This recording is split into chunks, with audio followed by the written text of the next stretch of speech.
Hello, everybody, and welcome to the Splatoon LAN Championship Showdown here on Splatoon Tourney. This has been over 6 months in the making. My name is Falco Flyer. I'm joined here with Keon and Nito. We're here a little bit live before all of the matches are starting because guess what? We have quite a show for you today.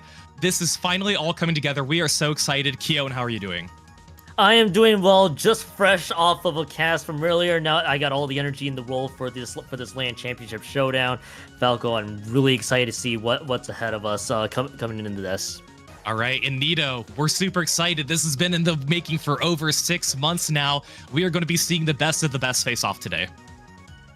This is the slow cooker of competitive Splatoon, and let me just say, you're going to love what comes out of this crock pot. We're all going to feast on what's about to come up. The Splatoon LAN Championship Showdown, months and months in the making. Lots are about to go down, and I can't wait for y'all to see what comes up next. Yeah, well, in case you guys didn't know, over the last, 6 months or so, all of these teams playing are the winners or qualifiers from the LANs that they participated in all across the United States, starting in February with Gatorland in Florida, ending all the way just 2 weeks ago with New England and Sea Battle. So let's meet the teams that are going to be playing today in order of when they qualified. First, we have My Little Henlo. They are actually the #1 seed going into this tournament. They have not dropped a single game in any of the matches that they've played. They are quite the unstoppable team, Nito. Right, this is a team that you may have seen earlier. I mean, I know Keon was in CCA earlier. One of these players, you'll see some of these players actually on death rolls, so lots of stuff to look forward to from them. They are the #1 seed for a reason. Lots of strong names that you see on that roster already, so can't wait to see what they bring to the table with being the #1 seed. And the next team to qualify, we have Chai Shoals. Anybody's guess on how we can pronounce this? Octopodes.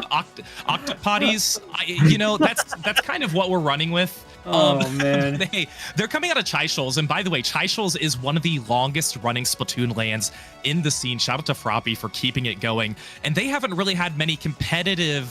They're typically friendlies, but they chose to do a competitive tournament specifically for this qualifier, and we are greatly looking forward to seeing what they can do, Keon.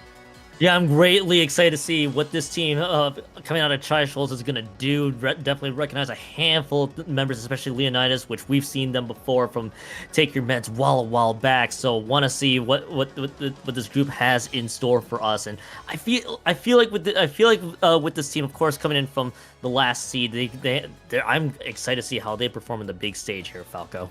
It's going to be a lot of fun. Let's head over to the West Coast for Booyah Bay. This is a team out of San Jose, California, the only team to qualify with 5 players on their roster. So they didn't want they came fully stacked. All 5 of them are expected to be playing today, Nito. It is going to be quite the showing for them.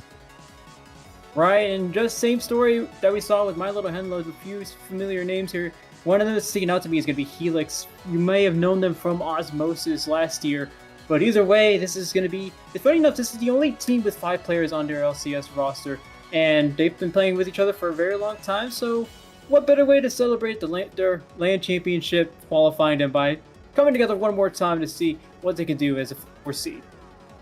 It's going to be a lot of fun to watch. Let's head down south to Texas to look at H-Town Splashdown's team, their qualifying team. This LAN had the largest showing of them all.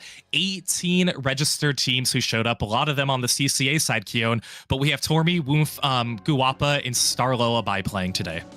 Yeah, this H-Town qualifier had a lot of big storylines. I believe they took out Stormy's team coming out of the qualifiers group. So this team gets to participate in this LAN Championship Showdown. Of course, getting to compete with the friends, and of course, apparently with the H-Town venue, all the coffee recliner. Why not get coffee every day? So love to see what this group has. Of course, with Tormy, Woof, and Guapa and Star, of course, names very familiar in the scene. It's time to see what this group is made of here, Falco. And heading west a little bit more, Sunset Surge, we have Prickly Pear. This is quite the team. We've seen Shiny, we've seen Pepe travel all over the place. 3 of these 4 members actually went up and won Sea Battle, but hey, they are here representing Sunset Surge. And Nito, they put on quite a show every time they play. Absolutely, and continuing this trend of having familiar names. I mean, there's 2 of you Blopper and EV, Healthy Diet Food Groups, Pepe, a team you know how I feel about. But regardless, you mentioned the biggest Trigger Fish Zone Supremacy fan, aren't you? Oh gosh, I can tell you, I can go on forever. But what I will go on about is the rivalry that we're going to see on display here. You mentioned H-Town Splashdown earlier. Here are their counterparts here. Here are the ones you're going to be looking out for. Their unofficial rivals, Prickly Pear, another showdown we might look forward to later on. Well, hey, let's head to the Big Apple for Big Dapple. This is quite the showing here. The number 3 seed for this tournament, Glub Glub. And Keon, these are some top-level talent that's going to be showing up today. How do you feel about seeing Bala and Nolan on the same team here out of Big Dapple there? Of course, this group is going to be playing together for this one, and this is a very, very talented team. Also, if you see Nolan, you'll think Moonlight and Bala has been around this team for quite a long time, and they'll be representing Big Dapple there. Of course, they're really excited to face Helix and Pepe's team from the teams they're looking forward to facing, but more importantly, all the New York fans out there, you gotta rep this team, because this team is gonna be really strong coming out of this, Falco. And we are going to head over to Boston for New Inkland. Again, this is quite a showing from some players that we've seen and known and loved. So Storm here actually qualified on the Big Dapple team, but chose to play with Z-tier players on this team, Nito. It's going to be quite the showing. And my biggest thing I want y'all to look at is what they wrote down about what they enjoyed the most about New England. Winning this back-to-back 3 times, that is something you want to look forward to and something you're going to love to see coming out of ZT players. It's a team you may not have heard as much about. I know I definitely heard of Neptune coming out from CCA with Big Fat Sea Cows, and they're also looking forward to Glub Glub, a team that Storm knows very well about, and a team that both of them will look forward to competing with. And going all the way west, we have Sea Battle, Sea Bubbles. Again, this team did not win. They actually lost to Prickly Pear going under Pika Di Gallo playing. But hey, this is a team that won all of their games before Grand Finals. And Keon, they are a lot of fun to watch. A lot of fun to watch, as you mentioned before. A team that did not necessarily qualify, but because because of course Sunset Crew took over the Sea Battle and wanted by Storm, Sea Bubbles became the next team to qualify from this one. Of course, they could potentially face each other again sometime down the road. But again, a group that loves spending their time with their friends and interacting with the community, that's what it's all about. And I want to see what this Seattle based crew is able to dish out with. And Falco, I want to give one quick shout there. Saf, one of our friends, also TOing this one as well. Woo! That's right. I know, it's going to be so much fun. So Keon and Nito, why don't you guys walk us through the bracket and walk us through what's going on today while I give some of our streamers the proper stream key that they need to show these streams. I'm going to step away for just a second, take care of that. But you guys take it away. You know, Nito, this bracket will feature an 18 bracket, of course. Shout outs to our seeding friends out there that is able to seed these teams right out of the gate here. As you get a little preview of our bracket, of course, it's an 8-team double elimination setup here. You got Gatorland's representation, My Little Henlo taking on Chai Shoals again. Coming to this one, Nito. My Little Henlo, by the way, the #1 overall seed coming into this. And more importantly, Nito, I'm curious to see how the rest of this all plays out right away here, especially with the teams that we see. I mean, I mentioned the Arizona-Texas rivalry. I'm looking at Prickly Pear versus Siku got kicked out, because if I'm Pepe, you're probably also playing it, but if I'm in Arizona and if I'm in Texas, I'm looking particularly at Dio. I know Dio's watching, but I want to keep an eye out on that match, because that is a huge rivalry set that we have on round 1. No better way to start it. Yeah, that round 1 match should be intriguing. And Falco, I think you're back here with us for now. I think with this 8-team double elimination setup, I know a lot of these matches will be coming up here soon, close to the top of the hour right now, but this is going to be a lot of fun to watch, especially with the coverage that you guys will be getting to see here in just a few quick moments here, Falco. Yeah, it's going to be a lot of fun. And again, we're going to be showing live look-ins in every match. We can actually show you a little bit of preview right now of what that's going to look like as some of these teams are kind of getting ready, getting into their lobbies.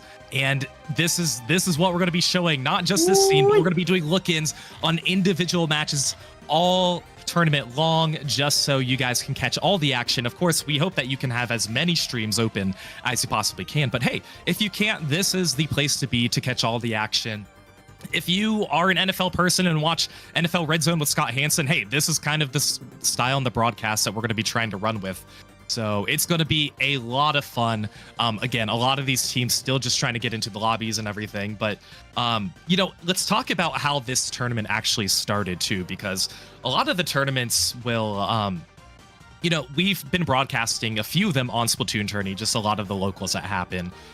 So like Sea Battle, H-Town, New Inkland, just a lot of these tournaments, at least 6 of the 8. Let's go through them one by one, at least of all the teams that are qualifying here, to show you just how the region of where we are covering, which is absolutely fantastic. You can see we've got coast to coast covered here. We've got the South, we've got the Midwest, none in Ohio, which is fine. We have Riptide, that's okay. I won't beat myself up over it. But we have 2 over later.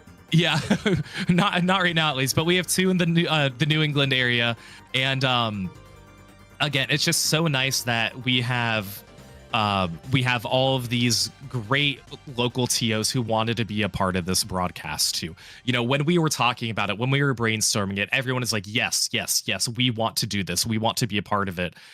So of course they all had to run locals that ran as qualifiers from the months of February through April. They all did. They all went fantastic, and we're so happy that we're going to be broadcasting the best of the best. And a lot of these locals, they at minimum had 8 teams participate. That's 64 players at the local. Some of them even went up to 18, like H-Town, like we mentioned, at 18 participating teams, which is absolutely crazy. Keon and Nito, now unfortunately we didn't get to go to any of them. Now Nito, I'm not sure, did you go to an H-Town in the past or no? No, I have not, unfortunately. Being a student at the University of Nebraska has left me a little landlocked here, both literally and metaphorically. But the good news is there is another H-Town Splashdown coming up, so I might have to make a visit in the summer. I just might. Yeah, the one closest to me would be Chai Shoals, so I keep eyeing him like, ooh, when is a good time for me to go? When is a good time? Having a 10-month-old, it's never the perfect time. I'll just put it that way. But hey, Keon, there's been other great lands that have been popping up too. Not a part of this, but like Twin Squiddies. There's been just a lot of other locals too. SoCali's been kind of popping up as well. So it's been a lot of fun. But let's take a look at a quad view and see what's going on while some of these players are getting ready. As some of these rooms are now being formed, we can see here that it looks like Prickly Pear versus Siku got kicked out. That's actually going to be a game that I am so interested in watching, because the beef that the Sunset Surge and H-Town teams throw at each other is like, it's so fun. It's so fun to watch. It's so fun to be a part of. And, we get to sit on the sidelines. And then when we made the bracket, we're like, ooh, they're going to face off in round 1. This is perfect. But yeah, here you can see exactly which teams are facing each other in the first round. Seattle is going to be facing New York's, San Jose. Bouillabaisse Bay is going to be facing Z-tier players. That's going to be on Splatoon Tourney 1. So really cool that we have all these games showing. And we're going to be keeping you guys informed with all the highlights. We're going to be getting you pretty much all the information that we possibly can, doing all these live look-ins. So it's going to be a lot of fun. It's gonna be so much fun to watch all these matchups play out. Of course, there's two an even fun storyline with H-Town versus Sunset Surge right out of the game. The first round is gonna be so much fun to watch. And you mentioning the shout out to Twin Squiddies, that is like the one local I need to make a stopover for. That's like the closest one to me, and they don't have a representation because of course we don't have quite yet. Oh, shout out to the TOs that are managing that one. But yeah, these are gonna be an interesting set of rounds coming up here, and especially with the really unique coverage that we got coming up here. Falco, the 4-stream layout, if you want to watch us here in the main Splatoon tournament, hear us talk about it, this is the place. So I'm Falco, you have no idea how excited I am to watch all these sets play out, and I think a lot of the games are about to be set up here soon. Yeah, they're all getting situated. So again, this is a first, I think, in the Splatoon scene. I know there've been streams where they've had quad streams before, but I don't think really to the extent like this, because I know you guys can't see, but like if I look at my Discord in our Splatoon tourney server, there's 5 voice chat rooms with people who are doing their stream. Like it's active here. It's pretty crazy. And we had a pretty big meeting before this, just so everybody could kind of get situated too, and we could kind of get a few of the buggy things taken care of. But yeah, teams are getting ready again. So Keon, for you, which match in particular, which one are you going to keep your eye on? H-Town versus Sunset Surge is going to be my first one. I mean, at this point, there's almost no contest right out of the gate here because Neo kind of just teased it up there. Dio, if I'm not mistaken, I think Dio actually went to Sunset Surge as well to compete over there. Yeah. If I'm not mistaken as well, which I think that's actually correct. So I mean, at this point, we got to watch a little matchup between Houston and Arizona in this particular side. My second matchup, I'm a little biased towards, of course, is My Little Henlo and the folks out of Chai Shoals. I'm just gonna say the folks out of Chai Shoals for that one, but that might be because of region. That is gonna be purely a regional bias game. I mean, Falco, what's also unique too, but not just with the matches we're watching, also some regional representation as well. I think some people in chat will probably be rooting for their respective regions to do well.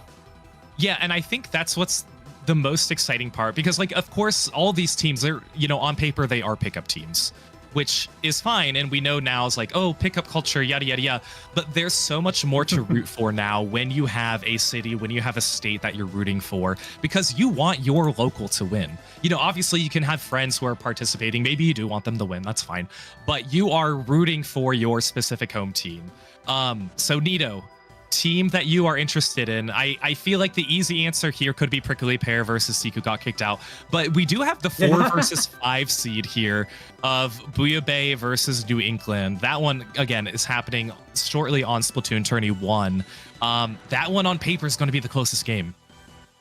Yeah, I mean, if you don't want to hear me talk about how much I want to see Texas finally get their one-uppance against Arizona, then it's probably going to be Z-tier players versus no boys allowed, simply because of how close it is. I mean, looking at all these team names, I mentioned Helix from Osmosis earlier, and you also got like a bit of the present, a bit of the old. You got a bit of the new here with Z-tier players. Neptune coming in from Big Fat Sea Cows, one of the best and one of the brightest Division 3 teams coming up. I also want to keep an eye out for Glub Glub and Sea Bubbles, because Sea Bubbles has that interesting story of not being one of the qualifying team, one of, if not the only qualifying team to not win their tournament, only because part of the winner, Pico de Gallo, was 3/4 of Prickly Pear. So Sea Bubbles has that little, I don't want to say dark horse, but they definitely do have a bit of a sneaky side to them. All right, that's true. Hey, we have our first match that started. It is going to be No Boys Allowed versus C-tier players. Let's go to that game and give you guys a listen in.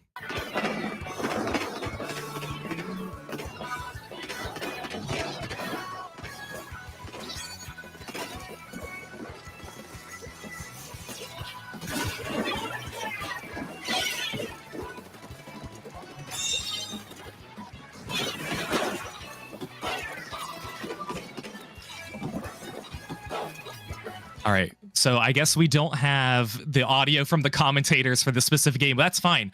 We can kind of give you our light commentary, but it looks like right now, I mean, I'm pretty sure it's hard for us to see. Okay, so that is going to be on the side of, I think, Z-tier players who are starting off pretty strong.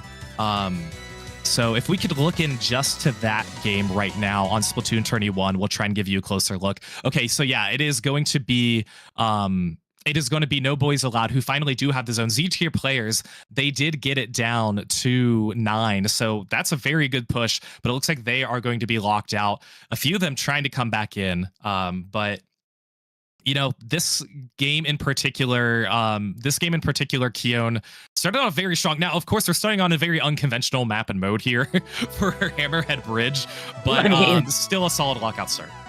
I think every team having to face the prospect of Hammerhead Bridge zones across the board is going to be pretty intriguing deal with, because that's always a tricky part as well, because I mean nobody really practices Hammerhead Zone unless you've been playing a lot of top level and been playing zones only tournament for the most part. So Falco, I think that's kind of what we're going to be noticing here right out of the gate. So I'm going to be intrigued to see how this matchup plays out results wise.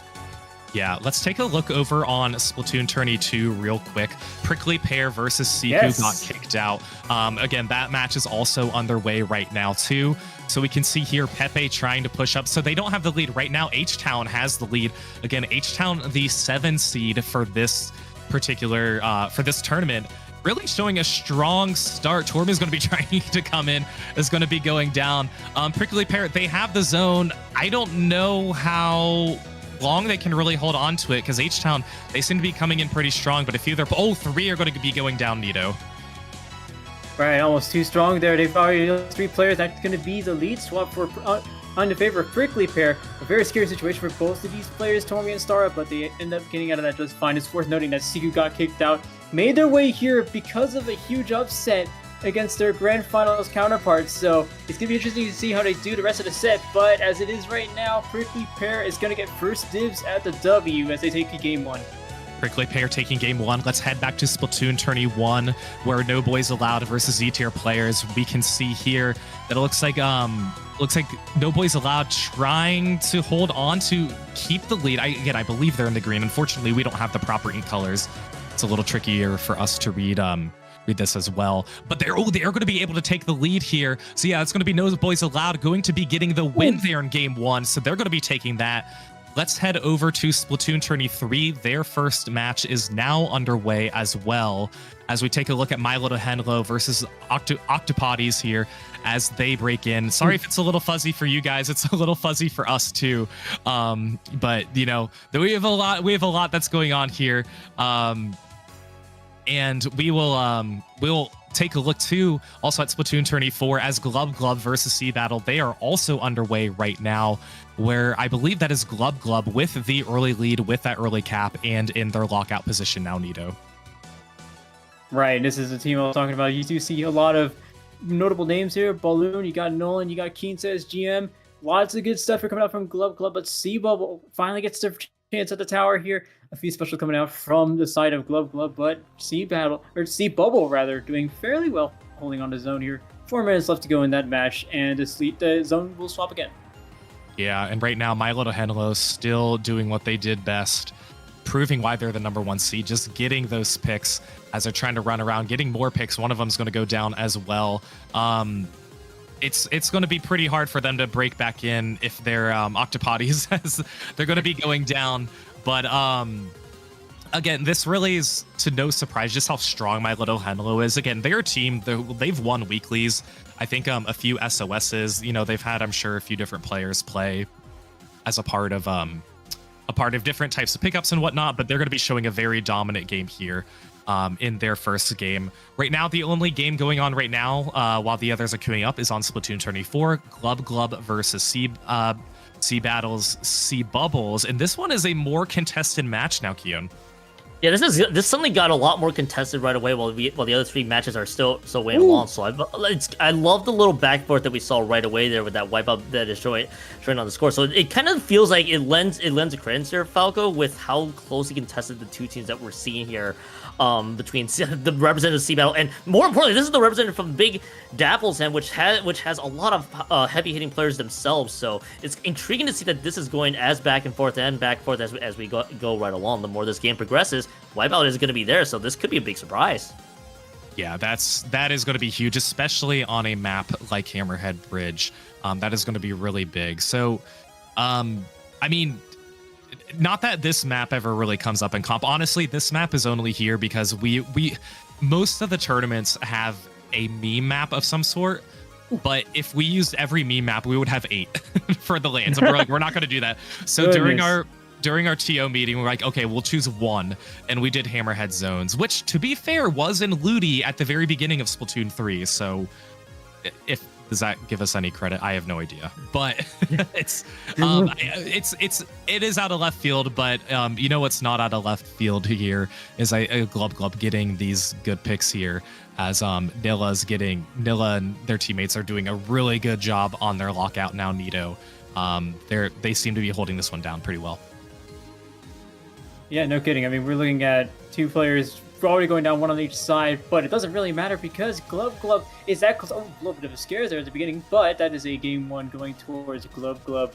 And talk about game 1, we have a game 2 on the other side here.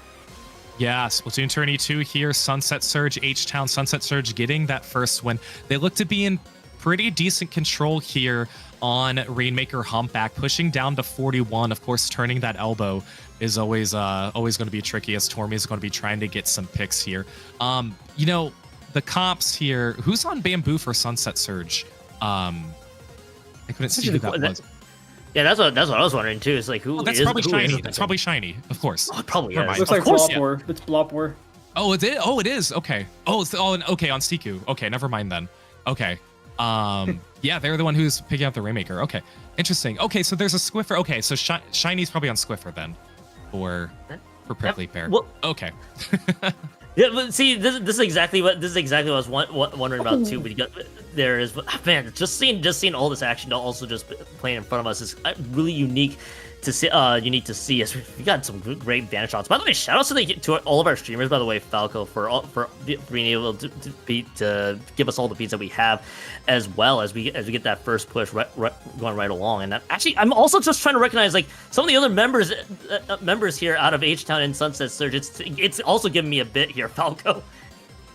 Yeah, there's a lot of good action. I agree. I'm intrigued by this push here as Siku got kicked out. So they do have the lead, which is really good. They're going to be trying to run it back to mid. Guapa's got it. They don't have a player advantage quite yet. 3v3 situation now going on. So we'll see if they can bend this elbow. And Splatoon 33 is now starting game 2. Again, My Little Henlo and that is going to be Octopoddies starting on this same map and mode that we have seen before. So they're going to be hopping into this one right now as they get situated. But going back to going back to Prickly Pear and Siku got kicked out. It looks like they pushed to 19, so that's going to be H-Town pushing into 19. A very good push there with 2 minutes 15 seconds. Nito, they're in a much better position than they were before. And anytime you're playing Humpback Rainmaker, the magic number is usually around 19 remaining, 20 usually, because that means you're sitting pretty, you're going to be doing fairly well, but unless you lose numbers like that, it's going to be a big change for them. The bomb right in front of Shiny almost stops them, but no, instead it's going to be Guapa there with the, I believe that was a junior, but it doesn't matter because there's another lead change right in the nick of time. As soon as Prickly Pear was looking for it, they have the lead now. Lots of lead swaps coming out from that side. Prickly Pear and Siku got kicked out. A match as close as ever. Yeah, let's focus here on Splatoon Tourney 2. It looks like, I think, okay, it did get dropped down. So yeah, Siku, they were able to drop it as,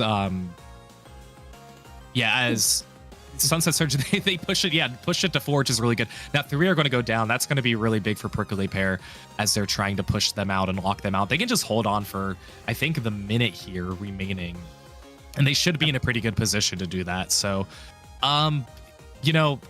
I don't have any concerns here. Let's see if they can do it. Eevee's going to be the one carrying the Rainmaker, trying to push up.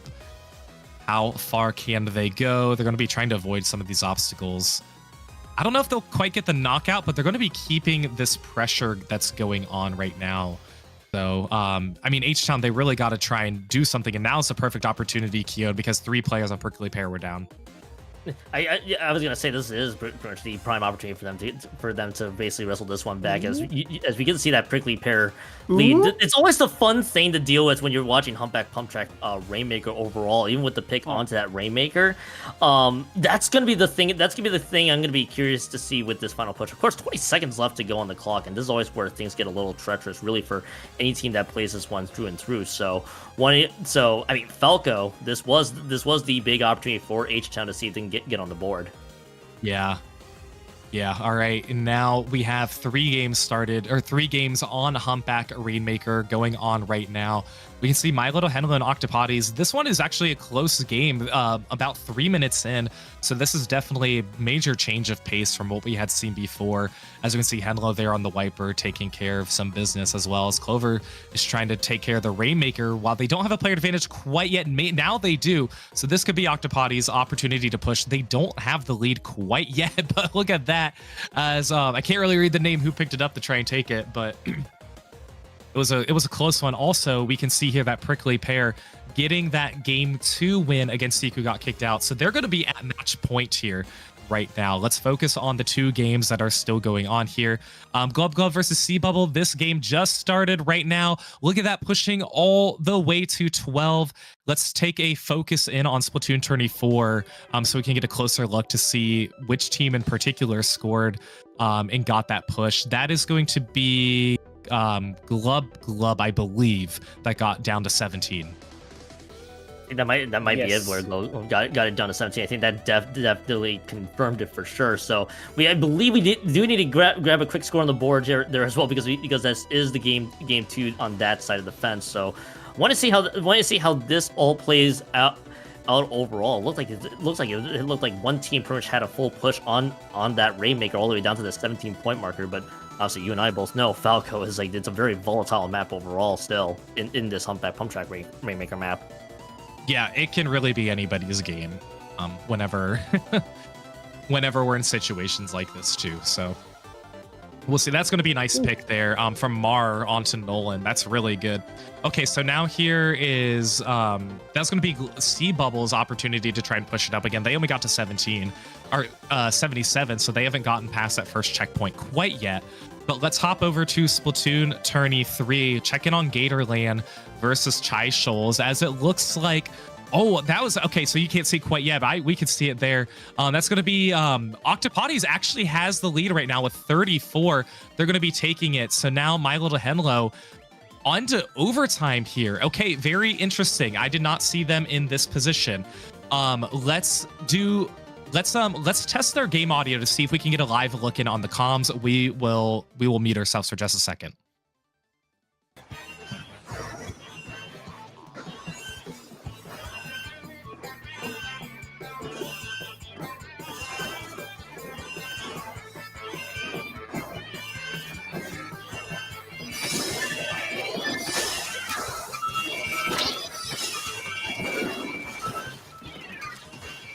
It is Lexi, but it's gonna. How did they avoid that bomb? Okay, now they're down. What? That was absolutely crazy. But Octopodes, they tied it up at the 1-1. This is a major victory for them, Keon. That was a major victory. Again, if you looked at the seeding there, that was that 1-1 tie coming into that one. That's a pretty good result if you're I'm gonna have to also figure out how to pronounce the name. It's Octopodes. I'm just gonna pronounce it as that.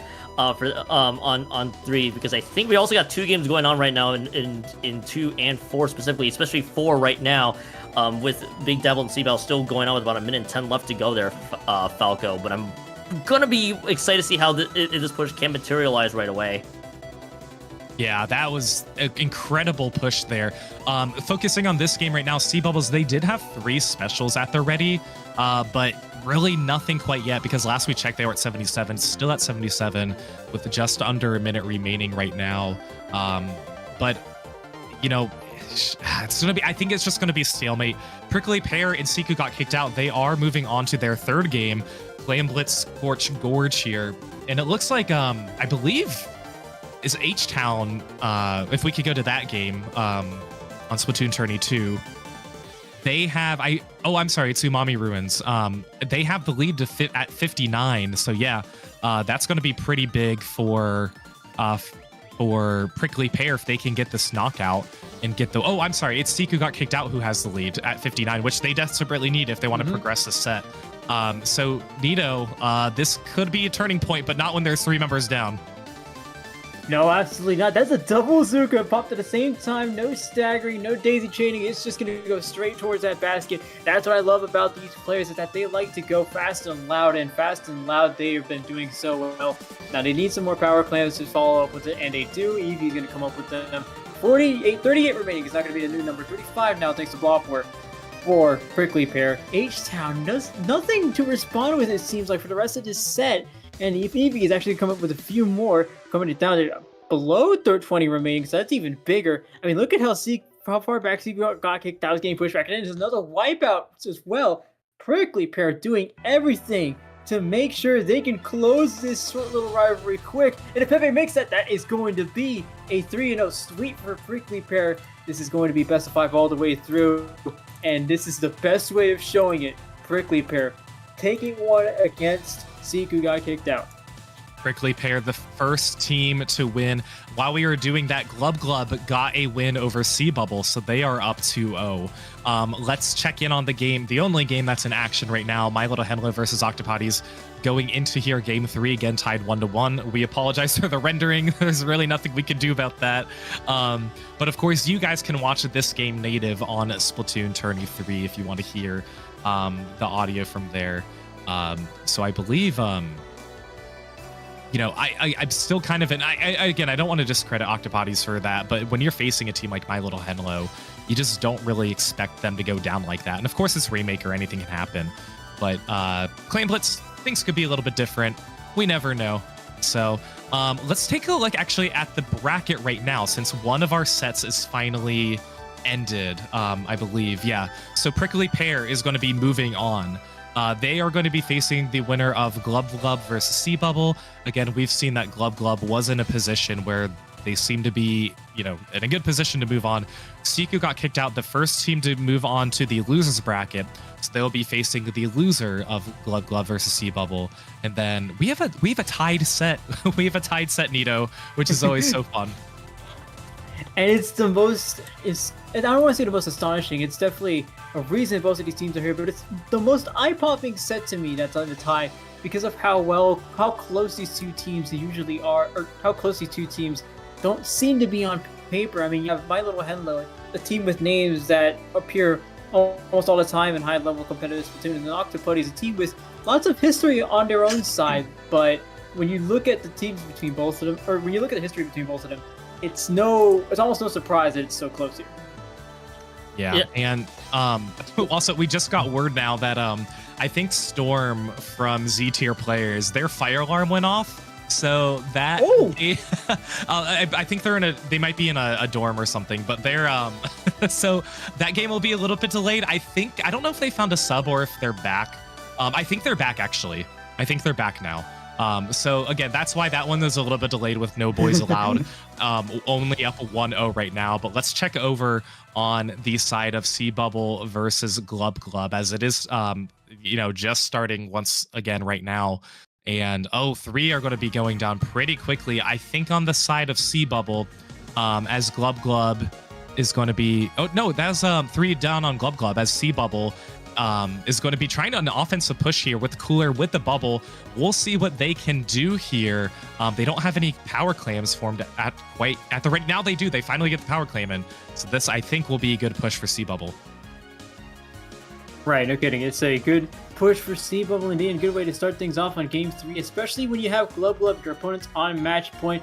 Remember, Glub is going to be the team with Balloon, Nolan, Kane says GM, and a name that if I had seen it on Blur, maybe I would have been able to tell you right off the bat. But that's all fine, all good. We still have lots to cover here. The game just started. It's going to be Nilla, by the way, the name I was looking for earlier. But looking at Sea Bubble and Glub is actually doing fairly well here in terms of positioning. I believe that will be Glub. And they are looking to close this out with how well. Look at how much purple's already on the side, or right next to this bracket. Things are looking very good for them. And now no boys allowed and Z tier players finally back in, starting their second game right now, as hopefully Storm is back and settled from whatever excursions they unfortunately had to go on, and they're back. And that's going to be a very quick cap there from Ren on, I believe that's a side of Z tier players, who's going to be getting that quick dunk down to 39 at that checkpoint. So again, a change of pace here against no boys allowed. We'll see if that push is going to be done. I don't I don't know. It's always hard, always hard to tell on maps and modes like this. But we'll take a closer look here and see if they gain this push, as Neptune's going to be getting the crab out. Rainmaker's going to be resetting. So a very good first push from Z-Tiers. When you can get an opening push like that, Nito, in the first minute, you're setting yourself up for success. Yeah, no kidding. And especially as a competitive player, if you know that you're able to keep them back like this, if you know you're still able to get these picks despite having to bring this Rainmaker all the way back, you know you're in a great spot for the rest of this match, especially when 49er sneaks by a pick with that Zipcaster. Great stuff here that we're seeing from C-tier players, but we're waiting for No Boys Allowed to try to make this sort of comeback here. Actually, fun thing I want to point out, while we were on these matches, My Little Henlo is now in match point, winning one against the Octopuddies, something that it's a little it's a shared struggle between all of us today. You know, Cactus on the Cactus passage yesterday even like gave Saf here's how you say it, and I was like, oh, okay, I'll remember that, and then I forgot it. So, you know, there is a right way to say it. We're saying it the wrong way, but like you mentioned, My Little Henlo getting a quick win there in game 3. So again, they are up 2-1. Moving on to, is it Tower Control Sturgeon? Okay. And they seem to have a very good push here to start off. Actually, Kami, no, that is Octopuddies. Let's go with Octopuddies instead. I think that would be better. Sounds good. Maybe. Okay, let's go with that. Sounds they're the ones getting to 68.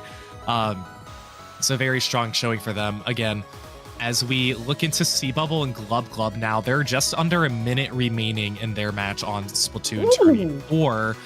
Still a very close game of Power Clam at the ready. Can they push it in? No. Nilla's going to be getting the stop. So again, that's going to be Sea Bubble in the yellow, Glub Glub in the purple.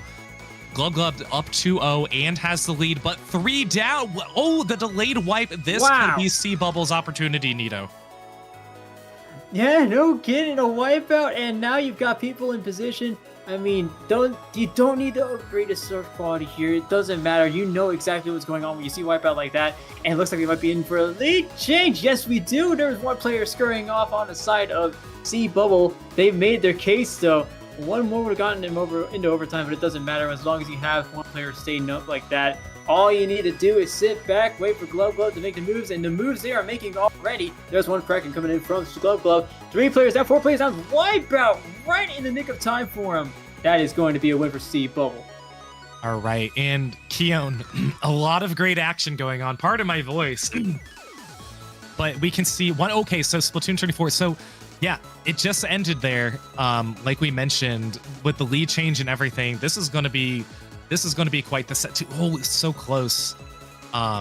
So close, but you know, Sea Bubble able to get it again. Another set going to at least a game 4, like we had seen before. So that was pretty impressive. That was exciting. But let's take a look here. What are your thoughts looking at this match between No Boys Allowed and Z-tier players, Keon?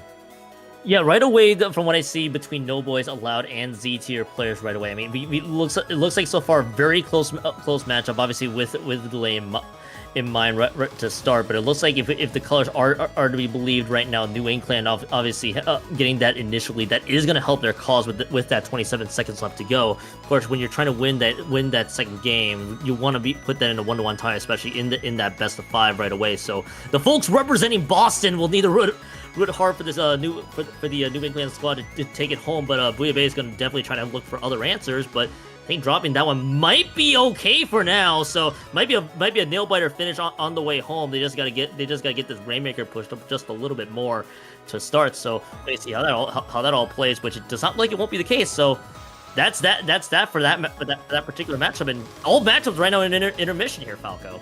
Yeah, we didn't show it, but My Little Henlo getting that win over Octopuddies there, 3-1. Let's take an updated look at our bracket too, to show you guys the current standings and what potentially we could be seeing in the next few rounds. So My Little Henlo getting that win. Again, they're going to be facing the winner, excuse me, of No Boys Allowed and Z-tier players.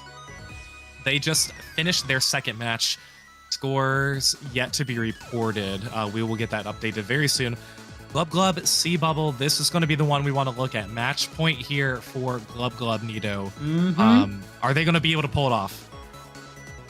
It's going to be close, and I know it's a lot. It's something you're going to hear a lot from analysts and commentators, including me.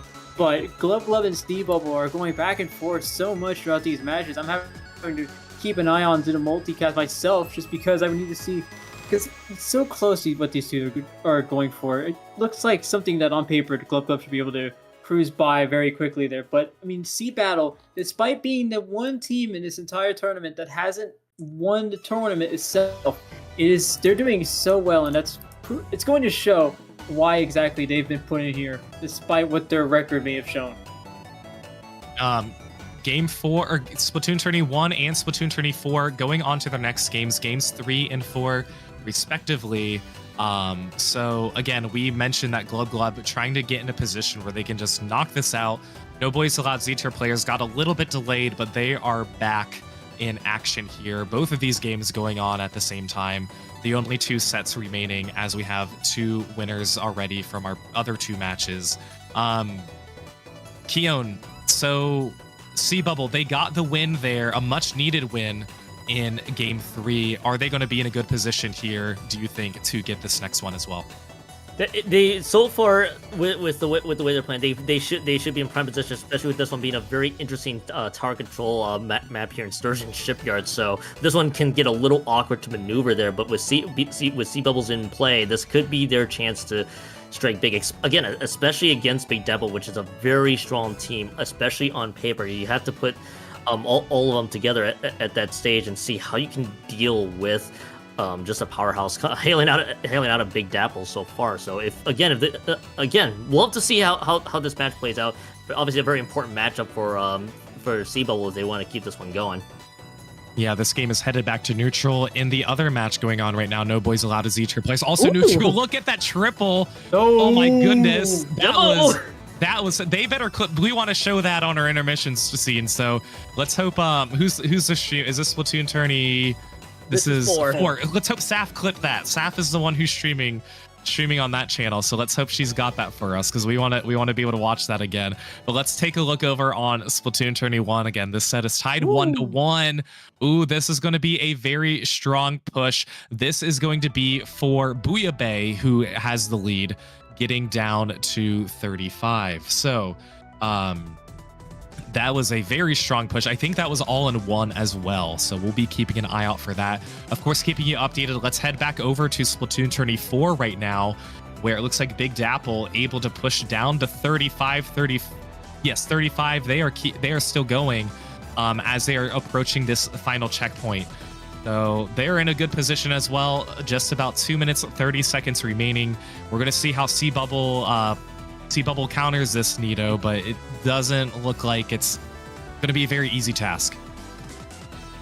No, but that triple there, the delayed triple is going to be a good start for the team from the Puget Sound. Looking for another way to get at least past this first checkpoint. That's going to be the big struggle for them.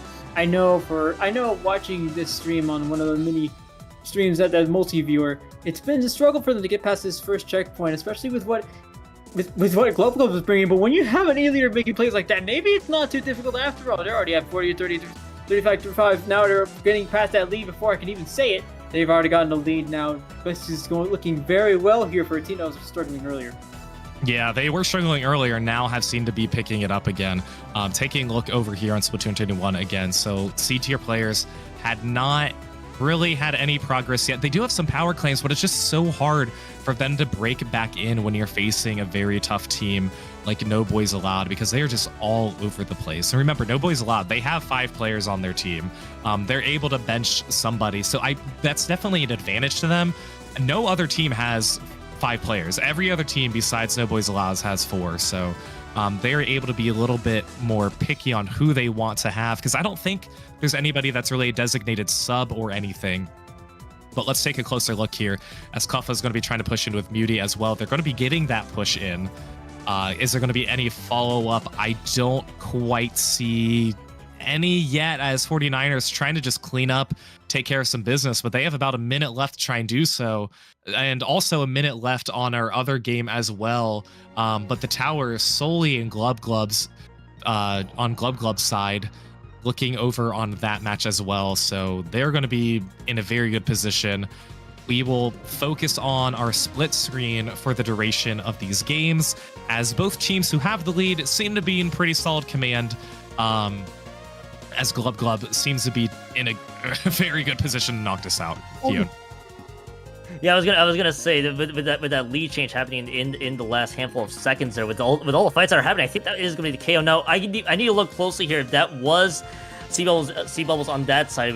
Thank you for the quick view into this one, because that was the KO. If we do see Sea Bubble, because these appear to be, if I'm not mistaken, yeah, so it's Ball. So that is actually Big Dapple's group there.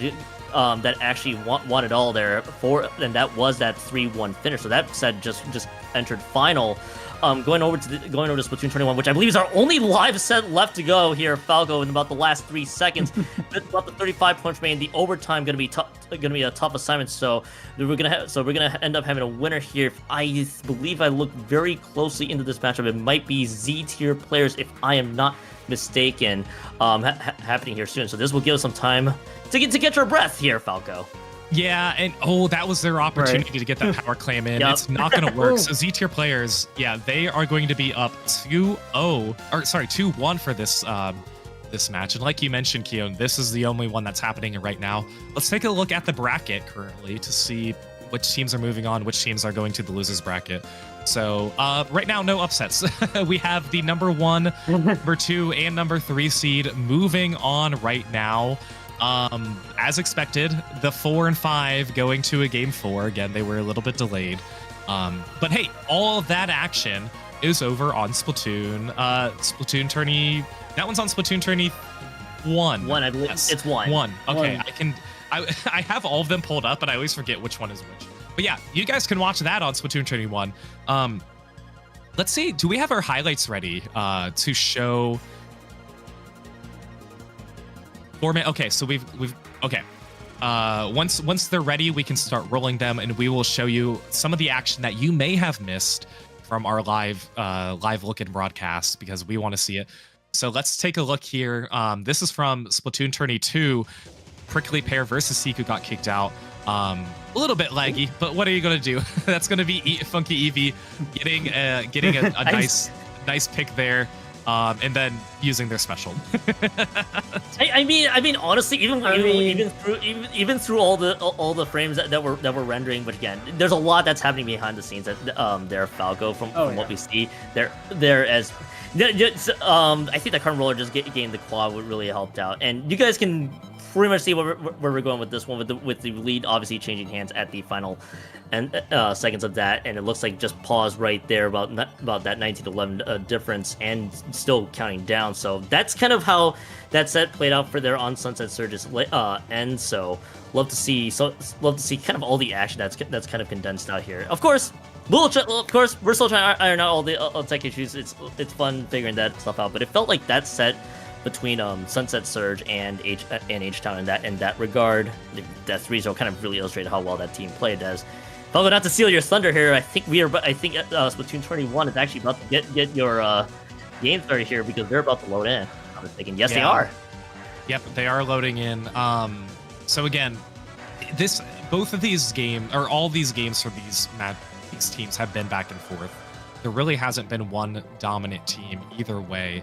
Again, as they go into Game 4, Sturgeon Shipyard here. So, Nito, I mean, it's hard for us to really analyze. I don't know off the top of my head if there's really been any comp changes. Surprisingly, it's hard to notice that when you have 4 concurrent matches going on at the same time.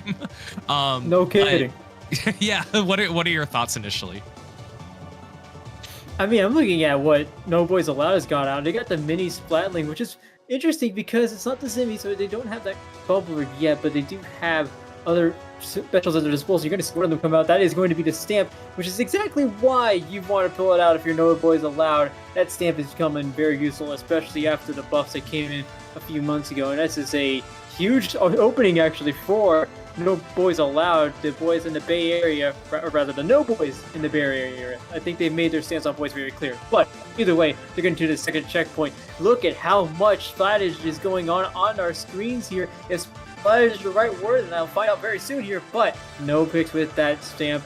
Things are looking very good here for No Boys Allowed, especially when they still have reinforcements coming in fast like that. But C-tier players shutting them down very quickly, looking to get this push of their own started. Yeah, that was a much needed cap there and save from New England's team. Z tier players getting through pretty much all the checkpoints. Dion, you really don't have any safety nets left. No, absolutely no safety nets left, and you normally don't see a lot of surgeon tower control being played. And it's part of the reason why is because I feel like I feel like I'm always gonna be a broken record for every tower control map where the first to second checkpoint can get out of control in a hurry. And this is a perfect example of one where you have no boys allowed that actually able to get that past the second checkpoint and onwards.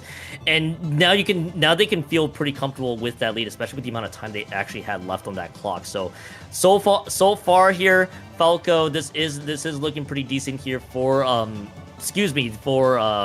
no boys allowed. Z tier players, they might be looking to contest, but obviously they need, for Z tier players here, Falco, they need to win this game to stay alive. And Surgeon Shipyard honestly isn't a bad map for a huge comeback too. So I'd be intrigued to see how this game plays out.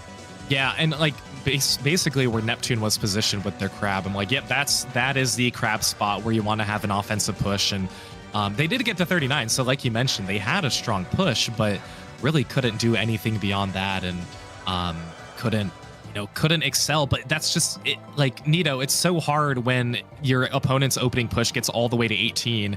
You have so much you need to overcome. Yeah, no, you're absolutely right. I mean, as a competitive player, it's very easy to look at this and go, well, that's a lot we need to cover. And in a lockout-heavy map like this, it is terrifying to think about. Z-tier players just need to look at this chip by chip, just chip away at this lead. This is actually doing a pretty good job at it. If they can maintain position here, this will be huge, a huge holdout for Z-tier players, and it looks like they're doing so just fine. As I say that, 2 players go down on each side. Z-tier players still looking to get things going for the Northeasterners. Mo Boys Allowed still holding strong here. 1:30 to go on this matchup. Definitely something we're going to keep keeping an eye on nonetheless, and something you want to keep an eye on anyway. Yeah, we'll see if they can do that. Like you mentioned, 1:20 remaining. It's like they're slowly but surely pushing the tower, but it's in chunks. And unfortunately, you're just going to run out of time sometime, Keon. But look at this. They're finally at that last checkpoint. Can they do it? Can they push us to a game 5? The wipeout has got to seal the deal. That has got to seal the deal. Yeah. Look at all that orange paint there. Oh my goodness, we are going to our first game 5 in round 1. That is absolutely wild. The commentators on Splatoon 21, they've got to be happy with this so far. So that's OBT and Weef, by the way, who've got that match. They're on the call for that one. I want to hear. I'm not gonna lie, Falco. I want to hear OBT and Weave's reaction to that finale at some point down the road. Maybe we'll have to catch it later there too, because I can sense that the excitement, and you and I both know as commentators like how excited these clutch finishes can be in the last sense, because things just get so tense in those last moments there. We're gonna get our second attempted replays. Looks like it's still a little struggling right now, so we'll get that ironed out behind the scenes on that one. But I mean, Nito, I'll toss over to you, Nito. I mean, you as a player who have played on the Grillers once, still very much right now, you know how tense those finishes can get, especially as a player too. So, yeah? No kidding. I say no kidding a lot because all of these experiences are relatable, and I've been on the giving and the receiving end of it. And if you're on the giving end, you're doing just great. I mean, you were a team that supposedly in seeding, you're the underdog here. I think we're seeing right now there's no underdogs, but either way, you're looking at a 2-2 situation. Game 5, both of these teams are on edge. I guarantee you both of these teams are coming into this last map right now, which is going to be Splat Zones on Hagglefish Market, thinking about what else they can be doing differently. I love the way Neptune plays on the crab, what I've seen from Umami Clams and what I've seen today, or what I've seen on tower control ship shape. So you might be seeing a little more of that on Splat Zones Hagglefish. You know, Keon, one of the things you mentioned before, like, oh, we're going to have to go back and watch the VOD. Do you know how much VOD material we have that we can watch for this so far? Like, there are 5 streams, and, 3 of them are going to be at least 2 hours long worth of content, and then obviously this broadcast. So we have a lot that we can unpack later on, and later on throughout the next few days. But yeah, let's hop into here for Game 5 for our live look-in. Again, the first and only Game 5 of Round 1. We are moving on to Splat Zone's Hammerhead, or not Hammerhead, wow, that was Game 1. Splat Zone's Hagglefish. Now, keep in mind, for this entire tournament, all of it's best of 5. Games 1 and Game 5 will always be splat zones. Games 2, 3, 4 will be mixed between Rainmaker Tower clams, but we will be having an emphasis on zones just like we do in Ludi. Yeah, you know, I personally like to see zones in 1 and 5, especially, you know, you mentioned Ludi 159. You and I of course would know from the extensive amount that we covered there here on Ludi tonight. So I mean, zones is almost like the mode that feels like it feels like it's a battle of like your fundamentals and whatnot, and how you play as a team as a whole. We got to see some really cool splats, by the way, on the board too. So I mean, for this feels like it's gonna be a matchup between, obviously you have Helix and the rest of Booyah-Bay's group, and No Boys Allowed against Z-tier players kind of battling each other back and forth. And I mean, it's still really much a back and forth right now that we're witnessing here, Falco. So this could be an entertaining game. But okay, I do want to comment on the fact that the Ultra Team did get canceled for a hot second. Man. Yeah. Pretty wild. That was 49er Nito just had some awesome plays with Zipcaster there. And of course, this is, I feel like, such a good map to use it to, because there's so many things that you can grab onto, get some key picks. And this one literally could not be any closer right now. 55-54, about 2 minutes into our game. Just a huge contest here at mid. But that one's going to go over to the side of Booyah-Bay temporarily, but they have quite a few penalty points to overcome. And what I saw there from Cleffa is exactly why I said I wanted to see more of it from the crowd, from at least both teams, especially from Neptune. But from both teams, we're seeing how well this crowd can do in funny positioning, especially on Hagglefish. You talk about Zipcaster being a good special here, and absolutely is. So is this crab, but it's ultimately going to be Z-tier players getting a few picks and moving forward. Look at this score, 55-54 remaining. It is so close that it just might go all the way, which has been a story of the match story of the set so far for both of these teams. I like how patient this Viper was waiting for that opening there, and has the stamp to go, stamp to boot. There is a pick from that stamp, and maybe another one on the way. No, there isn't, but it is a good response from No Boys Allowed, as Z-tier players able to take the zone again. Look at Cleffa here. I want to keep an eye on Cleffa here. Does get 2 picks. That is huge. But nobody there to pick the zone for Booyah-Bay. New Inkland still holding on to the zone as it is. And ladies and gentlemen, do we have a Game 5 ender here? Possibly so. Yes, we do. That is going to be it. Just before a little bit of a scare there, but Analyst's Curse apparently non-existent yet. That's it, and our first upset. The first upset that we have so far here. Absolutely crazy. Yeah, I mean, okay, a 5-4 up. Is it still an upset? Yes, on paper it is. But absolutely. Hey, it brought us to a Game 5, which I'm so excited for. The thing is, like, normally everyone's like, oh, we have to wait for this game to end. But no, everyone can tune in and watch this too. Like, it's funny because I can track the viewership for every channel, and it like floods to the to the Game 5 channel when it's going on. So yeah, Z-tier play is going to be moving on. They're going to be facing My Little Henlo.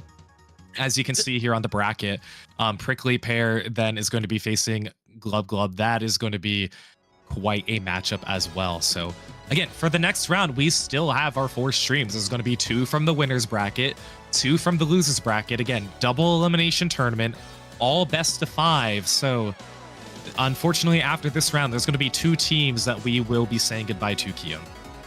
Yeah, and always the rough patch to be, especially if you're in that double elimination side here. As we do get our first look at the map matchups here. So on the losers side, this was the I'm always gonna pronounce this name wrong. I'm gonna repeat myself for the 40th time here, Falco. The Octoputties, or that's how you pronounce that team. Tri-Shoals team. I'm just gonna say, yeah, it's Octopus, exactly. And the No Boys Allow groups. That is basically the Booyah-Bay group versus Tri-Shoals coming up here soon. And then we also have the Siku got kicked out versus Sea Bubble H-Town representatives versus Seattle's representatives happening right now. Which, by the way, speaking of that matchup, I think that is currently in progress, if I'm not mistaken, there as well, Falco. So they're already kicking off their next matchups. That one just kicked off. They were waiting. They kind of knew where they were going to go. So they were like, hey, we're just going to run with it. We're going to get going. So yes, this is the losers bracket here for Siku got kicked out in Sea Bubble, as I can't really tell who's holding the zone quite yet on the side. But, you know, it seems to be a pretty dominant push there. I think is that Siku who's holding it? Siku's holding the zone. Okay, Ziku's really doing such a good job so far, as I think Okay, they're finally getting a few players down, but we'll see. Bubble's finally able to cap their Nido. So, I mean, this is where magic needs to happen. Magic needs to happen for both of these teams. Siku got kicked out, getting swept out of there by their Arizona counterparts, no less. Another rivalry I want to keep an eye on later on if we see H-Town move on. Right now, the story is C-Bubble. Yet again, the team from the Puget Sound getting the opening push, but it's going to be the team from the Space City, rather, getting another push here. See if they can hold out long enough. Nope, as a wipe out there. That is enough for C-Bubble to say, you know what, we're going to go and take all this back. Thanks for leaving the zone warmed up for us. We'll take it from here. Yeah, and we'll see how long they can hold on to that. Again, now it is a close match here as Siku got kicked out, still holding on pretty strong right now, avoiding some of those. Suga's Woomph is going to be doing that. But, oh no, I'm sorry, Woomph from Siku got kicked out. So very strong push from them as well. As we get rid of our penalty points too, so we will see. Oh no, it's not going to be quite enough there. As Tormy's able to avoid it, avoid getting splatted. It's going to be taking on Mar. Man, it's so frustrating when you get splatted on ledges like that, like from a blast. Well, especially from a brush or a paintbrush, Keone. But Tormy's really doing such a good job. You know, Tormy is just sitting out here with that paintbrush, and you have the splash wall in front. I feel like that feels so demoralizing because as a player, you're probably just sitting behind that splash wall. I am safe. Don't you worry. No, it did not happen because Tormy has what it is. How did that hit me? Is always the question. Right? How did that hit you there? Actually, a nice little lead change on top of it. So here's the other thing here too, Falco, with Mahi zones being the first map, and all the other teams that will be playing on round 2 will eventually get to notice this. So you notice that the map does expand. Anybody who's played this knows the map expands that past 60 points from main. H-Town, I think, got it down to 49, and if you're not able to assert control for a long time, that's where you get into a lot of trouble. Which thankfully Siku got kicked out, understood. We got to win a lot of these fights, so I'm gonna be curious to see how this plays out. That's right. Again, it started off a little bit lopsided. Look at that. 3 are going to be going down there. That was a really strong push there. And so that's a really good pick too, as Ivy. So Ivy, I believe, is this player. With 3 players going to be down, as C-Battle trying to take control of the zone. They do. Okay.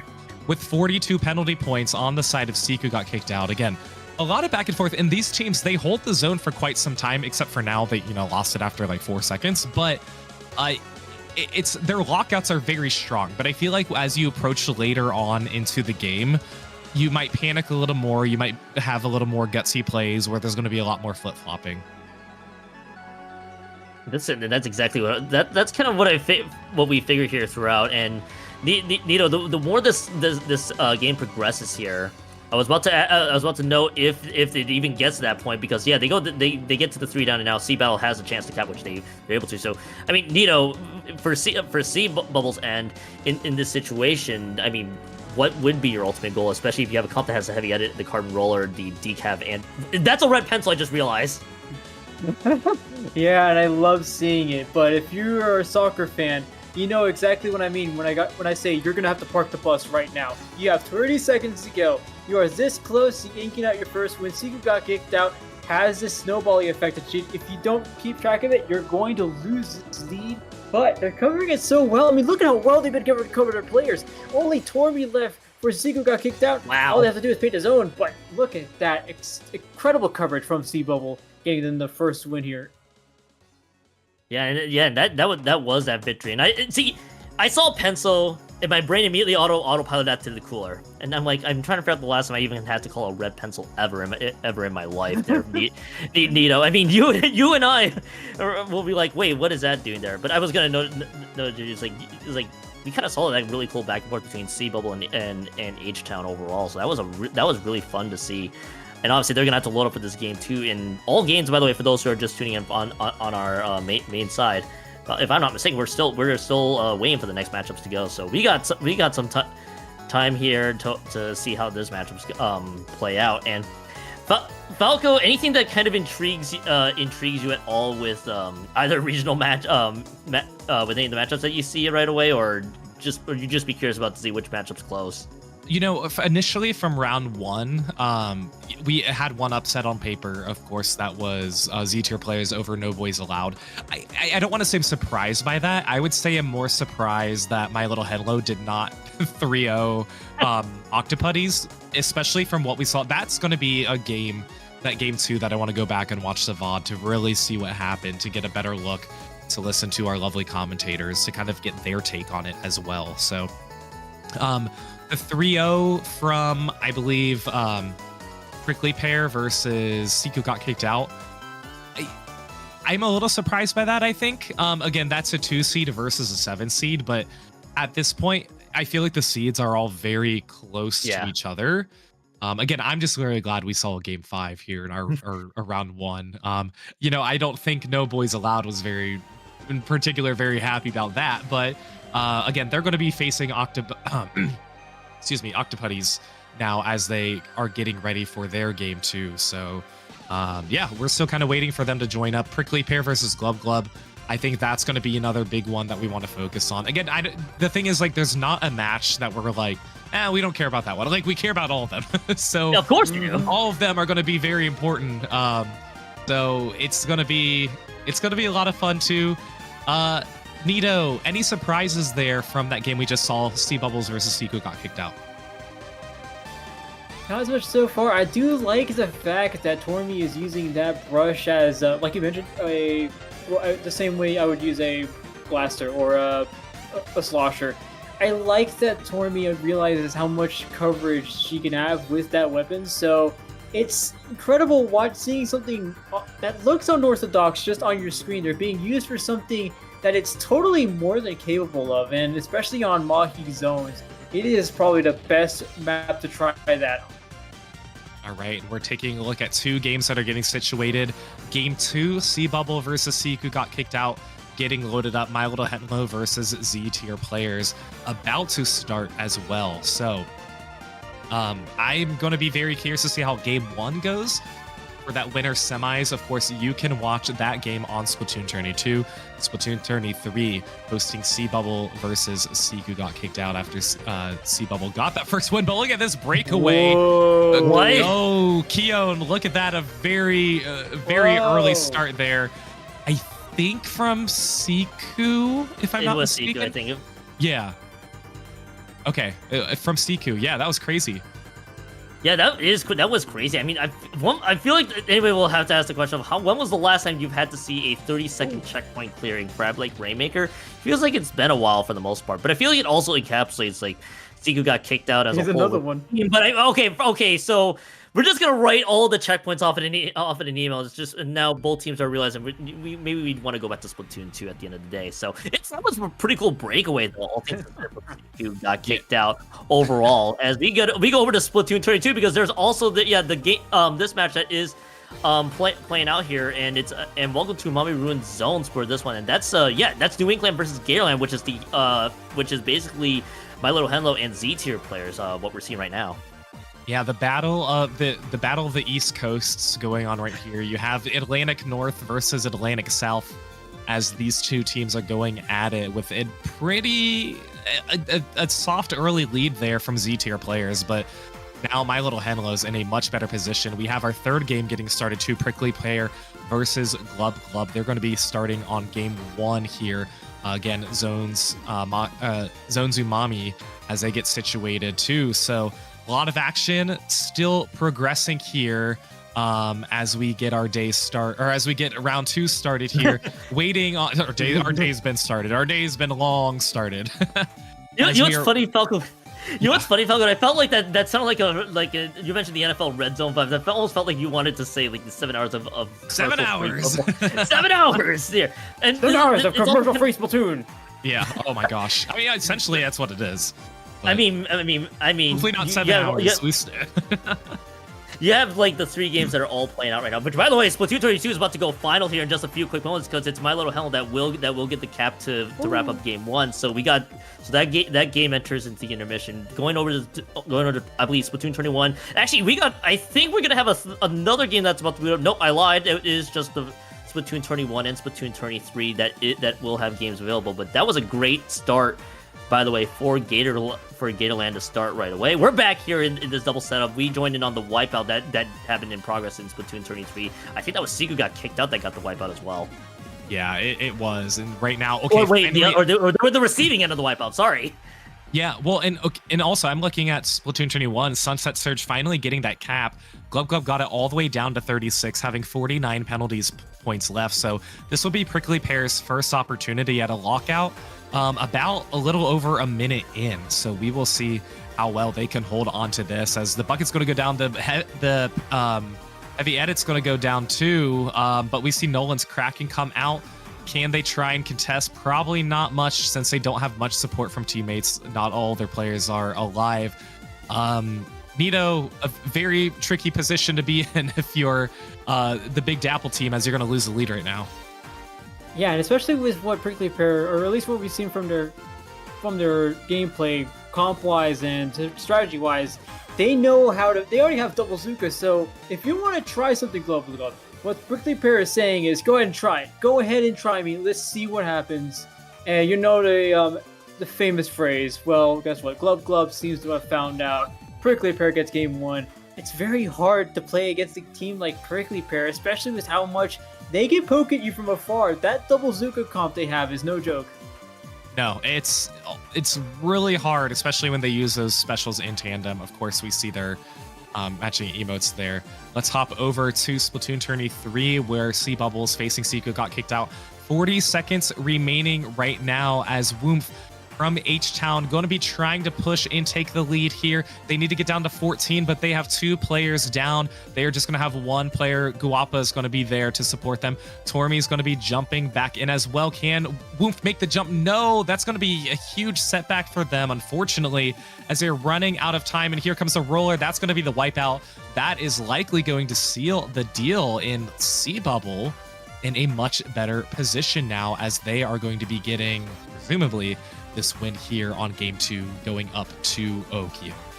Yeah, that's a 2-0 victory right away. As well, we go on to 2-0. We got ourselves Splatoon Tourney 2 right away between My Little Henlo and Z tier players. That's where My Little Henlo actually took home that game 1 that we saw in Wumabi Ruined Zone. So over to this matchup right away here, and Nito, Nito, I see Sploosh, and immediately I think of like a few players that are just Sploosh maniacs, to say the least, showing up on Gatorland's end. So anything that kind of strikes out to you while this game 2 is going here, Nito?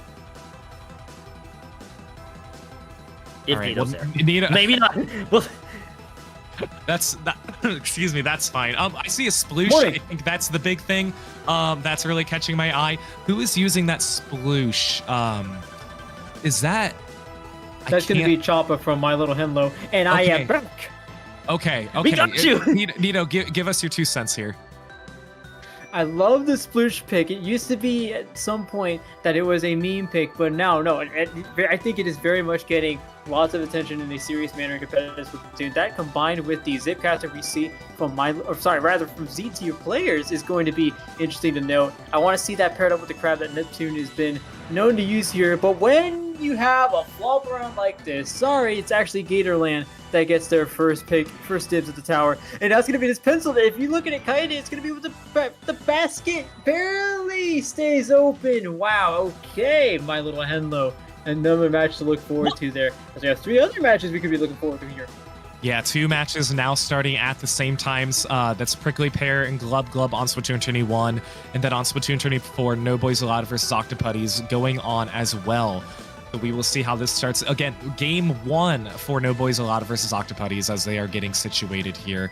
We'll see who takes that first cap and the first early lead. As we see early Clam Blitz matches, Keone, just kind of a stalemate. Nobody's going to get that super early push, especially on a map like Inkblot.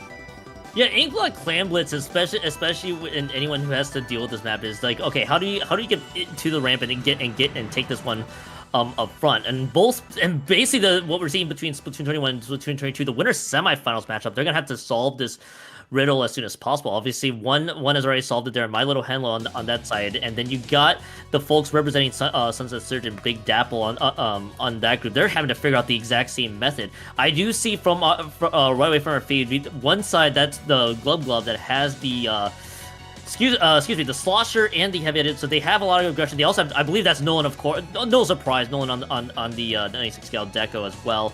And then the Sunset Surge group here, Prickly Pear, they got basically their decap, they got the Heavy-Headed, they got the Zuka as well, the Vanilla Shot, Falcons. They got a combination of specials to work through in order to break through the first push, but minutes have to go for that particular matchup. They haven't gotten points until now, but Splatoon 32 has already gotten points off the board. Yeah, actually, I wanted to bring that up because while that was happening, Keone, that was Z-tier players who had a 1 push from 100 to 22. So Z-tier players now in the lead. They had 3 power clams help push them to that point. So we're going to focus on that game for now. Again, My Little Henlo's in a little bit of a deficit of map control and of points, but Henlo doing Henlo things, getting a double with the stamp, getting some of those picks, going to be pushing up towards his basket. And are they going to be in a good position to try and push forward? No, they're going to be seen. So we'll see how this ends up. A minute 30 remaining in this game.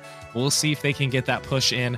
As we look into the other game going now, No Boys Allowed versus Octoputties here. This is going to be No Boys Allowed, I think, who has the zone and getting the win? Yes. Question mark? Yes. Excuse me. They're going to be getting that win, winning game 1 here. Let's take a look over on Splatoon 31 as Prickly Pear and Glub Glub now as are facing off here. That is going to be another lead change. Not much of a lead change there, but Sunset Surge, Prickly Pear getting down to 77 versus 80. This is a very close game, Nito. Yeah, and I like this. I always like bringing this up because it's a good place to start when it comes to history. The names on Big Dapple are very different from people who probably recognize the names on Prickly Pear. I like to call this the past versus the present and the future. It's an analogy you're gonna hear me say a lot of times, and it's working out very well to where the present and the future are not too far apart. I mean, we're still just one normal clam separated from these two teams. All right, yeah, Keone, give us your 2 cents.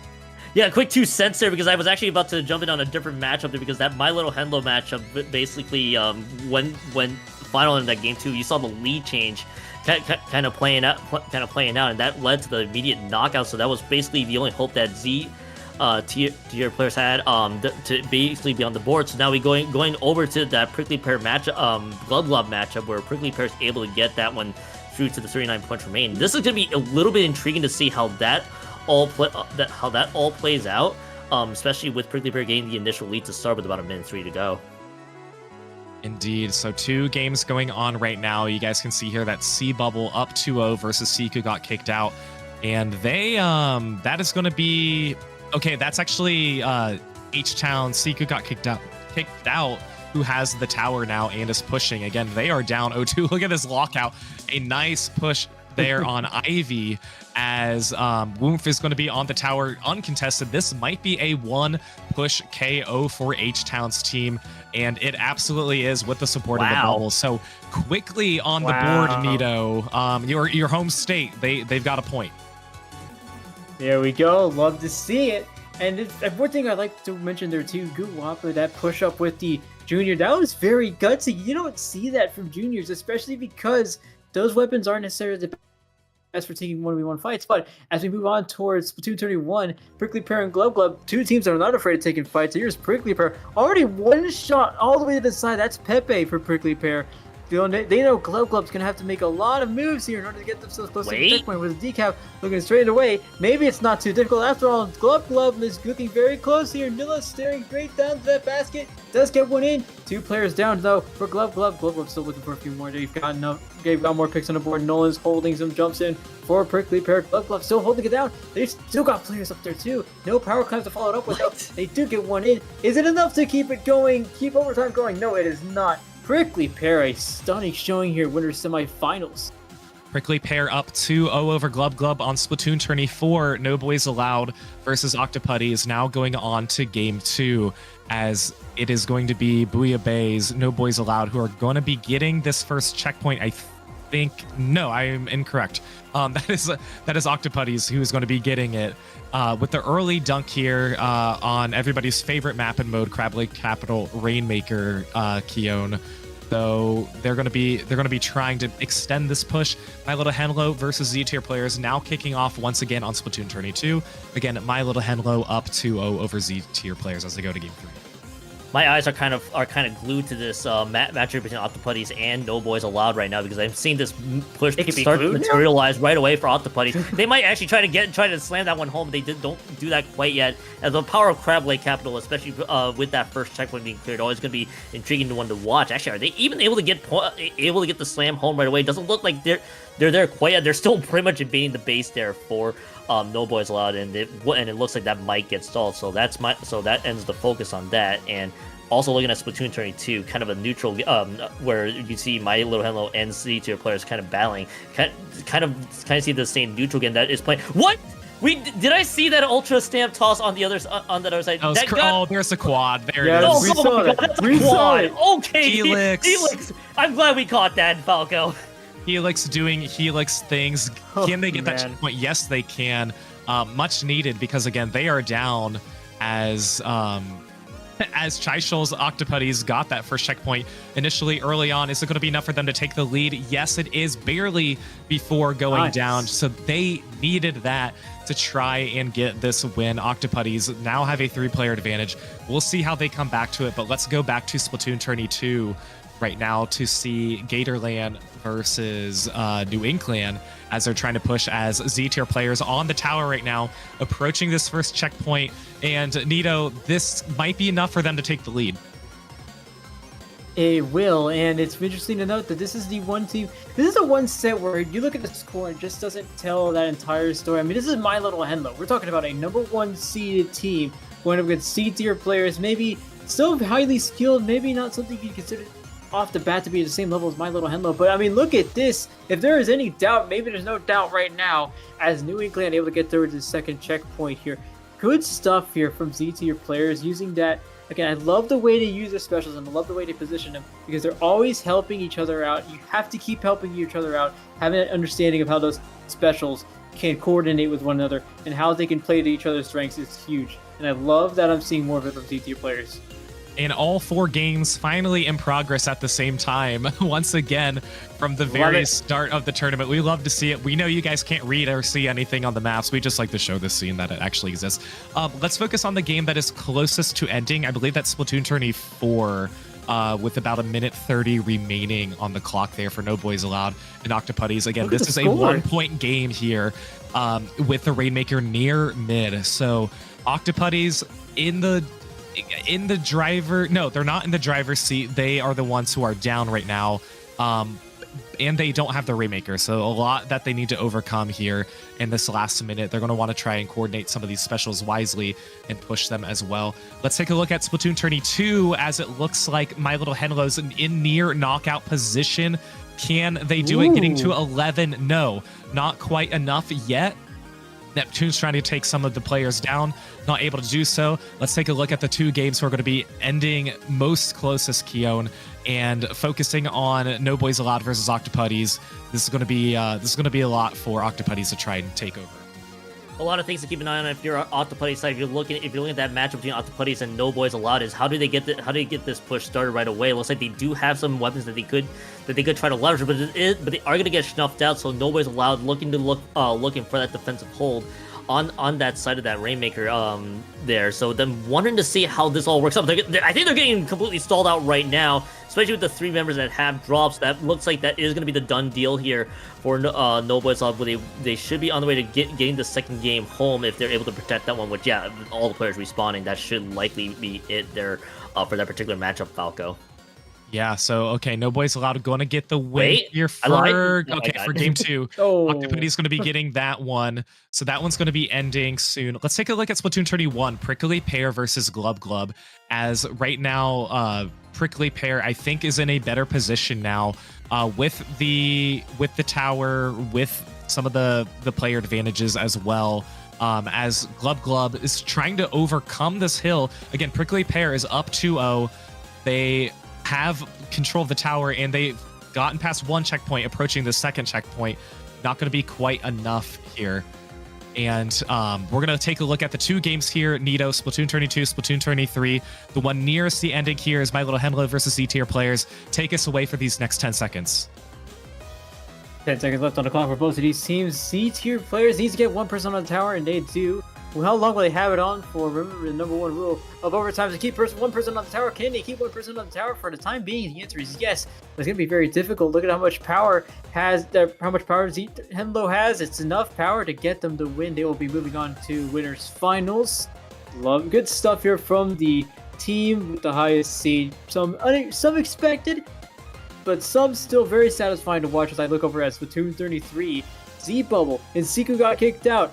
A duel to the death here in the middle, apparently, as we see down on each side. That is going to be a delayed wipeout for Z-Bubble, who got kicked out. Now, no responses here. They're not in the lead here. Z-Bubble still keeping things going as we switch over to Splatoon 31, and that is a done deal, I believe, for Prickly Pear, as they will take Glove out and they sweep. And interestingly enough, don't mean to spend more time on a mic, but interestingly enough, Prickly Pear is the only team to have not dropped the game.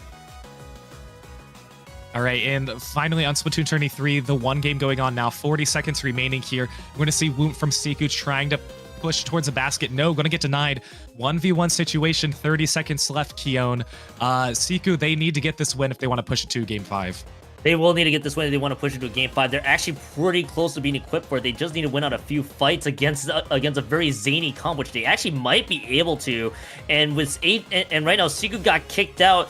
Guapa and the crew, they will at least force that overtime push. So far about that 10 seconds left marker, but they are going to get completely jump scared, I believe, by the carbon roller deck over about a few moments. Actually, are they actually able to find that entrance here soon? Especially not with the hammer from the heavens not quite landing at all on that side. Bubble is going to be deployed. Are they going to get this push? And yes, they will from the side. Ooh. They're going to need the clam. They might have the clams. They just need to find the 2 people to throw them in. Tormy is keeping this one alive for a little bit longer. They need 3 more, but that is it. Or Siku got kicked out. That the story is going to basically end for the H-Town Splashdown representatives there with Z-Bubble advancing. Yeah, so Siku got kicked out. Well, they're getting kicked out. I don't want to say they're getting kicked out of this tournament. That sounds like way too bad. They played so well. And they played so strong. And again, they won their tournament. And of all the tournaments, it had the largest number of participants playing, so that's got to be a reward on its own. Let's take a quick look at the bracket now, as we see on Splatoon 34 here. No Boys Allowed versus Octoputties here, resuming here as I believe, yeah, okay, so that's going to be Octoputties on the tower with the lead right now. So we'll see how long they can push this. After this push, we can go to the bracket to show some of the updated standings. But let's see how long they can cook, because they need to get this going if they want to get a win. They are down 2-0 Nito, but right now with the specials and all the map control, they seem to be in a much better position. It's scary though. There's 2 players with No Boys Allowed on the tower. Only 1 on the tower for Octoputties, and they've got that 1 player down. Another 1 on the tower. How long does it last? Not very long though. It's going to be a close affair, as we've seen from the past from Octoputties as we look at the bracket here. My Little Henlo and Prickly Pear. Again, Prickly Pear, the only team not dropping a set against My Little Henlo. The only team to drop 1 game here. It's going to be a head wallop of a matchup there. Yeah, it's that winners finals. Again, the way the bracket's structured, which, by the way, if you want to watch the set that's going on right now, Splatoon 24, you can turn that on. I'm sure we'll do live looking soon. But the winners finals is not going to be next. It is going to be after the next round, just so we can always make sure that we have 2 games going on at the same time for as long as we possibly can without delaying the bracket as a whole. So they're going to be, they earned themselves a water break, a snack break, whatever kind of break that they need and want. So they'll be doing that. But right now, No Boys Allowed trying to get their push. 2 are going to go down. At this first checkpoint, Octoputties got all the way down to 28, so very strong push. Now, Keon, this map and mode in particular can snowball very easily. So we will see if that benefits No Boys Allowed, or if Octoputties is going to be stopping them at this next checkpoint. Well, the other problem too, as you also know with this snowballing, is you got to get your members alive, more importantly, and everything else, because the special is going to land perfectly there. I thought that Ultra Sand was actually going to land as well. This might be a clutch jump there that prevents this one. The league doesn't even change. That was okay. That was incredibly clutch because No Boys Allowed was probably a Wow. few seconds away from swiping lead. Now, of course, you have about 2 minutes and 25 seconds left. There's a lot of game left here, Falco. So this could sit. So this still could be an opportunity for No Boys Allowed. But I mean, yeah, that I was thinking that snowball was gonna cause a lead change, but it didn't quite make it there. Indeed. 2 minutes remaining. But yeah, this is a like neck and neck match right now. You can't really get any closer than this. And this is where it's really hard when you're a team like Octoputties, where you can't afford to lose anything. And then just like that, you have 3 of your members go down. And I don't know, this has to be where No Boys Allowed takes the lead, Nito, because they really need to get this lead as members of Octoputties are going to be respawning. You just got to use all your specials right here. It's still scary, and they haven't done it. They're still another point behind. And it was this close to getting that tower on the checkpoint too. That is rough for No Boys Allowed, especially a team that has looked like they're going to cruise past this set, but they haven't cruised past it so far. 1:25 to go. It is close. It is neck and neck. This is what I love to see. Octoputties bringing the fight to No Boys Allowed, and they continue to hold the lead for now. Their double Tetra comp has been most noteworthy. The most noteworthy comp is this set, or at least the most consistent comp we've seen in this set so far. Let's see, just about a minute left here. Oh man, there's so much orange paint on the ground too, so I think that's going to be just such a huge obstacle. Well, I mean, it's going to benefit Octoputties here, but it's going to be something that they need to capitalize on. And of course, their comp is a comp that, unlike any that we have seen before, really, obviously in this tournament, you have 2 Tetras, you have a Bamboo. This is something they put in their bio, so they run with this, and everybody who knows them knows that they play these weapons pretty much one tricks. And I mean, the tricky part about Tetras is people don't generally face them anyways.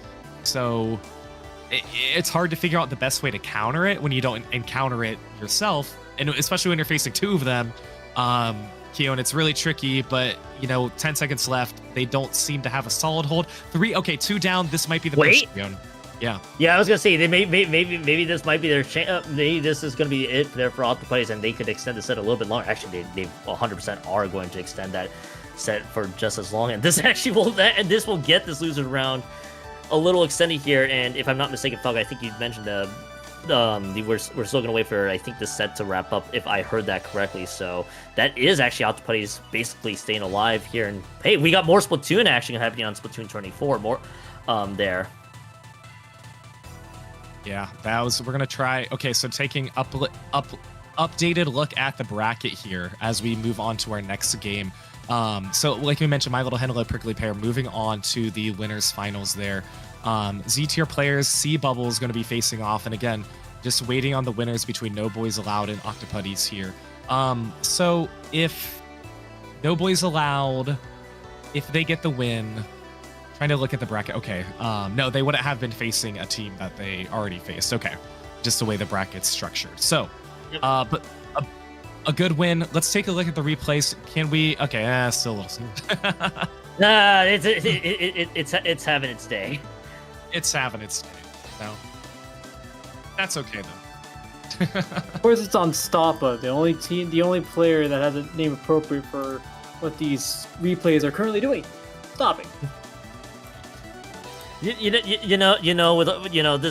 kind of one of the cooler things we wanted to see was see all the big highlights that are here. We may have to give ourselves some time to get ourselves back in front of it too. So so a little unfortunate, but hey, sometimes that's how it goes during times. So I mean, I believe, if I'm not mistaken, Falco Neo, this is the match happening in Splatoon 24 is the only active set, I think, that's currently in progress right now, and that one was the one we just saw, the 2-1 lead for No Boys Allowed. So again, I'm really excited to see how that set continues to progress. I thought No Boys Allowed had a decent stranglehold in that ship-shaped cargo code tower control with the way that's all playing.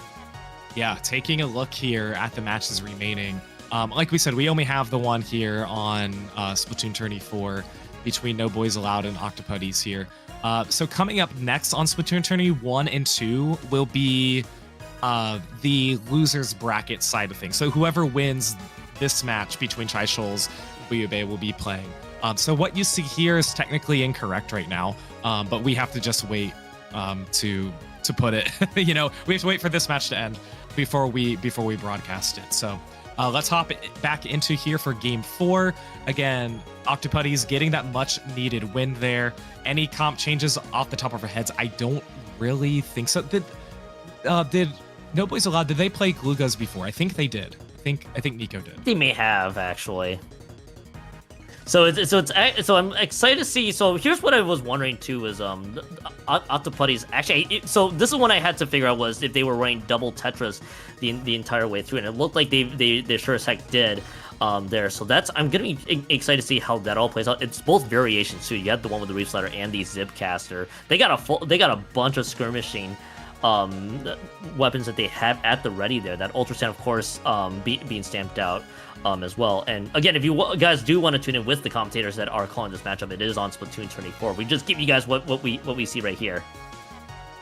Yeah, you'll get a much better, like authentic commentary, and instead of our analysis couch style where we show all our fancy brackets and stuff too. But yeah, so if you want to take a closer look, that's the stream to do it. Again, on the mic for that one, you have Rocket and Rose.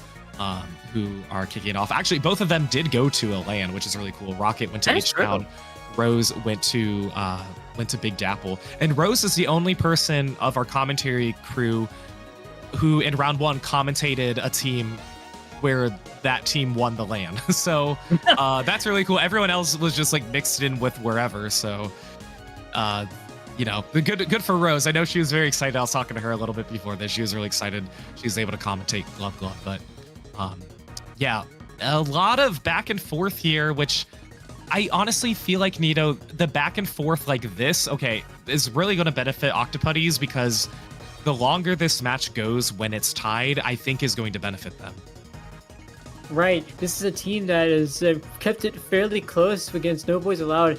Every set, every match so far. In fact, this is a team that kept it close against My Little Henlo. They did take one game off My Little Henlo, making them the first team to drop, really one of the top seeds to drop a set, the first seed to drop a set. So Octoputties likes it when they can keep it close, likes it when they can bring it to overtime because they know they do very well in these high pressure situations. And they're probably going to see one very soon here as No Boys Allowed gets their first dibs on the basket. Both of these teams had yet to score, but it's going to be No Boys Allowed making their first move. Yeah, that is, 2 minutes, almost 30 seconds in. Sometimes unusual, sometimes not. It just really depends on kind of the pace of the game. And again, with only one follow-up of a power clam, that I think is going to help Octoputties. As look at this, Helix really trying to just shark their way forward. They are in a position to maybe get a trip. No, okay, they're spotted. Oh, and they were alone too. Okay, I mean, let's see how well they can do in this 1v4 situation. Taking down 1, taking down 2, taking down. Can they take down Ali? Taking down 3. Hey. Oh, but the barrier opened. Okay, the one player made a break for it. So that was really interesting. I enjoyed watching it though. You know, the entire way through, I was like, okay, that was a slick quad by Helix. It kind of also, unfortunately, led to Octoputties getting the push there too. But we gotta give him props for the highlight. And again, same deal. We'd love to hear what you mentioned, Rose and Rocket on the mic, noticing how all that played out. So, yeah, this is gonna be really intriguing to see how this plays out. Obviously, the score being 60 points to 80 points remaining here for either team, and then for Octoputties, they still got a lot of room to maneuver there. From what we notice, they do. And again, this game is so close, but a lot of paint here from the side of Octoputties too. The basket's going to be broken once again, but 2 are going to go down. So, I'm sorry, from the side of No Boys Allowed. So they are in a better position right now, but I don't know, Nito. What's your take? My take is another sports reference. I don't know, Jim. It looks pretty close between both of these teams, and it seems like No Boys Allowed is extending their lead here. Thanks, Tony Romo. Love it when I point out the obvious in your reference. And you're on it. But so far, Booyah Bay and Chai Shoals are representatives still keeping it close together. Remember, Octoputties has been doing fairly well so far, but they are down in match point against No Boys Allowed. No Boys Allowed does very well with this stamp coming out from the mini spotlight, but nothing there yet. 20 seconds to go. It's still a trade-off. It's been a trade-off in mid here this whole time, and we're still seeing it happen here. But it's more critical now for Octoputties because they do need to make this move. They have the power climb, so this will likely go into overtime. 5 seconds to go. It's going to be a close one, Falco. I don't know if we're gonna see one as much as I keep talking. Yeah, let's take a look. Here's the jump. Can the clam go in? Oh no, and it's okay. They did, but there's nobody there to follow up. The junior is still alive, and now they're going to be going down. So that's going to seal the deal there. So that is going to be Bouillabaisse, no boys allowed, moving on, knocking out Octoputties here in losers round 1. So unfortunately, we're going to say goodbye to our 7th and 8th seed here in the losers bracket. No boys allowed, going to be moving up. Let's take a look here at the bracket. Updated bracket, moving on to what we have the latest. No boys allowed. They're going to be moving on to face Glub Glub, Z tier players, and C Bubble. That is also going to be happening. Both of those matches going to be happening on Splatoon Tourney 1 and Splatoon Tourney 2. My Little Henlo and Prickly Pear, they're in the winners finals. They get a little bit of a breather. They're going to be waiting just a little bit as we are going to be moving on to 2 concurrent streams. So we will be saying goodbye to our Splatoon Tourney 3 and Splatoon Tourney 4 broadcast as they're going to be ending, focusing on 2 at a time now. So it's been a lot of fun so far. Keon, Nito, we've sat through 2 sets, a lot of close games, a lot of action, a lot of talking. You can hear it in my voice. Yep. This definitely has nothing to do with the fact that my allergies are kicking my butt and have been for 3 days. And I've been taking cough drops and Dayquil and NyQuil for like 72 hours straight. And I assume at the end of the night, my throat is going to be killing me. But hey, it's all worth it because we've been waiting 8 months for this day. Keon and Nito, Splatoon Tourney 2, losers round 2 kicking off. Keon, New Inkling Sea Battle. Let's head to that one right now as we take a look here and see how this one is going to be starting off. Give us your rundown. Yeah, so quick rundown here of the stuff you see. The red pencil always showing up when it matters here. I think if I'm not mistaken here, Nito, from the close look at the weapons that we're seeing right away, I feel like that fundamentally the C Bubble have the same comp. And Z2 players, I think, running very similar weapon styles anywho from the matchups we have seen of Z tier players. So this is going to be an interesting set to start because, as Falco noted, these are both loser bracket matchups. So winners finals will just get a quick little breather to just move around a little bit and see how this plays. And Nito, anything that kind of strikes out to you while Z tier players are starting off strong? First of all, the red pencil. I've never seen a red pencil before in my life. What are you doing here? Anyway, C Bubble is going to look at this. You're looking to take this zone, and they do, but interestingly enough, it's not convincing. It actually goes back into a neutral position not too far afterwards. Decaf, nice pick there from the Decaf on the side of C Bubble.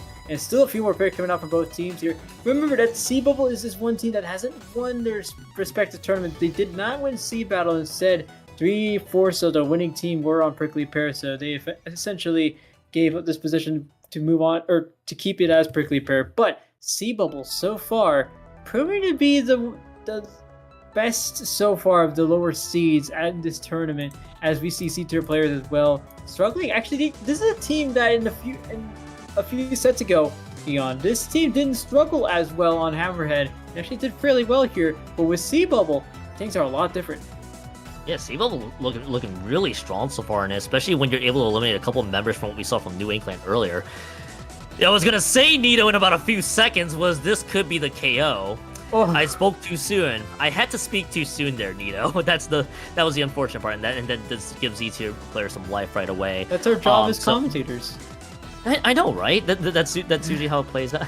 That's usually how it plays out. See, we're both commentators. We're also looking at the 10,000-foot view a lot of the time. So, yeah, 48 points remaining. They're going to be out of the penalty points here soon. So, while this matchup is kind of focusing here, we got the 69 points remaining. If they're going to throw out the crab into this mix, they should be able to get the zones back here soon, which actually they might be able to. Yes. So, points are going down right here. And Nito, this is now going back to this back and forth we go. Right, and we're still looking at this back and forth with a minute or half of the game done, half of the game to go. Z-tier players now, look at this position. This is the same position we saw under Tower Hagglefish. So this is something they want to hold on to. 49er has his Zipcaster. Lots of damage they can do here. Zipcasters have excellent special on this map. Question is what they will be able to do with it. The answer is not much. This decap now getting another one. As soon as they drop down another one, another pick comes their way. Sea Bubble doing the most here for this retake, and it's working out so well. This decap does go down though, but it's not enough to prevent the retake. Sea Bubble, I love how Sea Bubble's playing. It almost looks so precise to the point where it's not precise at all. You see specials being popped left and right. This camera operator having to swap around with these players, and we're getting get a peek at this game audio actually as we hear some of it going on for the game. Yeah, you can see a lot of the game audio here that is playing out, and it looks like it doesn't seem to be quite. Yeah, again, if you want to watch the commentary for this particular matchup, definitely go into Splatoon Tourney 2's, and as we do get to see, I think right away, Sea Bubble definitely trying to make the most of what we're seeing right away. It's kind of, I love this back and forth that we're seeing right away so far between both squads. But as soon as I say that, Sea Bubble's gonna be able to take that one home. That will take us through with a 1-0 lead for Sea Bubble. So there'll be some stuff to discuss there for Z tier players coming in. Other matchups still trying to be ironed out. So all matchups currently on the break. So Falco just get you through. Sea Bubble and Co are up 1-0. Nito, anything that kind of struck out to you while we were watching that matchup play? I mean, it's interesting. I do think that Z tier players could have been I think C tier players, what they were doing there is similar to what they were trying earlier. The thing about Sea Bubble though is that sort of what I mentioned during that set is that with Sea Bubble, what they were doing is just taking them apart one by one. Usually you see team plays at this level competitive Splatoon, but it looks like they're so confident in their own mechanics, so confident in how they can take these 1v1s. It's almost just like on this end is going to be a match between another player and another player. Over on the other side of the map is another 1v1. Either way, it seems like Sea Bubble is winning those consistently. That's what's doing them so well here. Yeah, that's honestly what's doing them really, really well here. As we get to welcome back Falco into the mix. We saw that amazing back and forth matchup that we have going right along. So Sea Bubble going up to that 1-0. They're going to be entering game 2 in just a few quick moments. Other matchup, I think, if I'm not mistaken here, it would be Glub versus No Boys Allowed. That is going to be queued up in Splatoon 21 here in just a few moments. Oh my goodness, it's a coast to coast battle here, Falco. I know. Yeah. Right? Who are you repping, East Coast or West Coast? You know, we have Seattle taking on Boston, San Jose taking on Brooklyn. I've been to... Okay, I don't know if I've been to Brooklyn. I've been to New York City. I don't know if I've actually been to Brooklyn. I've been to Seattle before. Never been to Boston. Never been to San Jose. But this is what we love. Like, again, we mentioned this earlier in the broadcast, but there's so much camaraderie of supporting your team, supporting your state. There's a lot of watch parties going on right now. I'm in the Chai Shul server. I think there's like 16 of them all in one VC watching and hanging out. I'm not sure if there's any live watch parties that were going on. I don't know if Houston was planning that at all or anything. But let's hop back into here for game 2. Like you guys mentioned before, Sea Bubble's up 1-0 over Z tier players here as we get ourselves situated to get in here. And, you know, again, really not much change in our comps at all that we have seen from any of these players before.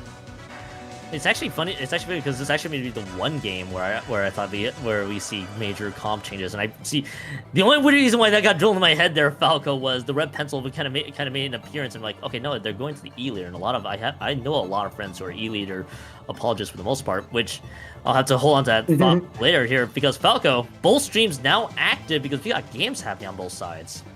We certainly do. In Nito, we have this one kicking off Glub versus No Boys Allowed. This is the 3 versus 4 seed going head-to-head here in the losers round 2 match.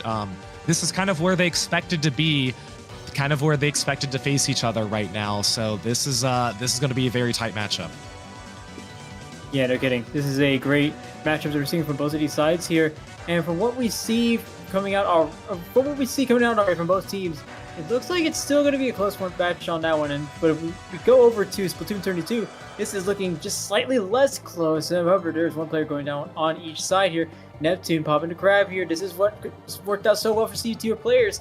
This is a much different matchup than what we saw earlier on Zone's Hagglefish. Go over to Tower Control Sturgeon, and We go over to Star Patrol Sturgeon, and things are looking far different here. My goodness, Ren, the only one left to back out here, but they have done their damage. AT remaining a tremendous push to begin, rather to get too closer to halfway.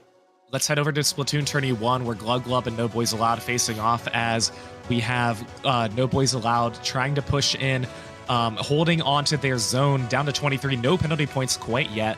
A one-player advantage right now.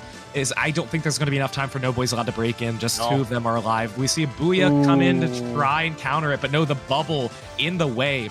So that is a 100-0 knockout in favor of Glub Glub. Let's go over to Splatoon Tourney 2. Once again, Z-tier players versus Sea Bubbles right as we approach with the knockout. So, okay.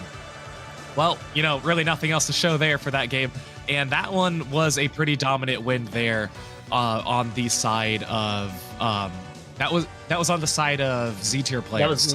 Yeah, Z-tier. That was really impressive. These are quick games, Nito. These are fast games to start us off here.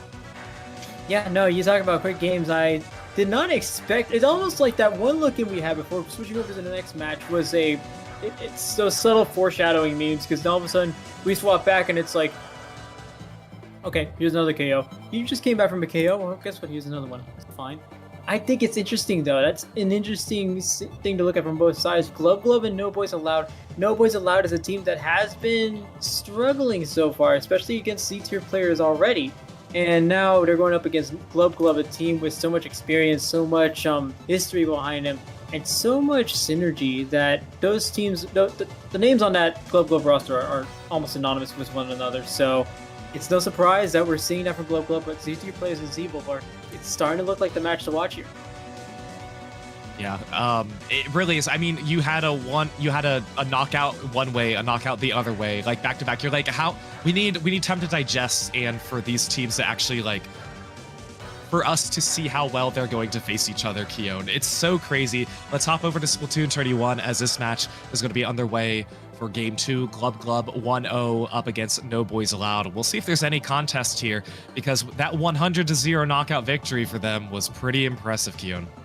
That was a really impressive start there for Glub Glub, especially with that 100-0, and kind of might set the stage for Glub Glub to see how they perform so far. And this is a very strong No Boys Allowed squad that we're seeing from Booyah Bay. So I'm gonna be intrigued to see here Falco for No Boys Allowed, if their response is gonna be ready to go with it. But so far might be another slow start right away, and this might be spelling potentially the same script the way Glub Glub's kind of just running. Yeah, it's exactly what we saw in the first game. Because Booyah Bay, they didn't even score any points. So Glub really just running away with it. Nolan is just such a good player. I mean, obviously, playing for Moonlight, yeah, you're a good player.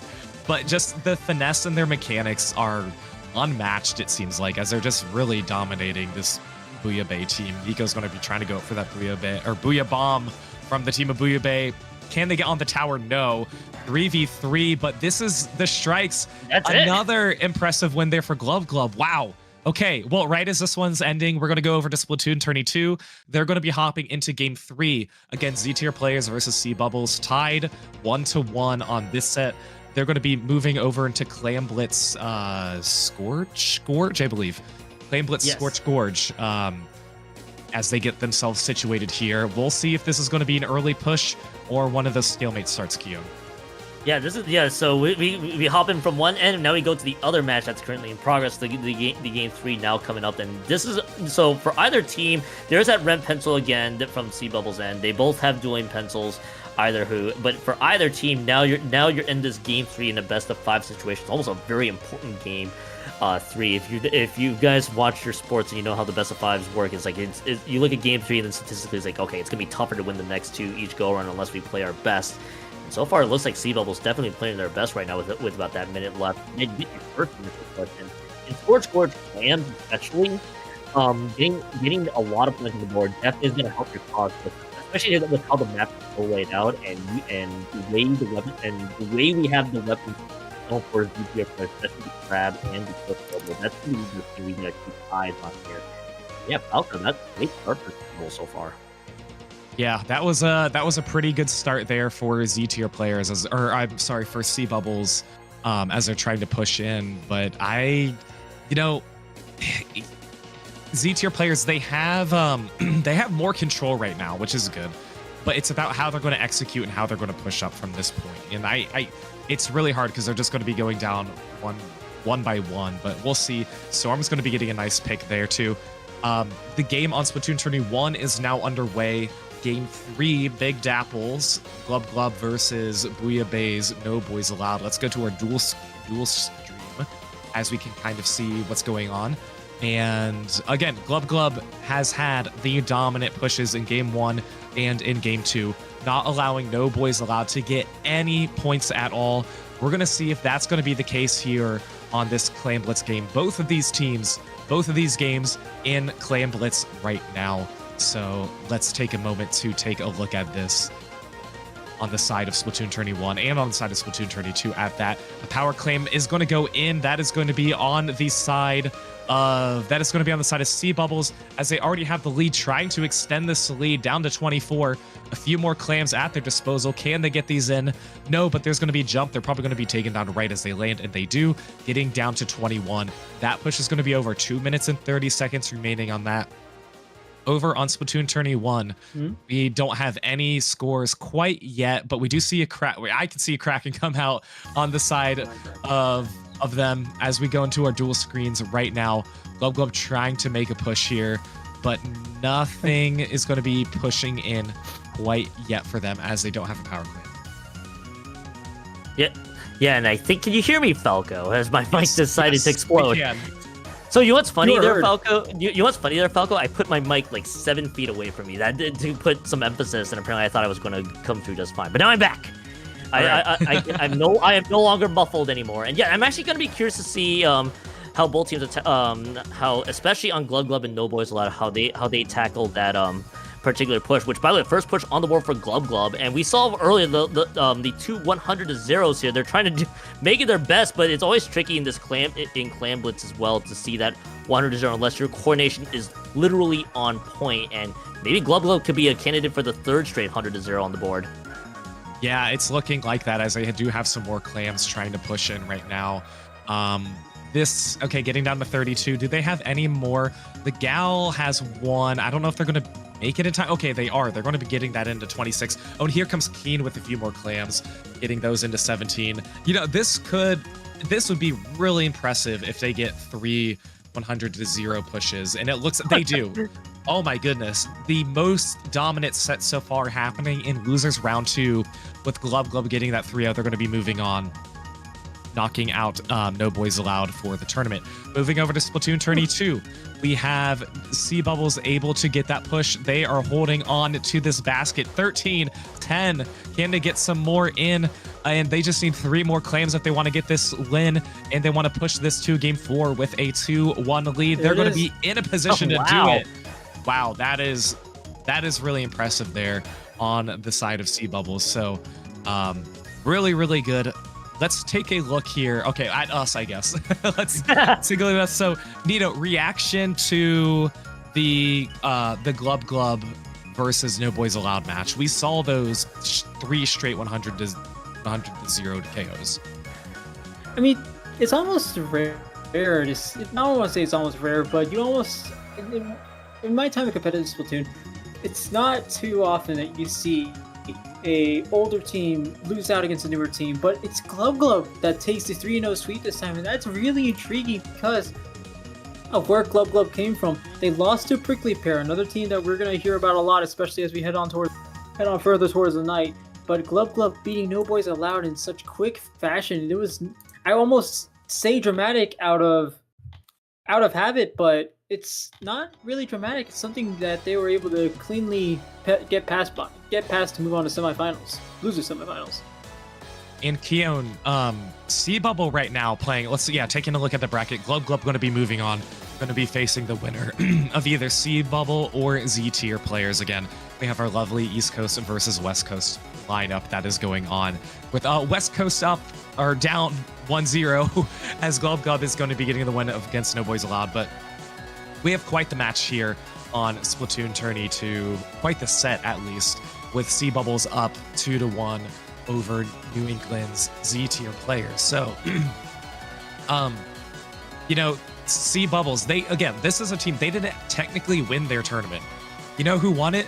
The team who won Sunset Surge under the name Pika de Gaia, which is Prickly Pear. 3 out of the 4 players did. And the way we have the tournament structured, we said, hey, if your team wins a tournament, well, first of all, you can play at any qualifier you want. But if you have more than one winner on your team, that team cannot then qualify again. Like, you can't qualify for the rest of your team. So Prickly Pear knew that. 3 of their 4 players won Sunset Surge, went on to Sea Battle, technically won it. They picked up Nico, not the Nico from Booyah Bay, the other Nico, who played with them. So it's just so fun to see how a lot of these players will go to a bunch of different lanes. Our streamer Jorian went to 4 of the 8. So that is absolutely crazy and very impressive. Shout out to you, Jorian. You've got to hold the record for that. So that's really cool. Oh, Shiny beat you? How many did Shiny go to? Shiny.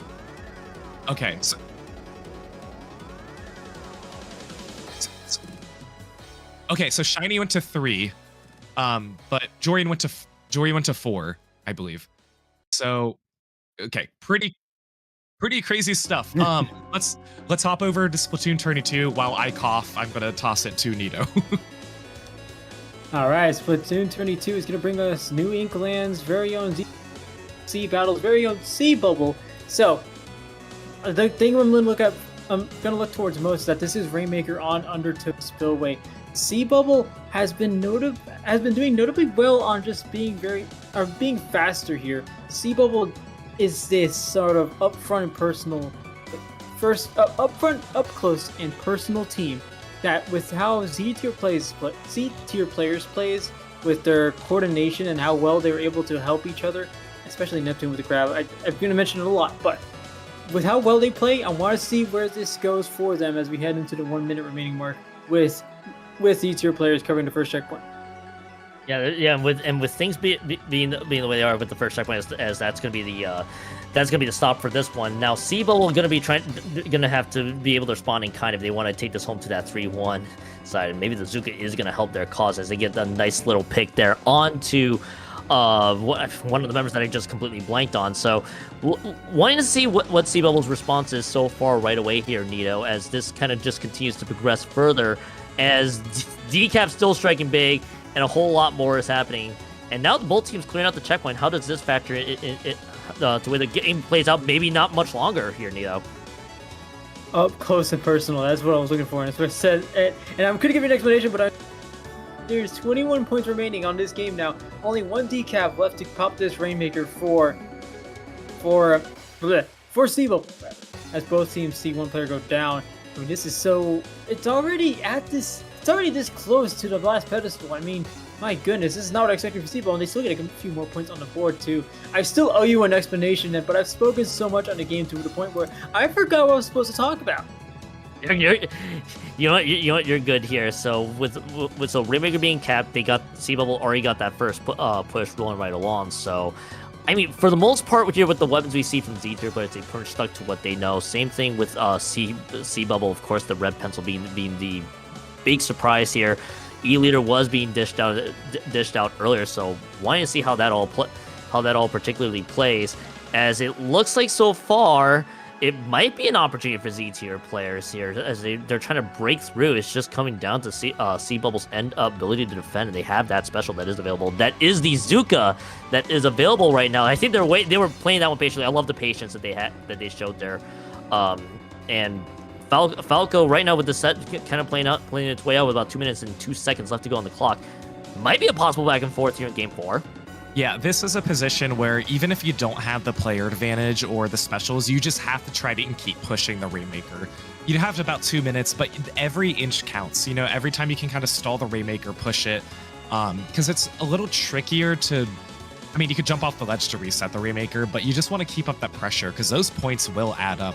But now we're at a neutral game here with Z tier players in control. They are the ones getting down to 20 here, I believe. Is that correct or not?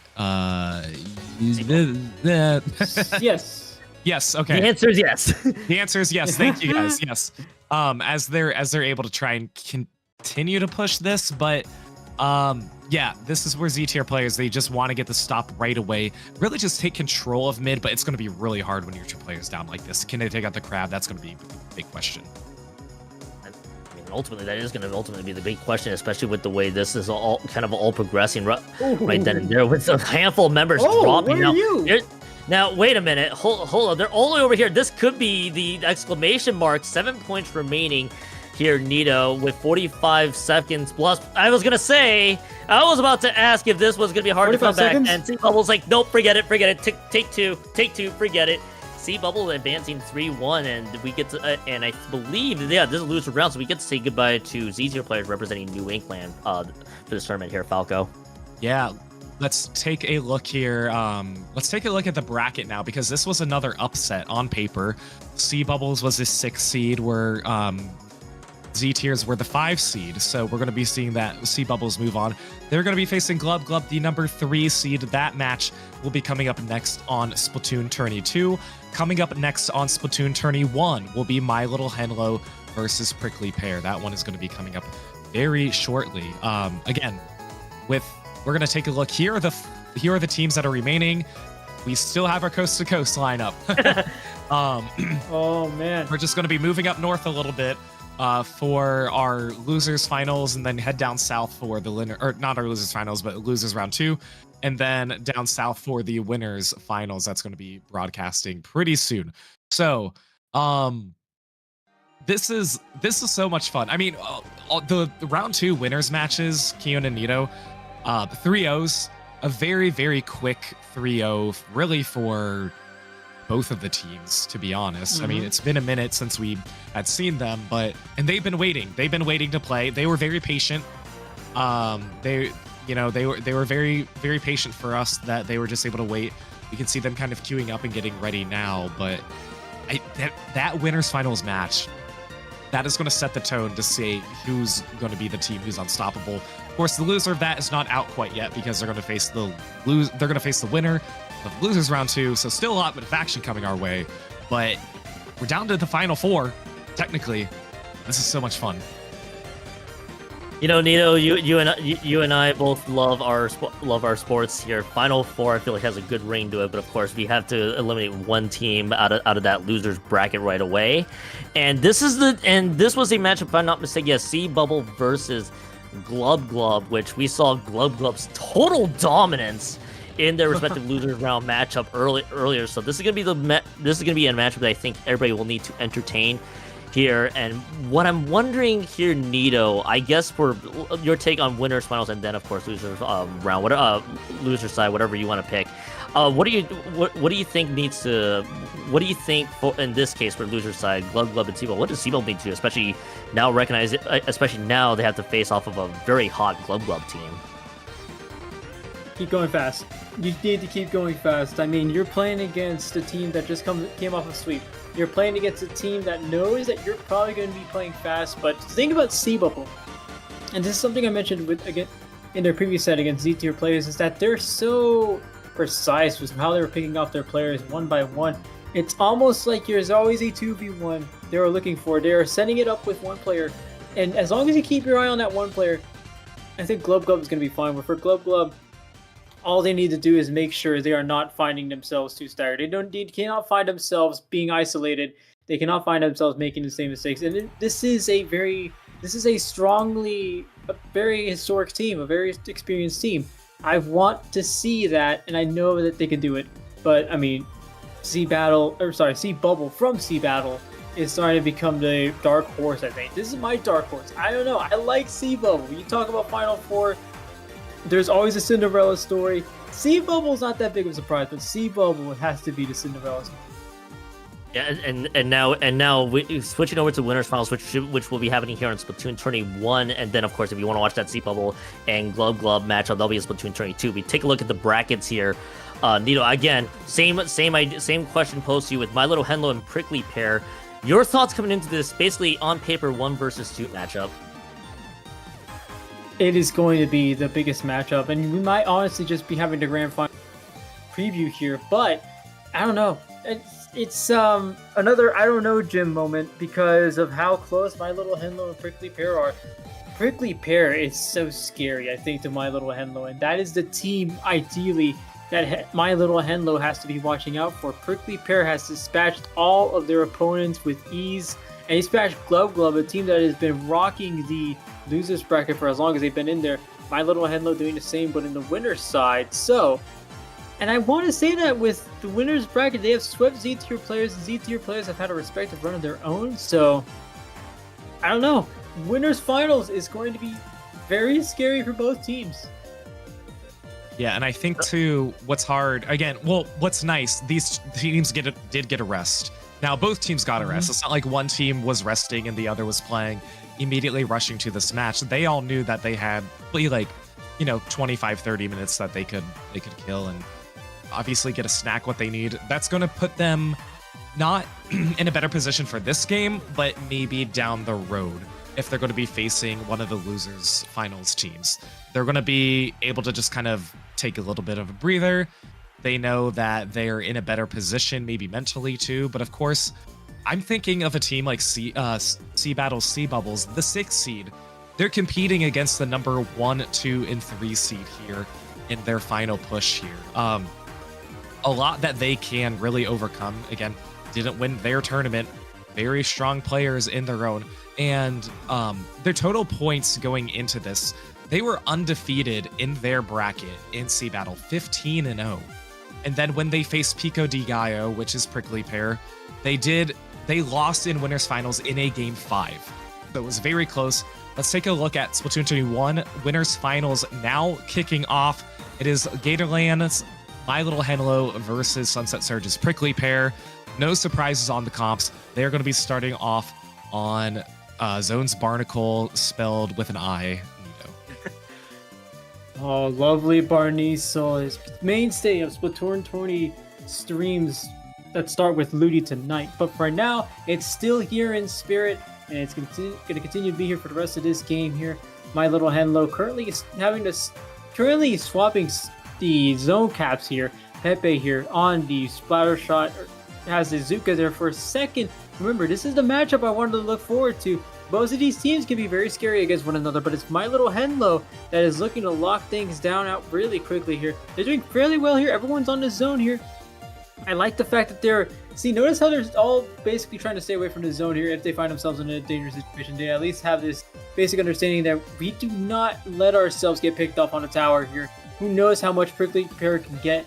They know there's a mutual level of respect here that I'm seeing from the gameplay wise, and I think My Little Henlo here recognizes the threat that Prickly Pear can bring.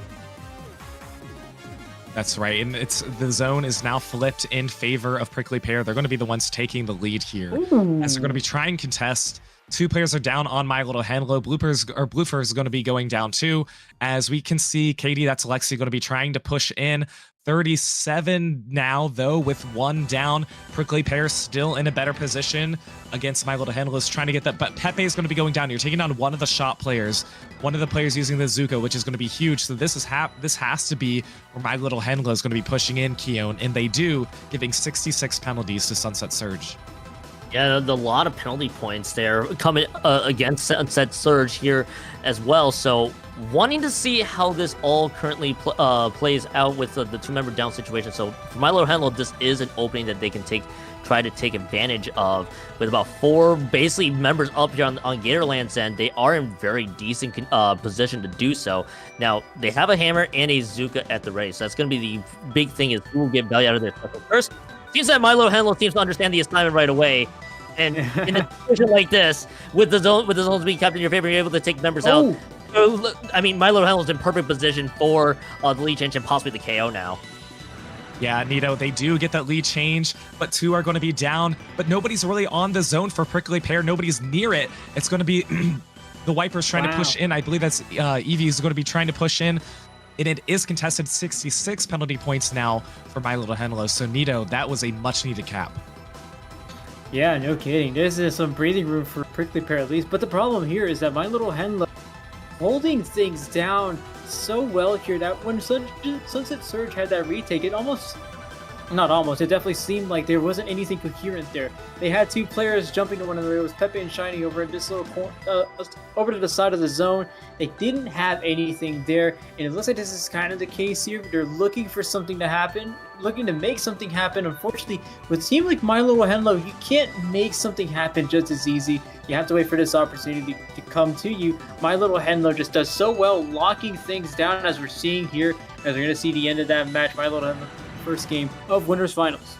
Yep, and moving on to Splatoon Tourney 2, Glub Glub versus Sea Bubbles now kicking off here. Again, in our losers round 2, winner will be moving on to losers finals. Glub Glub, the number 3 seed versus Sea Bubbles, the number 6 seed here. We are once again here on, this one is Hammerhead Bridge, which I think should have been Barnacle, but they're going to be playing it out, I guess. I don't know. Well, if somebody, one of the TOs wants to do something about it, they can. It's not our domain.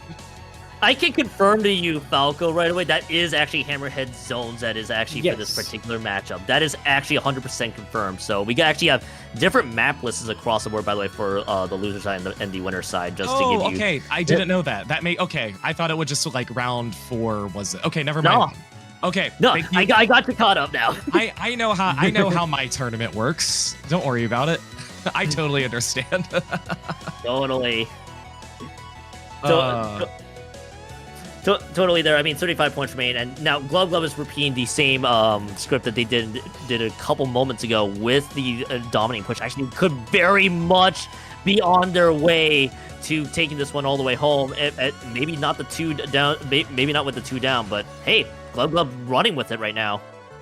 Yeah, Glub Glub really in dominant position right now. Nito. And again, it's a lockout. It's a lockout stage. That's Hammerhead Bridge. As you know, it's not surprising that was a very, very quick KO. Yeah, I mean, I call that stage. Well, I call it stage Walleye 2 because it is just Walleye 2. I mean, it's so. You mentioned the word lockout. It's gonna appear a lot when you talk about Hammerhead Bridge because of how close things are. Look at this replay here from the earlier match from Sea Bubble against Z tier players. A match that Z Bubble ended up winning to get themselves to Legend semifinals. All of this started here with how well Sea Battle, again, look at how well they're doing with these fights. I mean, especially with the decaf here. The decaf doesn't necessarily need any introduction. The decaf's strong on its own right, but all right, let's hop over to Splatoon Tourney 1 as that match. Sorry to interrupt you, Nito, as that match is now underway again with about 20 seconds in. We are on Clan Blitz here on Umami Ruins, and again, kind of the stalemate beginning where Gatorland seems to be in a little bit more control. 2-player advantage against Prickly Pear. One is going to go down. That's Henlo. Pepe is going to be taking them out as soon as they go down, but My Little Henlo is going to be scoring, Keon. Yeah, right out of the gate, you got the immediate score there from My Little Henlo. And Prickly Pear in a very interesting situation where they're having to basically play catch up for a good chunk of this game. So a good chunk of the set so far, with My Little Henlo able to get the first score with that 1+1 push. And if I look closely at the weapons here, of course, the splash and the sploosh still working large. Wait, they just snuck their way through. Okay, that's what I was wondering. What was happening on that one? They got points down to the 62 points remaining marker. Well, I mean, My Little Henlo is just throwing blow after blow after blow for them at the moment in terms of the 2 pushes we saw.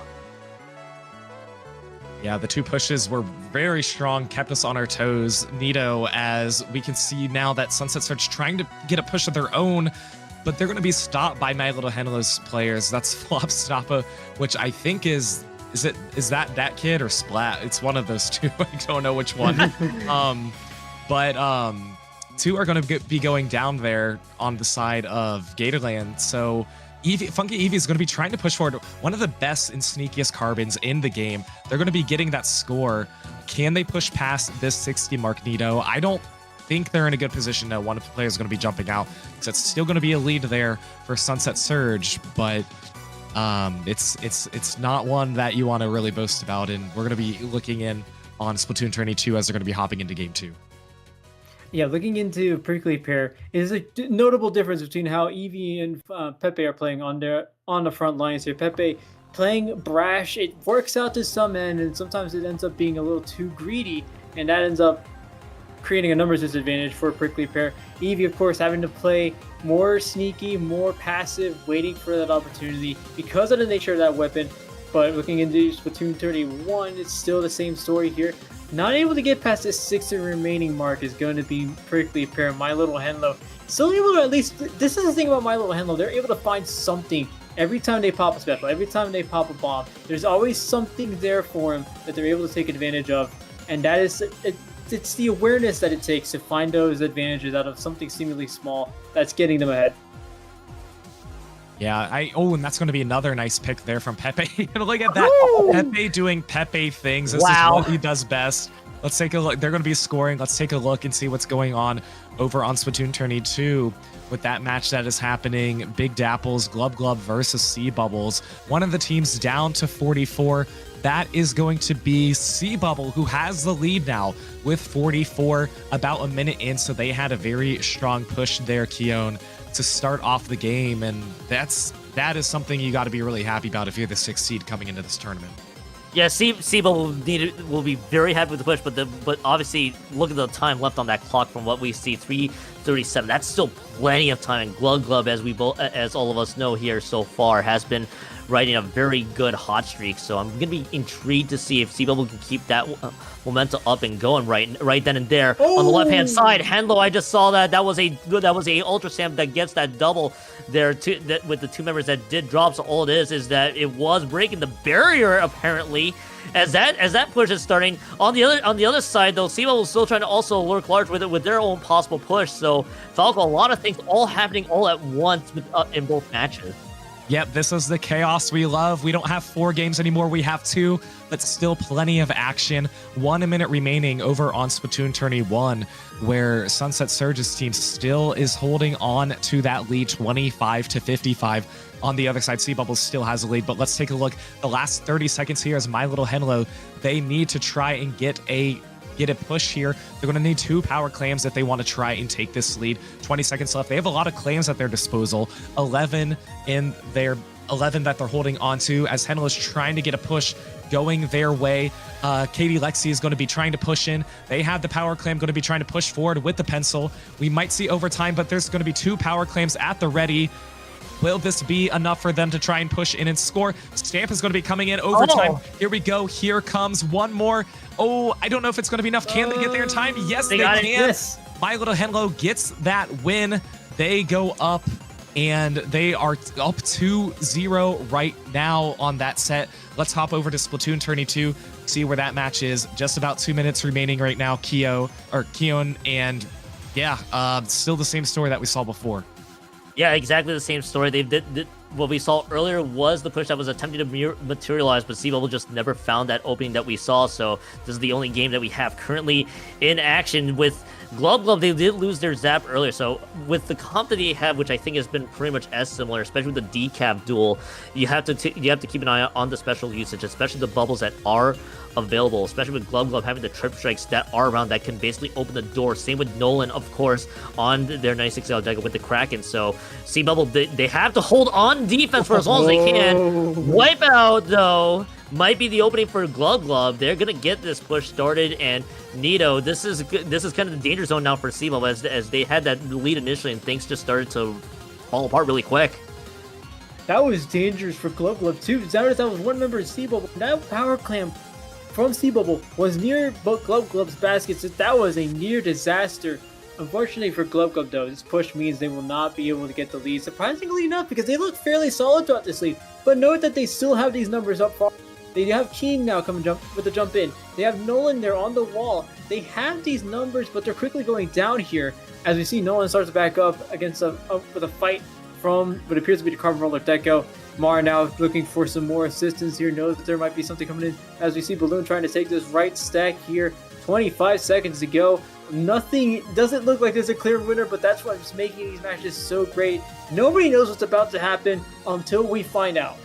Well, and Nito, also, 1 power claim is not going to net the lead for the side of Big Dapple. So Glub Glub's going to need something a little more than just 1 power claim if they want to try. They don't have one right now. Then they don't even have one. They now do. Okay, they do now. They barely got it in time. Keen is going to be picking it up. They're going to be throwing it. One of Players is going to be crackening. They're going to get a jump. Keen's got to get out of that storm or else they're going to go down. Still alive. The Kraken is out. They are getting it in. They need 4 more clams to try and get this in. We're going to see one go in, but here comes Keen coming up the ramp. Can they get it in time? Yes, they can. They get that lead. They are up 2-0. So 2-0 against Sea Bubble. Let's hop over to Splatoon Tourney 1 as this game is now underway. Game 3. So Prickly Pear able to get it to 86, not quite to that first checkpoint with My Little Henlo now on the tower trying to fight and contest here. That's going to be this is going to be a very close and contested game, Keon, as we see these two teams face off in a must-win game for Prickly Pear. My Little Henlo, by the way, dishing out that Clash Blaster this go around, so which a weapon that doesn't normally see airtime. So this is actually a fun little weapon that I like to see a lot. If anybody wants to be a Clash Blaster specialist, so love to see what value that they can get so far right away. And Prickly Pear kind of just sticking with their bamboo and the other assortment of weapons that they have. Nero, I want to toss this to you here with the weapons that you see. What do both teams need to keep an eye on as the first checkpoint being reached here for Prickly Pear? I've been staring at the Class Blaster for so long that I still at least remember your question. With that being said, Prickly Pear knows they're running essentially two shorter range chargers here. They've got the pencil and they've got the bamboo. That's interesting to note. I think that what they're looking for here is My Little Henlo knowing they have a wiper, they have a splash, they now have a Class Blaster as well. If they can chip him and keep him behind, keep him staggered, or at least keep them playing passive, it's going to work out so well, and it's working out really well here. As we're getting to 20 points remaining, they have cleared the last checkpoint. Prickly Pear, could this be their first win of the set? We're going to find out very soon here. There's still 4 picks being traded left and right, back and forth between both teams. And Prickly Pear continues to hold on to the tower here. Evie looking to get some more going for him. Prickly Pear getting this close to the tower, getting this close to the KO. Wow. We're holding down the line. Henlo, only line of defense for My Little Henlo here. And it's still contested here. My goodness. Yeah, and Nito, this is what you need to do. Just you can be the only one alive. Like strategically feed, push everything you can onto the tower. And Keon, it's just so important you do that. They aren't able to get the knockout, but now Gator Lane, essentially My Little Henlo, they need to get the knockout if they want to get the win. Are they capable of doing it? Absolutely. It's a matter of if they can execute it in these next 2 minutes. Well, the good thing that they have going for them, by the way, because if I look really deep into this comp, because they got the Ultra Stamp, of course, Henlo is going to be your user on that one. They got the Crab Tank, the Cooler, and if I'm not mistaken with this Clash Blaster kit, this might be the one with the Zuka on that side, as we got the other match that has just kicked off on Splatoon 32. This would be match point for Glub Glubs, so keep an eye out on that if you want to pay attention to that one. But going back to this one, this actually could be My Little Henlo's time to counter push here, again, with this map being the 1-2 snowball effect between checkpoint 1 and 2. Now if you're Prickly Pear, you can't afford to let the defense stop, but My Little Henlo, they didn't seem too phased at all there, Falco, because they're rolling right through to this treacherous second checkpoint, I like to call it. Yeah, 2 of them are going to go down. 1 member down now on the side of Prickly Pear too. Will this be enough for them to try and get past this checkpoint? That's going to be their first big obstacle. But look at this on Splatoon 32, rushing it with the Rainmaker. That is going to be members from Glub Glub, I think there. Yep. Yes, that is going to be Glub Glub in the orange, Sea Bubbles in the blue, as they get to that first checkpoint, kind of just easy breaking it through, getting that win. So now we have a neutral game on Splatoon Tourney 1, game just kicking off on Splatoon Tourney 2. This is going to be make it or break it point. There's going to be a wipeout, and that is going to be now an opportunity for Prickly Pear to try and extend the push that they have already. That is a much needed wipeout. Let's take a look at these last 30 seconds of it. Nito, give us your 2 cents.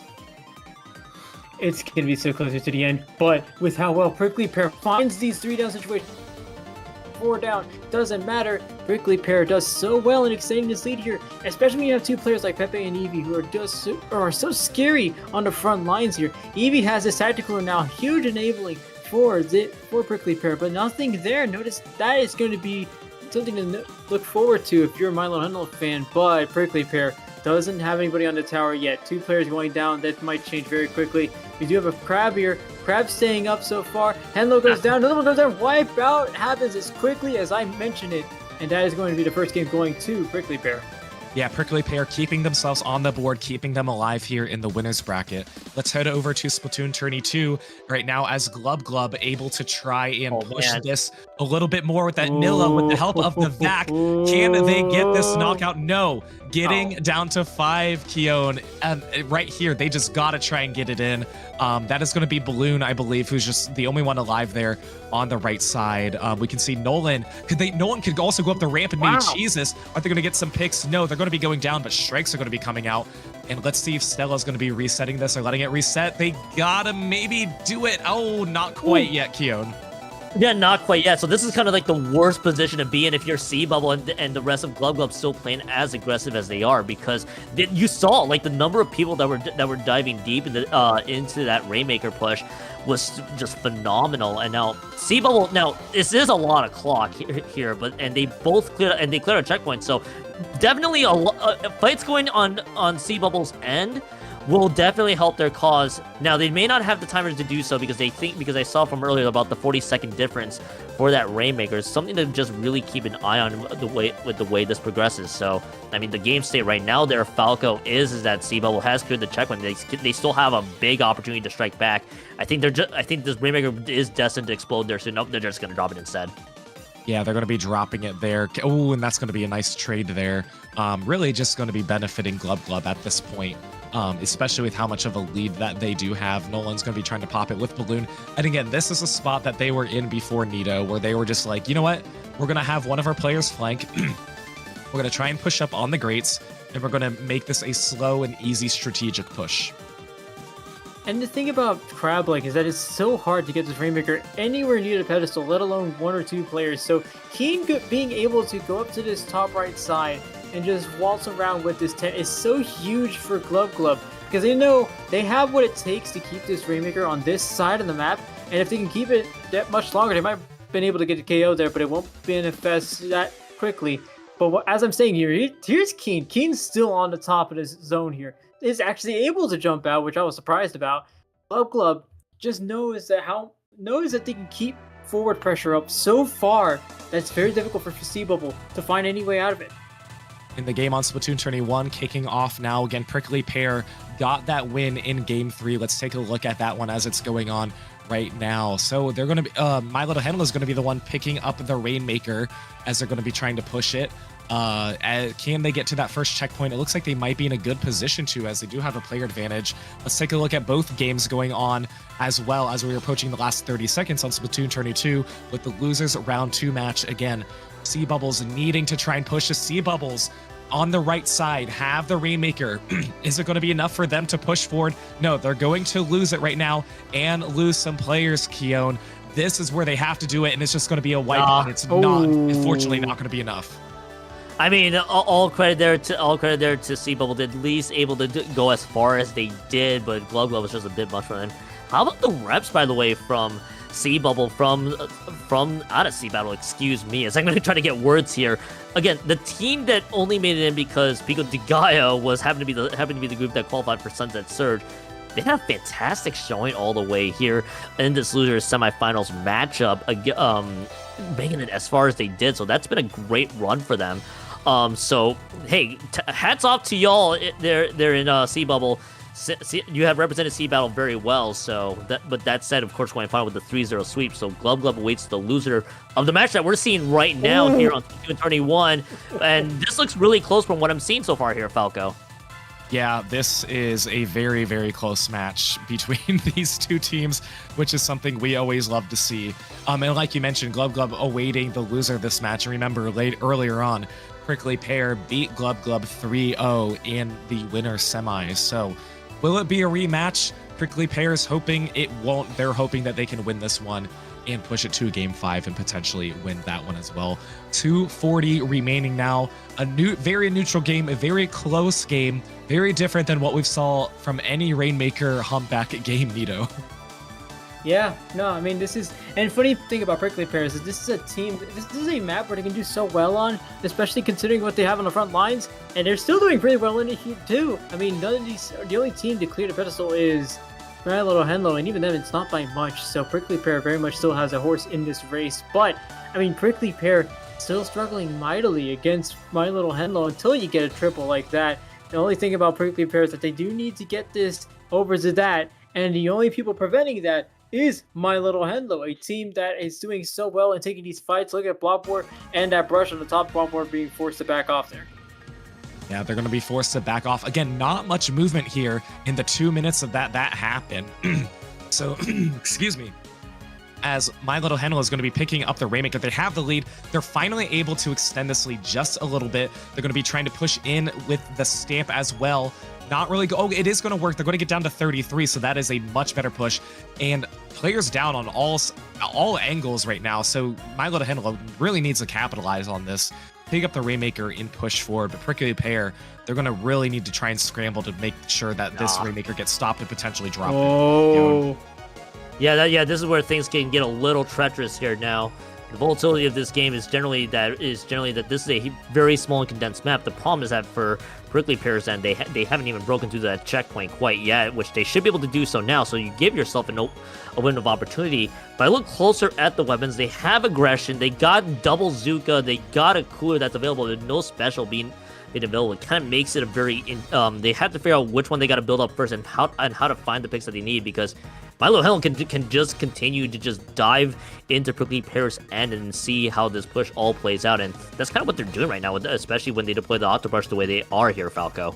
Yeah, and they are a team that they can do this for the next 30 seconds. They are perfectly capable of just playing the defensive 1v1 game. We just have to make sure you don't flank. We don't need to try anything fancy.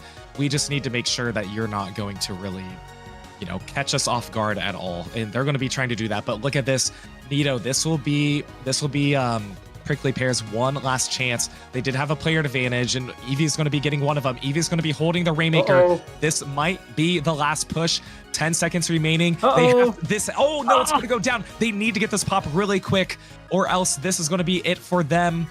Not it, but you know what I mean. And it's not going to be enough.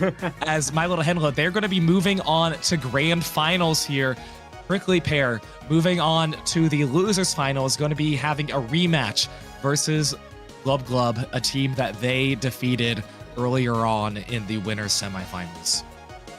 And to keep using some sports terminology, what essentially My Little Henlo was doing there was dribbling out the clock. They knew that they could take these fights. They knew that they could just hold on to this and we'll be fine, because ultimately Prickly Pear, with how aggressive they are, that's gonna almost enable them to make those kind of desperation plays. And you saw a little bit at the end there. Although me calling it a desperation play is unfair, because that almost worked out. Had it not been for one bomb that took out the Rainmaker, that would have been I don't know. If I'm My Little Henlo, that is the moment where I just scream and just like, ah! Yeah. And let's take a look at the replays again. We're just trying to debug some of our replays. This is one that happened earlier in the set. If we can get you to a more current replay, we certainly can. But this match has kept us on our toes. Definitely a match that we could potentially see later on in the grand finals. But of course, Glub Glub is going to be standing in the way. Let's take a look at the bracket one more time here before we let you guys go for the duration of the stream, because we've been on for almost 2.5 hours right now. But yes, Prickly Pear, Glub Glub going to be coming up. That match will actually be right here on Splatoon Tourney. We will be broadcasting the losers finals and grand finals from here on out. There's only one match that can happen, so it will be on this channel. My Little Henlo, they will be waiting for the winner between Prickly Pear and Glub Glub. So, Nito, Keon, this has been so much fun. This is like the first time we've been able to do any sort of cast like this. A lot of live look-ins. We hope the replay system would have worked a little bit better, but hey, technology sometimes is really tricky to deal with, especially when there's so many moving parts.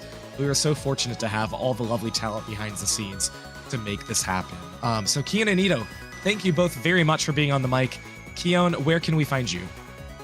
You can find me finally going to eat dinner after this cast. I had all the energy in the world leading up to this one. I've still managed to have whatever energy I've harvested. So, but you guys can find me on Keon2570 Blue Sky on Twitch. And I don't think I can show it here. This is the Riptide Volunteer shirt that I've been wearing all day. It's the closest thing I have to LAN representation. So go to Riptide if you guys haven't yet. Nito, I'll toss it over to you. Where can the people find you? Where can people find me? That is a great question.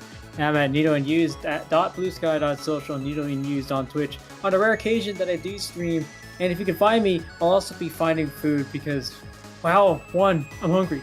2, I need something to eat when we get to these loser finals and grand finals. You know, it's like YouTube videos, except this is much better than a YouTube video. Also, shout out to Columbo, the shirt I got.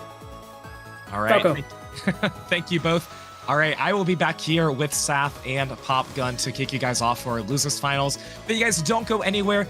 Glub Glub versus Prickly Pear coming up next. You're watching the LAN Championship Showdown here on Splatoon Tourney. We'll be right back.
Hello, everybody, and welcome back to the Splatoon LAN Championship Showdown. My name is Falcoflyer, joined here with Saf and Popgun, getting ready for the losers finals. We have seen quite the matches so far across 4 streams, including this one, but we are down to 1 concurrent stream. 3 teams remaining, Glub Glub Prickly Pear facing off in the losers bracket. Saf, how are you doing today? I've been waiting months for this event, through grueling hours of making t-shirts for all of the TOs, through the wonderful event that was Sea Battle Royale. Yeah, love you for that. And it's great to finally be here on Sunday night. And I asked Popgun to wear suit and tie with me, and so we kind of have a nice little outfit exchange going on. I was going to say, Popgun, this is very different from how you dressed from Ludi tonight last night when you were the Mario Party cowboy outfit. So you look good. You look good, by the way. Thank you. How have you been enjoying the tournament so far? I've been enjoying it a lot.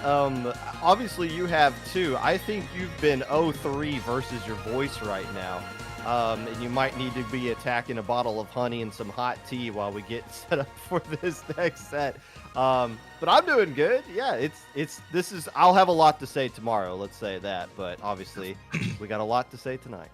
Perfect. Well, I'll let you two commentate the games. I'll just be here to introduce everybody. Let's take a look at the bracket one more time as these 2 teams face off. Again, this is going to be the losers finals between Glub Glub and Prickly Pear. They face off against each other in the winners semis. Prickly Pear getting that 3-0 victory over Glub Glub. Glub Glub making that 6-0 run in the losers bracket, but now facing a team that they are going to try and run it back against here, Saf, Prickly Pear, but we know how strong they are. Yeah, Prickly Pear, if it hasn't been mentioned before, 3 of the 4 folks actually placed first at Sea Battle, where Sea Bubble placed, ultimately. And so Prickly Pear, with the substitution of Blopwer into the mix over Nico, it's going to be an interesting bout between Glub Glub and Prickly Pear, and especially given the fact that Sea Bubbles had to fight Glub Glub twice, had a better chance the second go around, but unfortunately getting knocked down and taking 4th in the overall thing. But Popgun, any questions, comments, concerns? Obviously, Glub Glub now trying to come back and take another fight to push their way back into the winner's sides of things, and we do have counter picking on the table.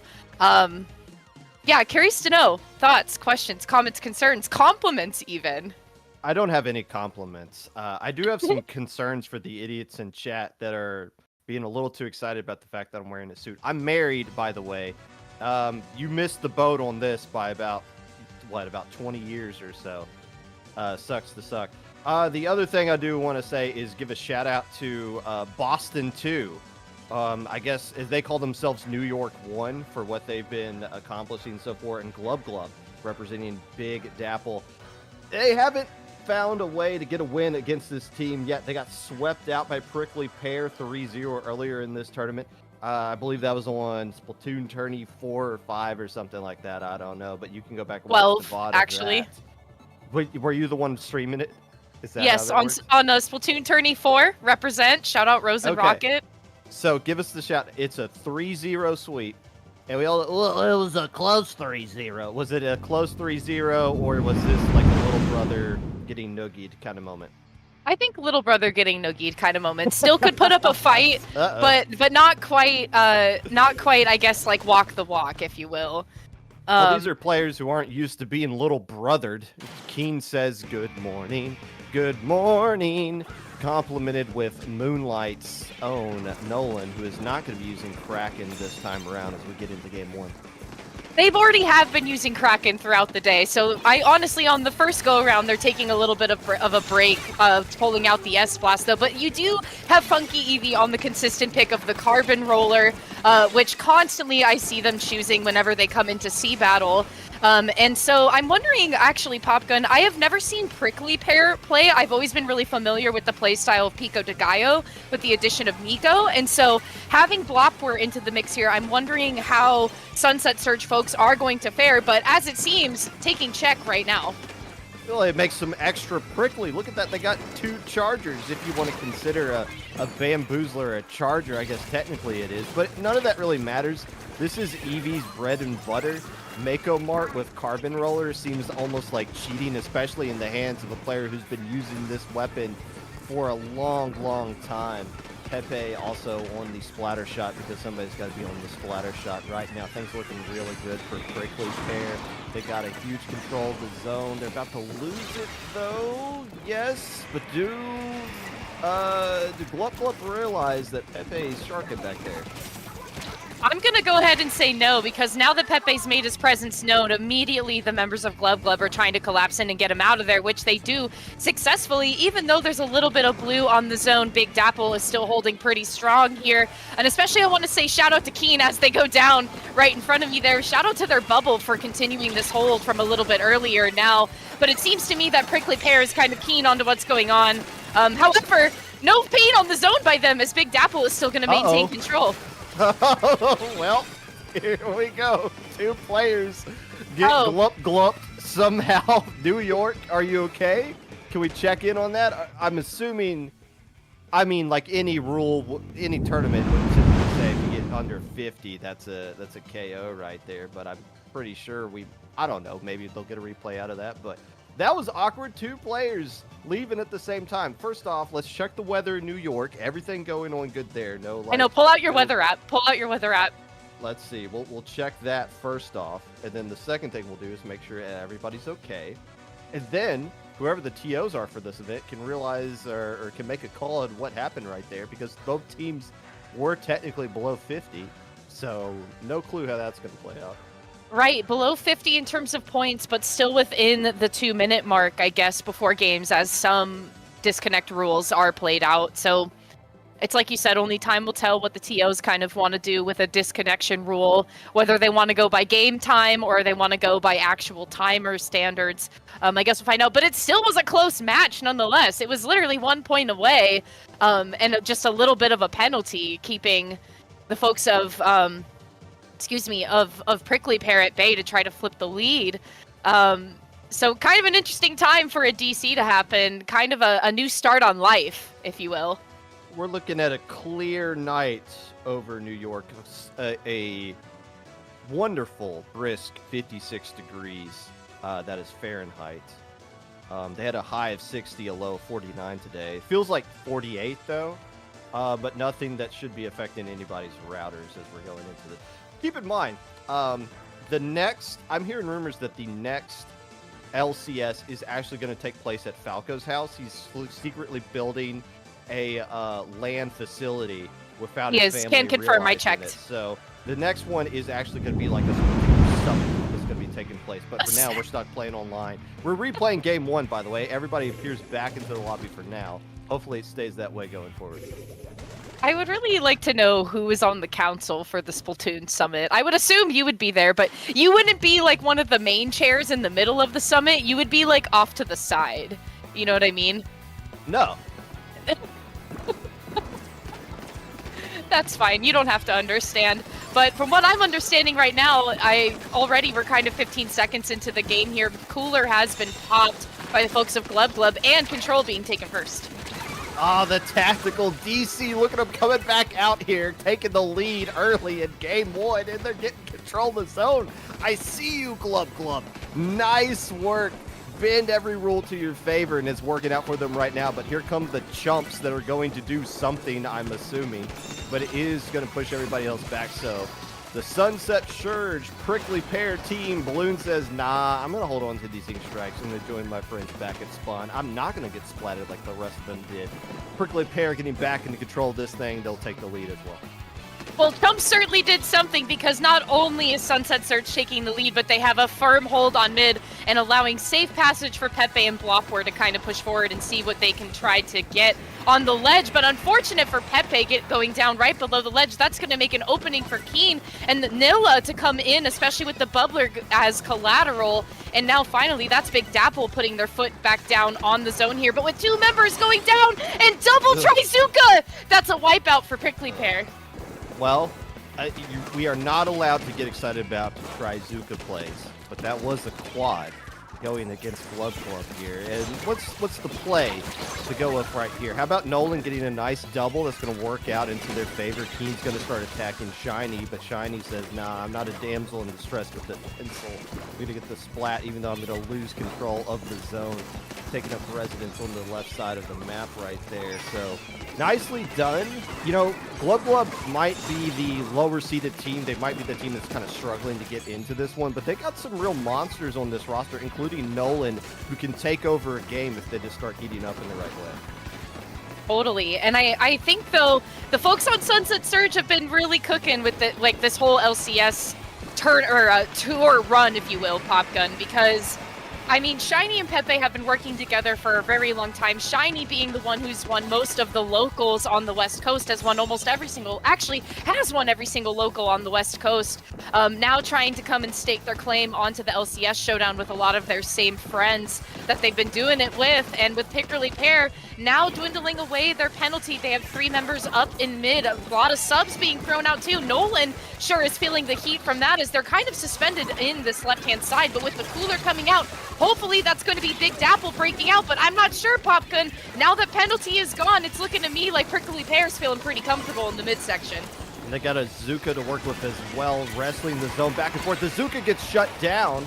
Keen gets eliminated, but it's not in time. Prickly Pear doesn't get the lead, and now you got a great situation for Nolan, who's using a weapon we're not really used to seeing out of Nolan as well. We're used to seeing Kraken, we're used to seeing the 96. I mean, back in the day, we used to see Pro as well. I think we've seen Nolan use like Range Blaster before, but never the S-Blast. But so far, it seems to be working out into their favor, getting some soda in them as well. If they can start pushing up and take the fight to Prickly Pear, maybe they can find a way to hold on to this lead.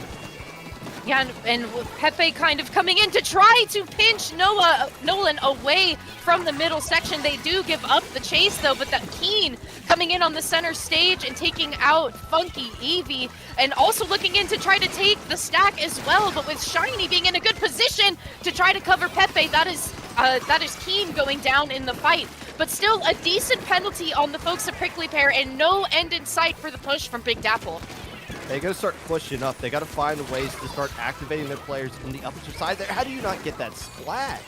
Wow, you landed like 5 or 6 shots on that player, but instead it's not going to be enough. But they're doing the right things. They're starting to take the fight to Prickly Pear. They don't want them to sit up and build up their specials, and it might be the reason they get the KO right here. Nolan trying to land a splat on one of these players, juking all over them, isn't able to land it.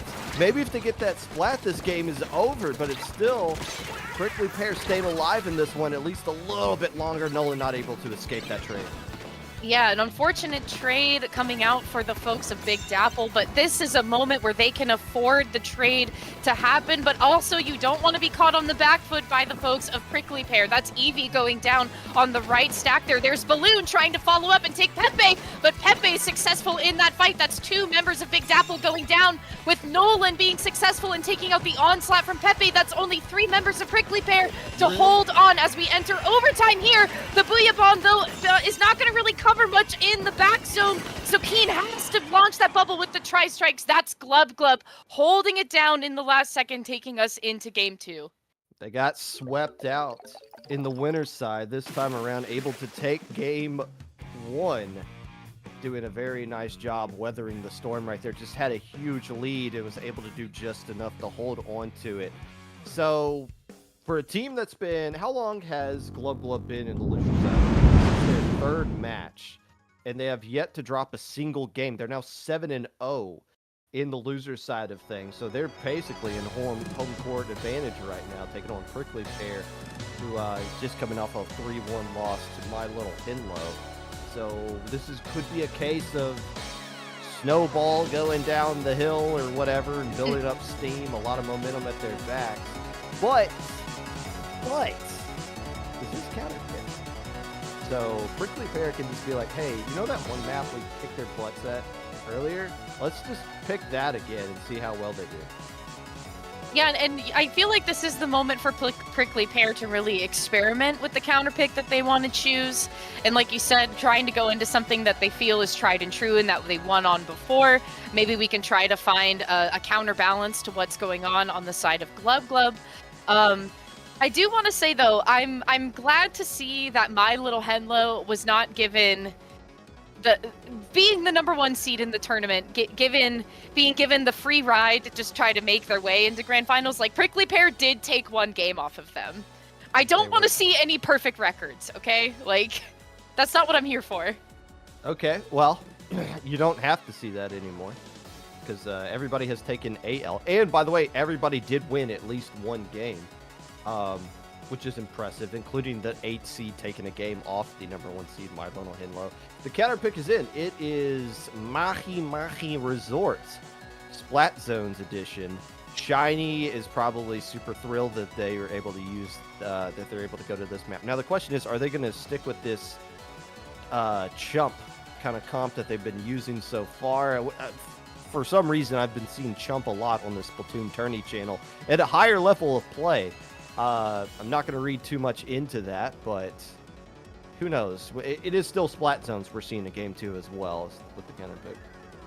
Well, it still does raise a question mark, but the other thing I want to take notice of here is the amount of reach that the pencil has from Shiny.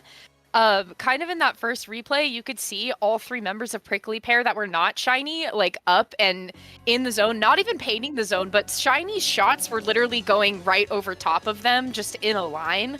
Perfectly placed, very intentionally placed to try to keep zone coverage in favor of Prickly Pear. So I just want to shout out the supportive ability that Shiny has on the pencil, because not only are they throwing paint down on the feet of their teammates, but they're also going in and trying to reach for kills as they can and as they see fit, which I feel gives Prickly Pear a pretty decent advantage to have somebody with the game sense like Shiny. However, on the side of Glub Glub, I mean, it was like you were saying before, Nolan, this is a very not conventional pick for Nolan, not something that we normally see. Normally, and especially today, a lot of the time we've seen Nolan picking up the Kraken on the 96 Gal, and so Nolan was also kind of a force to be reckoned with on that Splatzones game. So are they going to stay with something like the S-Blast, or they don't want to change into something different, maybe something that they are a little bit more cozy in? And as they do, that is going to be the 96 Gal Deco chosen by Nolan. So Kraken gameplay is on the table.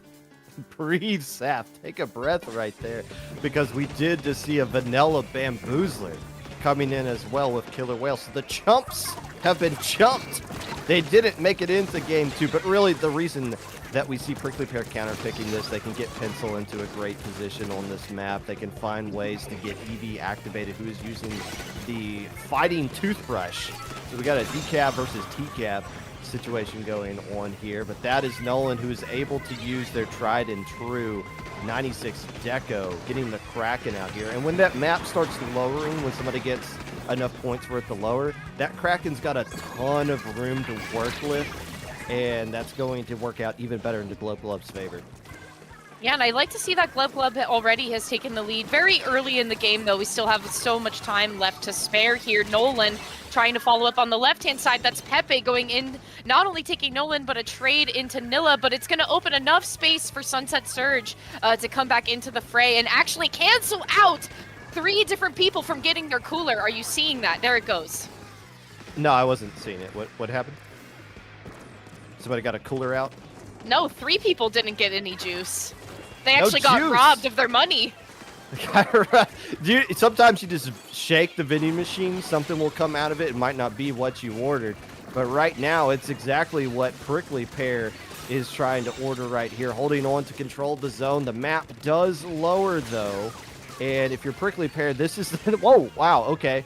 This is the opportunity to get the KO, and you want to hold on to it, and Funky Eevee is not wasting any time with that. However, they're not able to start pushing up, so Glub Glub's got some room to build up some specials. Nolan's got all this terrain to roll with this Kraken that's going to chase some players away, and instead it's just going to kind of... Where are we going with this Kraken right here? To me, it seemed like Nolan really couldn't find their mark of who they were looking for until the very end. But unfortunate for them with coming out of that Kraken, that's a 3 versus 1 scenario on the left-hand side. So Sunset Surge still sitting pretty with the zone in 10 unit marks remaining here. And especially with that Sprinkler, shout out Sprinkler holding up that side, but still with 3 members down of Glub Glub, that's going to be Prickly Pear locking it in for game number 2. Counter pick working out into their favor. I was kind of confused what the plan was with that Kraken. I mean, you had all that room to work with. I think they realized that their teammates were under attack and they went back to help. And by the time they got there, 2 of them were already down. And at that point, it's like, okay, well, this special's gone. Our teammates eliminated. That's pretty much GG right there. We're going to have to move on to the next game. And so be it. You know, this is how counter picks work. If you're Glub, you shouldn't be too worried because you did win game 1. So you technically have like quote unquote home field advantage from here on out. All you got to do is win on your counter picks. Easier said than done, I know. But that's all you got to do. And then you can just go on and beat My Little Henlo in grand finals, and then we all go to bed. Well, some of us go to bed. Some of us are in Eastern Standard Time. Some of us aren't. So some of us might stay up and reflect on the choices that were made for LCS, for Splatoon tourney. Perhaps we'll think of a fonder time when we were dressed as the Mario Party 2 cowboy outfit from nights before. By the way, for the idiots in chat that were calling for Bluefin to be counterpicked, I do want to point out, I am looking at the match chat right now. They did actually try to counterpick Bluefin, but Saf, being the Scrooge that she is, denied it and said, no, nobody in chat wants to watch that match. So we're not going to allow you to play that. You have to pick something else. So that's how we got to this point right here. The players want to entertain you. It's the folks behind the scenes that are holding y'all back from greatness right now. Bah humbug. No Bluefin. Boo, up with bubbles. Saf, Down boo. with air. Boo. Bah humbug. No Bluefin. Nothing that the players want is okay. Everything is in my rules because it's my universe. Exactly. We all just exist in it. I mean, I'm only wearing like something that looks pretty decent because you told me to. So I didn't even tell you to. I just asked, and you were like, "Fine, I'll wear something nice." That is not how that went at all. And I was like, no, "Okay, girl." You did say that, and that caught me off guard. But I just rolled. It's like, "Okay, girl." By the way, do you? Y'all are gonna have to just roll with Rainmaker at. Hold it. Wait for it. Undertow. Rainmaker at Undertow. That is where we're going at here with Game 3, the only Rainmaker map that you can put in a map list without people crying about it. And even then, some people cry about it, so that's where we're at right now. What changes are we going to be seeing? Now, this is Glub picking this, and they're probably saying, like, okay, you can't use pencil and bamboo for Rainmaker, right? Like, you can't. That's against some sort of mindset rules here. And by the way, Rainmaker is the one mode these two teams did not play against each other earlier. Splat Zones at Umami Ruins, Clan Blitz at Art Academy, and Tower Control at Hagglefish were the 3 games played earlier on the winter side. All 3, of course, going to Prickly Pear. So Big Dapple's probably thinking, well, I bet you guys can't play Rainmaker, so let's try that. Well, it seems to me that Glub just needed a little bit more time to warm up against Prickly Pear. And I believe based on team survey, if you will, Glub was really looking forward to fighting Prickly Pear. My Little Henlo, of course, as well. But I think that Prickly Pear was kind of at the top of their list for trying to take a fight in this tournament. And so I'm enjoying the fact that the first go-around was hard, but then the second go-around is actually going much better. And so finding Glub on the counter-picking situation with picking Undertow, I really like to see that. And I like to see them struggle a little bit. I want to see like Prickly Pear sweat a little bit because they have been so dominant in this tournament so far. And just in other different locals that they've attended, they've been so dominant on the West Coast. And so having a run for their money by the folks at Big Dapple, I'm happy to see Big Dapple kind of coming out swinging really hard in the second go-around. And Keen switching in to the Wiper there. Love to see that. Yeah, Keen, not afraid to get their hands dirty. Using an aggressive weapon. Gonna be using hammer as well. Probably not super thrilled, but probably was expecting the edit to make an appearance. But you know what? When the other team's all gone, it doesn't really matter what their comp is. You can just kind of scroll on over to that left check mark. And now Glub's in a great situation to where they can get a huge lead right off the back here. Eevee sharking in the littlest, tiniest of inks, able to get the splat onto the Rainmaker, but it costs their own life in the process. Shiny throwing down some soda, but they don't have a lot of resources left defensively. Nolan providing a lot of jumps back here and trying to build up another crack and gets a splat onto Pepe. This push isn't over yet, Seth. No, it's not, and even with Shiny throwing down the juice there, it hasn't been quite enough. That's Blopper trying to help him out on the side, and you can see that Balloon was looking in to see what they could get, and taking Shiny off of that top part is major. That allowed safe passage for Nilla to get down to the 6-smart pop gun. It's still not over. Well, it is okay. now. Well, okay, breathe. But the problem here is Prickly Pear's comp isn't exactly designed to be super aggressive on Rainmaker. They seems like they have a little bit more of a defensive comp, so they're going to have to find ways to get some splats with Nolan being the person holding on to the Rainmaker right now. That's probably not the ideal situation, as the Bamboo isn't able to ledge camp right there. I think Eevee might have switched bodies with them. I don't know what they were trying to accomplish there, but still, this is a huge mountain to climb up, and they don't really have the best comp to do it. 3 minutes though, it's Rainmaker, anything can happen, I guess.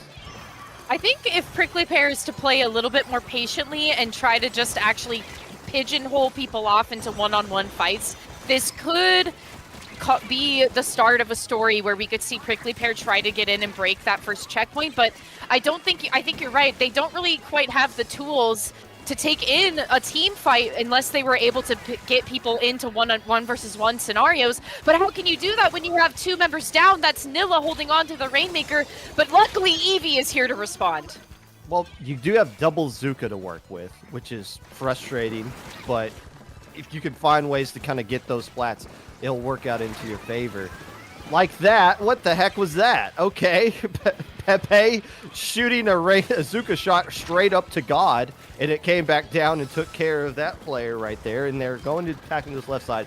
Clearing this first checkpoint, I'm assuming, is Shiny trying to paint up, but is a long way away from Soda. But yeah, if they could find ways to just get Eevee set up along that left side right there, but it was Shiny backing up, I'm assuming they're kind of retreating on this push right here, trying to just hold down mid. They said, okay, we cleared the checkpoint. That's good enough for now. We got a minute 40 left to go. Keen picking up this Rainmaker, not let it reset. I think the goal right here is just to try to stall it out along that right side, bleed some time off the clock, maybe inch forward, but when somebody approaches, then they're going to jump back. This is just a delayed reset. Yeah, just jumping off right there as soon as the splat was coming in. So yeah, that was just a little bit of a, hey, we got this huge lead. Let's bleed time off the clock. Let's make sure the Rainmaker doesn't reset until we want it to reset. But the mindfulness to try and get Eevee to waste the Trizuka on the reset was huge. However, though, Prickly Pear still, regardless of wasting that special, they still have Rainmaker in possession here. But with Nolan being on the Kraken and getting kind of pushed back by the shots from the Rainmaker, it just seems to me that they're just trying to keep the pedestal area painted as much as possible here. Eevee trying to make some headway forward, not really having a lot of safe space to do so. Hopefully the Killer Whale can cause a little bit of displacement here for the folks at Prickly Pear to try and get a first checkpoint pop. But I mean, you gotta play it patient though, because you can see that the pokes at Glove are kind of just poking versus taking kills. The pokes from this Bamboozler is making things interesting, but Keen has a hammer against the Rainmaker. Everybody gets a free trip back to their spawn. And if you want to stall it out now, maybe you can, but Pepe's being more than annoying, taking on the entire planet right now, getting one splat, gonna be fighting Keen and Nolan at the same time.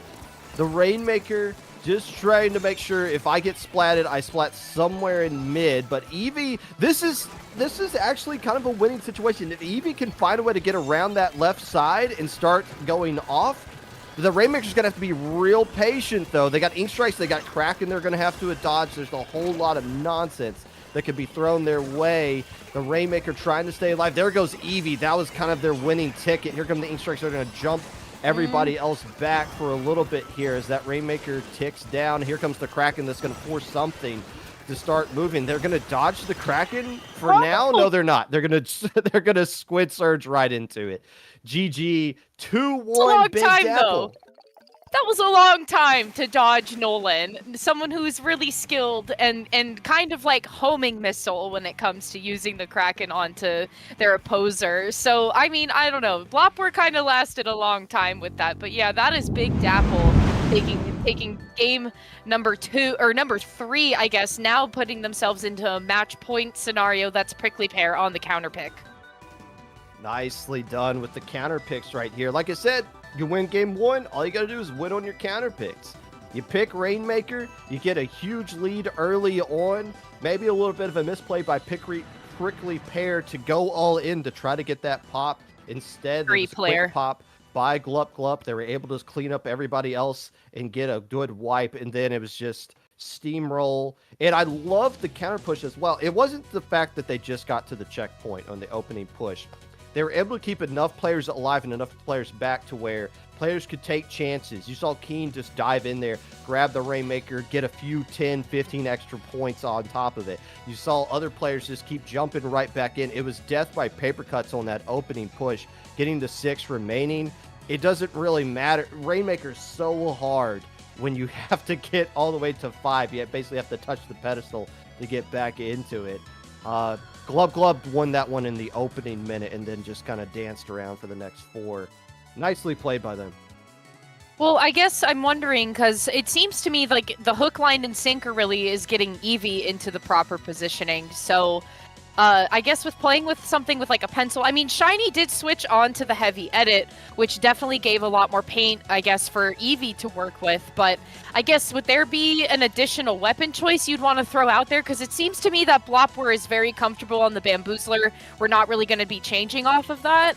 So I guess if you want to get Eevee into proper position, whether it be with Decaf or Carbon, I guess where does Shiny need to try to like compensate? Because to me, it seems like Pepe, they need to have Trizuka, and Pepe is just fine being like the constant in the constant variable in all of it with being on Trizuka.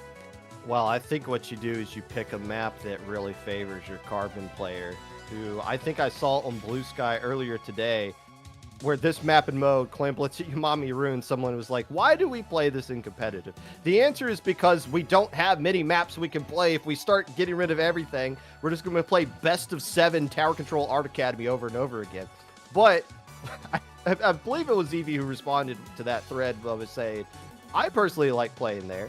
And what a surprise, they're counter-picking it right here. So, and again, this is a mode that they beat them on earlier. They won Splat Zones at Umami, and then they beat them at Clan Blitz at Art Academy. So if you like take 50% of both of those and combine them, this should be a 100% win for Prickly Pear, and possibly force it. Ideally for Prickly Pear, this would be a 100% win. But I think Glub Glub has also really warmed up to what Prickly Pear has been trying to run with, and especially because Prickly Pear isn't really adding much nuance to what they have been playing throughout the entirety of the tournament, and including what they were playing at the LAN as well. So no changes really coming out from Prickly Pear other than that is going to be Eevee switching back to the decaf. So they are having Big Bubbler, they are having a charger weapon at their arsenal, and I believe, yeah, we have Blade versus Blade.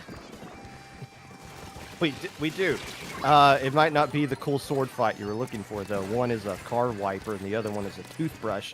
But, you know, this is how Splatoon works, and right now it's working out really well for Glub Glub, who's starting to push back Prickly Pear yet again. The question is, can they strike early? Can they get this kind of huge lead they got in the last game? Shiny trying to stay alive. It's nowhere near building up enough special to get any sodas out here, but here comes the Ink Strikes and the Kraken at the same exact time to try to create some chaos. But right now they only have one Power Clam to go in there as well, so it's that awkward moment of needing the splats and the specials and everything lining up to where you have a Power Clam. There was a small window right there, 2 players going down for Prickly Pear, but 1 player left alive and everything gets shut down, so we're back to neutral. Yeah, and unfortunate for Pepe to go down there. Really capitalized on that first Zuka shot. Couldn't really find Noah with the second. And Power Clam still in possession by the folks of Glub Glub. And enough time for Nolan to rebuild their Kraken while holding on to the Power Clam at that. So a stacking of specials coming out from the folks of Glub Glub, but still no contact with the basket. Finally, only 1 Power Clam, though, making reach. is that all? That's not all they're going to get out of this, right? Yeah, they're finding ways to get through. Eevee Really doing a not. good job of taking the attack, starting to pincer from their own base. But Glub still getting below 60 on the opening push. Probably get a little bit more than that as well. That's very good out of your opening push. Not something you're going to feel super comfortable with over the course of the next 3 minutes, especially if you lose too many players to where you lose control of mid. That's what Prickly Pear is going to have to be quick to take advantage of if they can get a few more splats, which they do. 3 players going down, and Prickly Pear's got all the resources they need to take the lead right back. Yeah, plenty of clams at their disposal to take it right back. Blop were holding at least onto 4. Eevee trying to hold up the side. A great bubble position there, allowing the jump for Shiny. That is a power clam going in and taking the lead, chalking it down to 27. Blop were trying to just kind of poke and poke and poke at the basket as much as they can. Unfortunately, though, only one of their clams making landfall. That is down to the 27 mark for Prickly Pear. Look, I watched a lot of low ink sets. There's no denying that. The difference that you saw right there, Prickly Pear did not wait. They saw that they had a window to try to strike mid and take control of mid, and that is what they did. They moved so quickly, just like Glub is moving so quickly right here. Getting just 10 points away. They don't have any clams, but they can take the fight to the enemy basket. Maybe stall enough time for Keen to get there. They throw in one more clam before they get splat. The clams are right there, but they're not going to get it just enough in time. But still, all they need to do now, Glub, first off, is to stop this counter push. Look again how quickly Prickly Pear's moving into mid. Maybe a little bit too quickly that time around because Nolan's punishing all of it. Glub, as soon as they pop the basket, all their penalty points are gone, and they're just 7 points away from getting the lead. And with ball in possession, no less here, it's kind of the defensive game for Prickly Pear at the moment. The strikes are really going to clear the opening here, though, as Nilla coming in to try to throw the ball, but they miss! So that is Nolan trying to come in with safe passage for Balloon, but it is only Nolan left standing in the Kraken, allowing a jump in for Keen. Keen is able to fight a little bit more. Balloon able to make safe passage as well. It's one more clam for the lead to be taken for Glub here with a few more from Nilla, but that's Eevee standing tall, waiting for the jump in to happen. Down to the 22 mark. We're entering the last minute of the game here, Popgun, and now the penalty being initiated on Big Dapple. What the Bamboo tried to do right there, they saw clams that were underneath their basket because they splattered the player that were throwing in clams, and they said, if I gather those, we make a power clam, and they can't pick these up. But unfortunately for them, Nolan's Kraken was right there. They popped the basket right back, get the wipeout, and now they got all the clams that they need to get the lead or at least stall this one out. Here comes the Mercy Clam jumping right back in, yet again to another perfectly placed bubbler. We're going to a Game 5. Oh my gosh, I almost jumped out of my seat there, watching Shiny blast into the sky like a firework with that final pity clam there. They knew as soon as they made landfall into that bubble that that was game, set, match, and we're going into Game 5. That, oh my god. Okay, see, Prickly Pear is locked in. They are trying to get, or excuse me, Glub is locked in. They are trying to get Prickly Pear out of the running because they know that with Prickly Pear being the second seed, that this is their biggest op right now, trying to get to My Little Henlo. And now with Glub being on the counter pick, you have to wonder, what is it that is going to be locked in for the final game for them to try and close this set out? So the final counter pick is what we're going to be waiting to Power come. By the way, controlling shout what? out to the the bubblers that kept getting put up on that little pedestal right there by Eevee's decaf, allowing for 2 separate Mercy clams over the course of that game to jump in and strike the basket right there. But it's really just the splats and the heads-up plays working out. Again, Prickly Pear, yes, did they lose control of the lead a couple of times? Of course. But it's how quickly they responded that made the difference. You don't really panic as long as there's still time on the clock. Whenever you have a window to where you have more players alive than the other team did. By the way, this is the play I was talking about. Oh, it cut off right before the Bamboo got eliminated. But the Bamboo was trying to essentially make a power clam that they couldn't use, but got splatted so the power clam didn't form. However, enough talking about all that. The next game, Game 5, is going to be counterpicked by Glub. Both teams have won every counterpick that they've used so far in this set. And the rules are you can't go back to a map you've won on, and you can't go back to the mode you most recently won on. So for Glub, their most recent win was on Rainmaker. So they can't pick Rainmaker. The other 3 modes are still up on the board. You can't go to Mako Marts if you want to do Splat Zones. I guess if you wanted to, you could go to Bluefin Splat Zones just for the lulz. But I don't know how either team feels about that as we await the final counter pick. It sounds like we need channel point redemption for Bluefin. There is one in there for Barnacle, but it sounds like there needs to be one for Bluefin. We don't need one. Where did you get that idea? Well, to me, it sounds like that's what the people want. Well, who cares what the people want? Okay, you're right. I forgot this isn't a democracy. When did we start caring what the people want? You're right. I'm sorry. That's how you end up with Bluefin in map lists. I strayed from the narrative. When you ask other people, hey, what are your thoughts on this? Well, I don't know. Put Bluefin I went off in there. script. I'm so sorry. And it is Nobody Clams listened. at Museum. Close your ears. Close your ears. You don't want to listen. Clamblitz Museum is what we're rocking with right here. That is the counter pick coming out from Glub in this Do or Die Game 5. Okay, so something interesting, I feel like maybe for you Splatoon history buffs out there. Balloon comes from a team called Smoothie, or a belated team called Smoothie that is no longer together. And Smoothie, I believe, got 2nd place at LTC 2023. And Moonlight, which is Nolan's current team, got 2nd at LTC 2024. So it's kind of fun to watch these 2 people come together, kind of a meeting of the minds, a weird passing of the torch, or just like a similar, I guess, experience in finding yourself in podium at LTC on the main stage in the same way. And also playing against more or less the same opponent as well. I believe Starburst, excuse me. It was Starburst, I think, both LTCs for 23 and 24 coming out on top. So both of them having very similar Final Destination experiences with the same opponent. Yes, both teams trying to channel their losses, the Starburst, into this Game 5 from 2 years and 1 year ago. Fair enough. The question is anything going to change? Not really for Prickly Pear, and no real surprises coming out from the side of Big Dapple as well. I guess you could say, well, actually, no. Nothing's really different. Okay, so who's going to make the flank? We do have one player. It's Keen making the flank, as is tradition here on the Museum. And, of course, it's been about 3 years of this game being out, so everyone expects that flank. And, of course, Keen gets eliminated.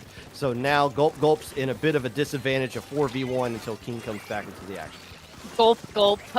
Glub finding themselves at the disadvantage. They didn't buy the early ticket price, so unfortunately Keen, they did show up early. However, they showed up on the wrong day and were shut down by the folks of Prickly Pear in the neutral game now. But with Pepe pulling out the Trizuka, that's a little bit of help from Eevee, taking down 2 different members of Glub here.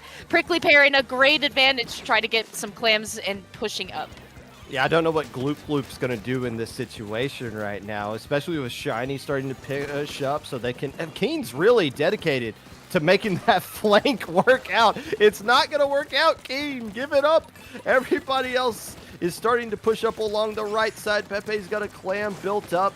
Eevee's got another one of those annoying bubblers they can use at any point, but Nolan's going to have to burn through a Kraken right here to try to just chase some players away. And again, this Kraken seems just a little bit lost, so that Kraken's not going to be on line much longer. But Nolan's doing a better job outside of the Kraken. You absorb all those Zuka shots and win with the RNG of that thing anyways.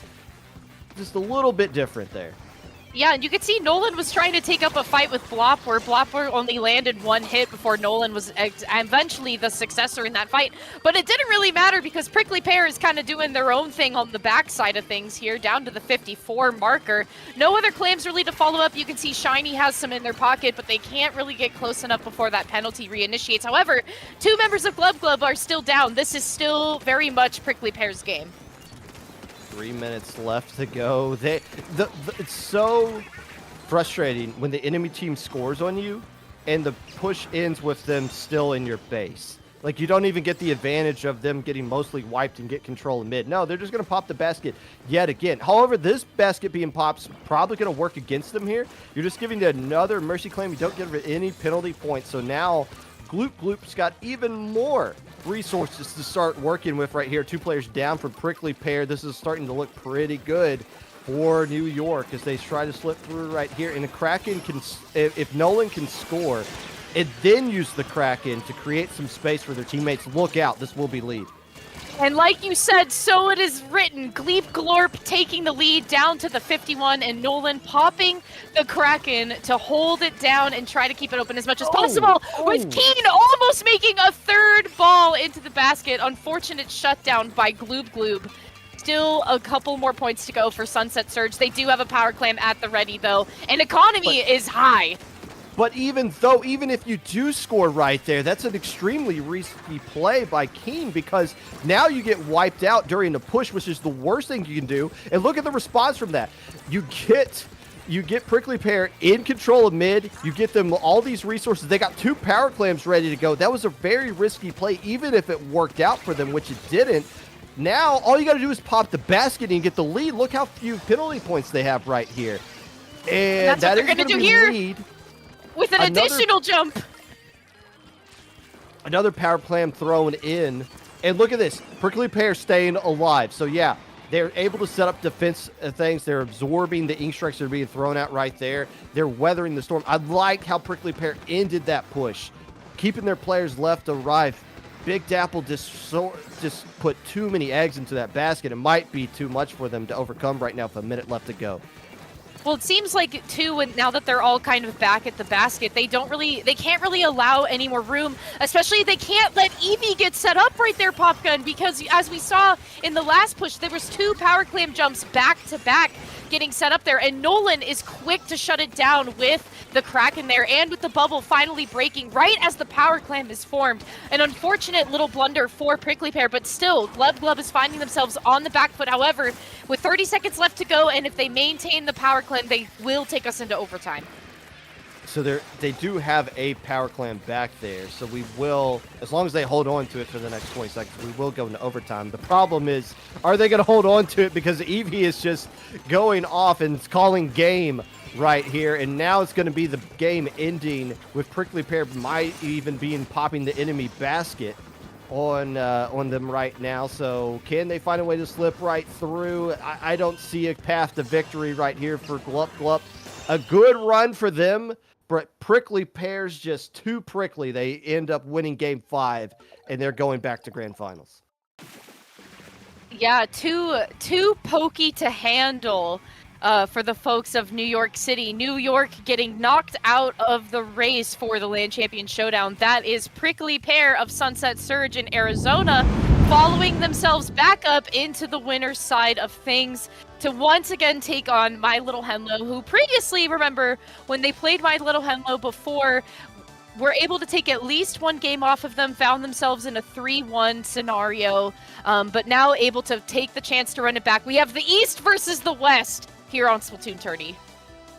Again, a good shout out to New York. Played absolutely fantastic, almost getting revenge against the team that swept them and knocked them down into the loser side of the bracket, but just flinched, got a little bit too greedy on their push to get to the lead.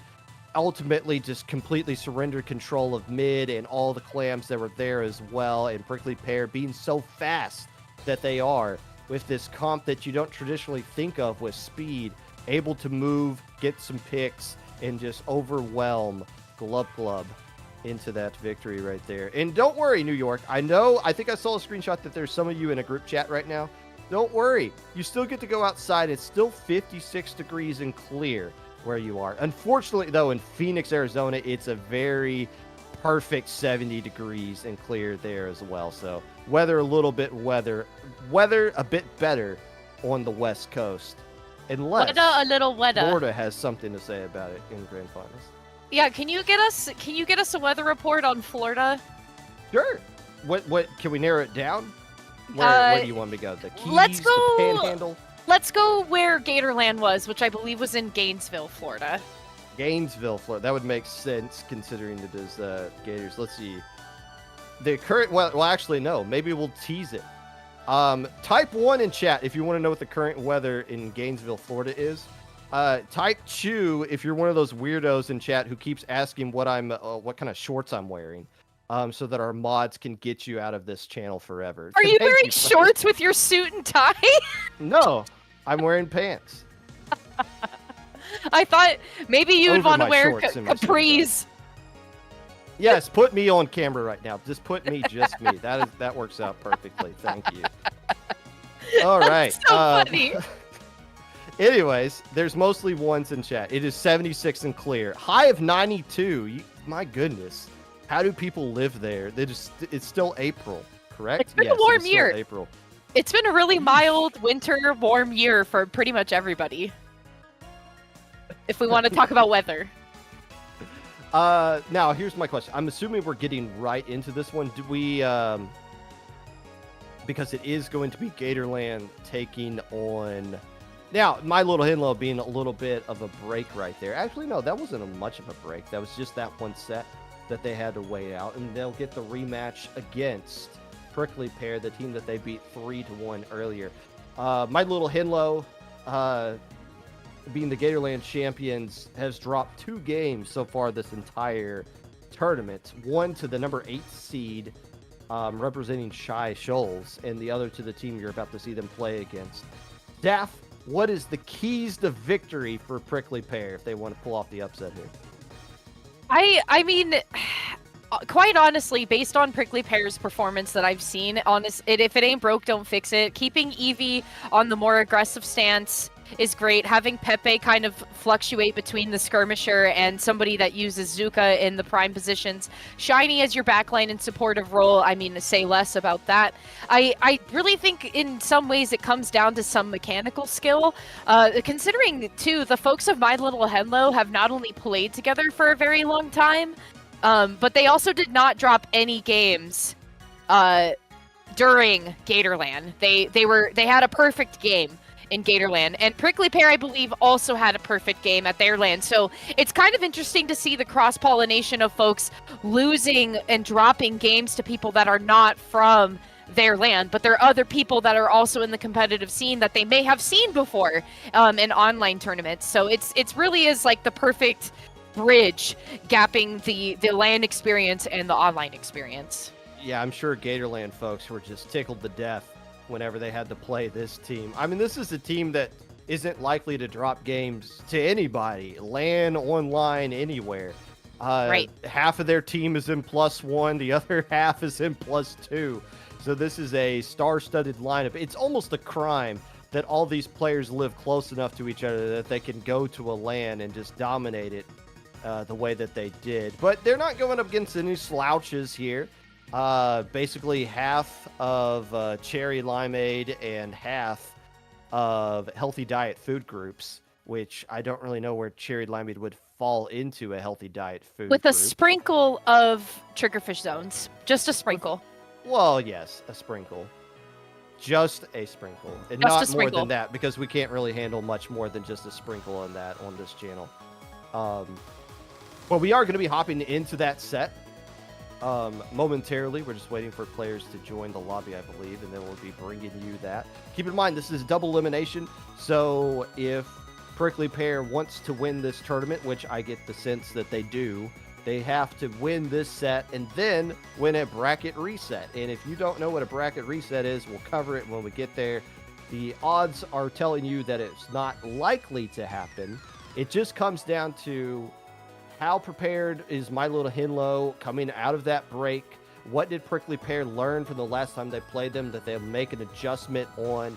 Are there any kind of counter picks that stick out to them that feel like they're going to work into their favor as the set goes on? Or is Prickly Pear just going to win every game and they don't even have to make a counter pick? I feel it in my heart seeing Glub Glub getting a 3-0 by Prickly Pear and then coming back in the losers finals to get a 3-2 and a very close 3-2.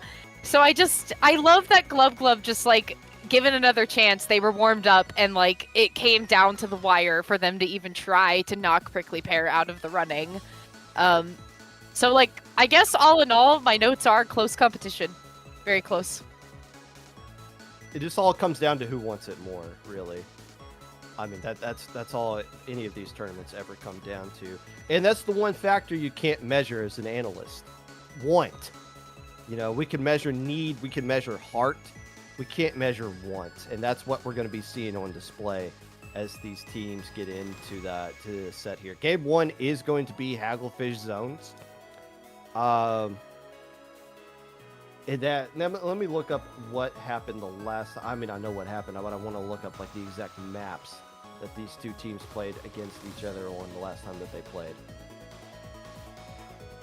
I think, well, 100% EV needs to hold on to the decav. The bubbler here is going to be major for taking space. So I'm hoping that change from Prickly Pear is here to stay.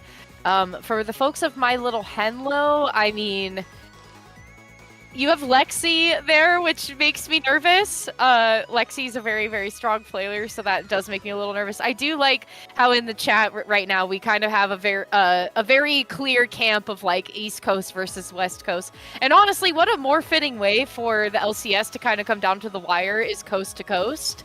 That's pretty fun, but it's funny because it's like the South is the dominating region in all of this. At the end of all of this, it is the South that is dominating everybody, but it does come out to what section of the South is dominating East versus West.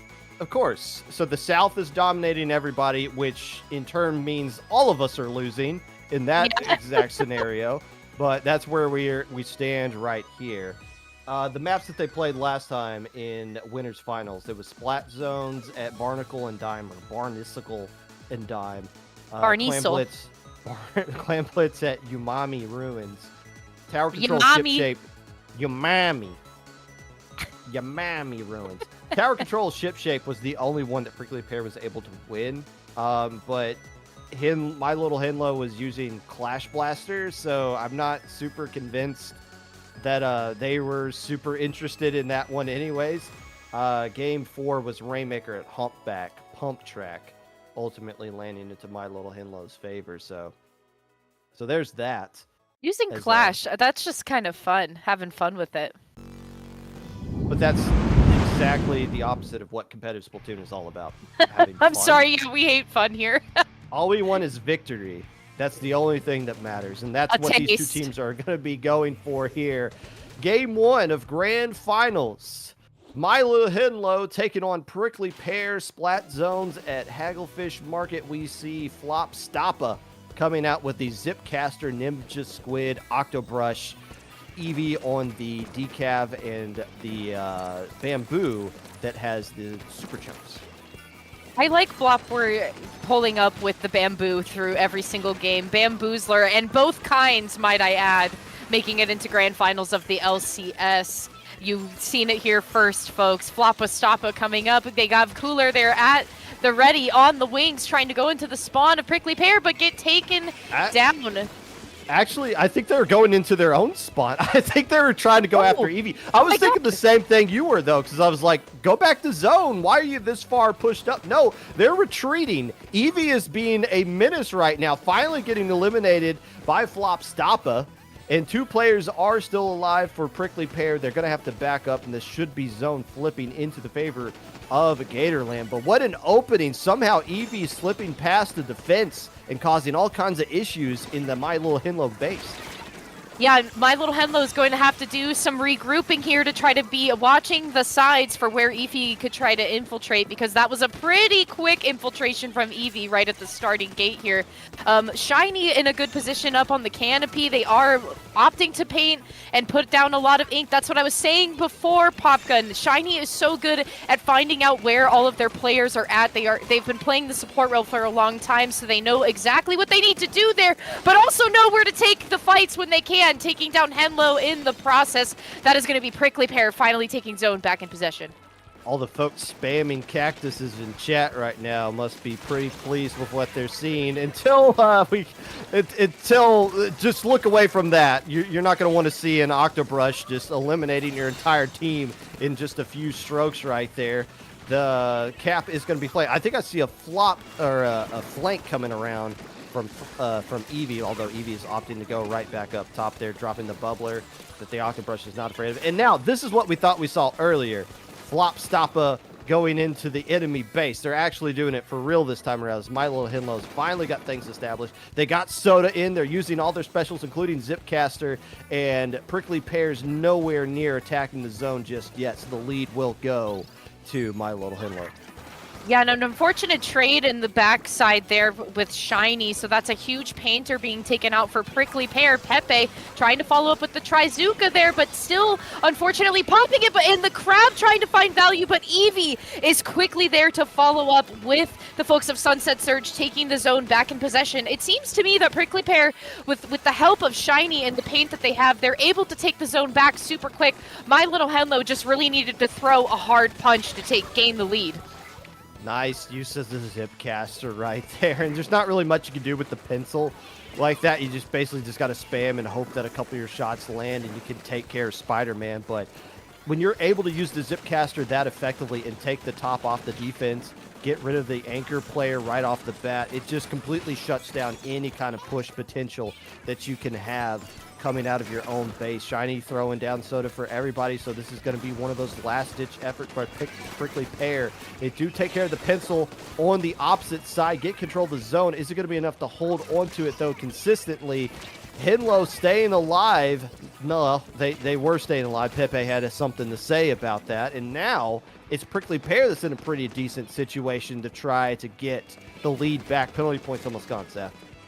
Yeah, and it looks to me that, okay, Floppa Stoppa is in somebody's spawn. Floppa Stoppa is somewhere in someone's spawn, and then now we're at the perspective of Gatorland. So I think Flop must have been in Prickly Pear's spawn trying to entice folks to come back to them.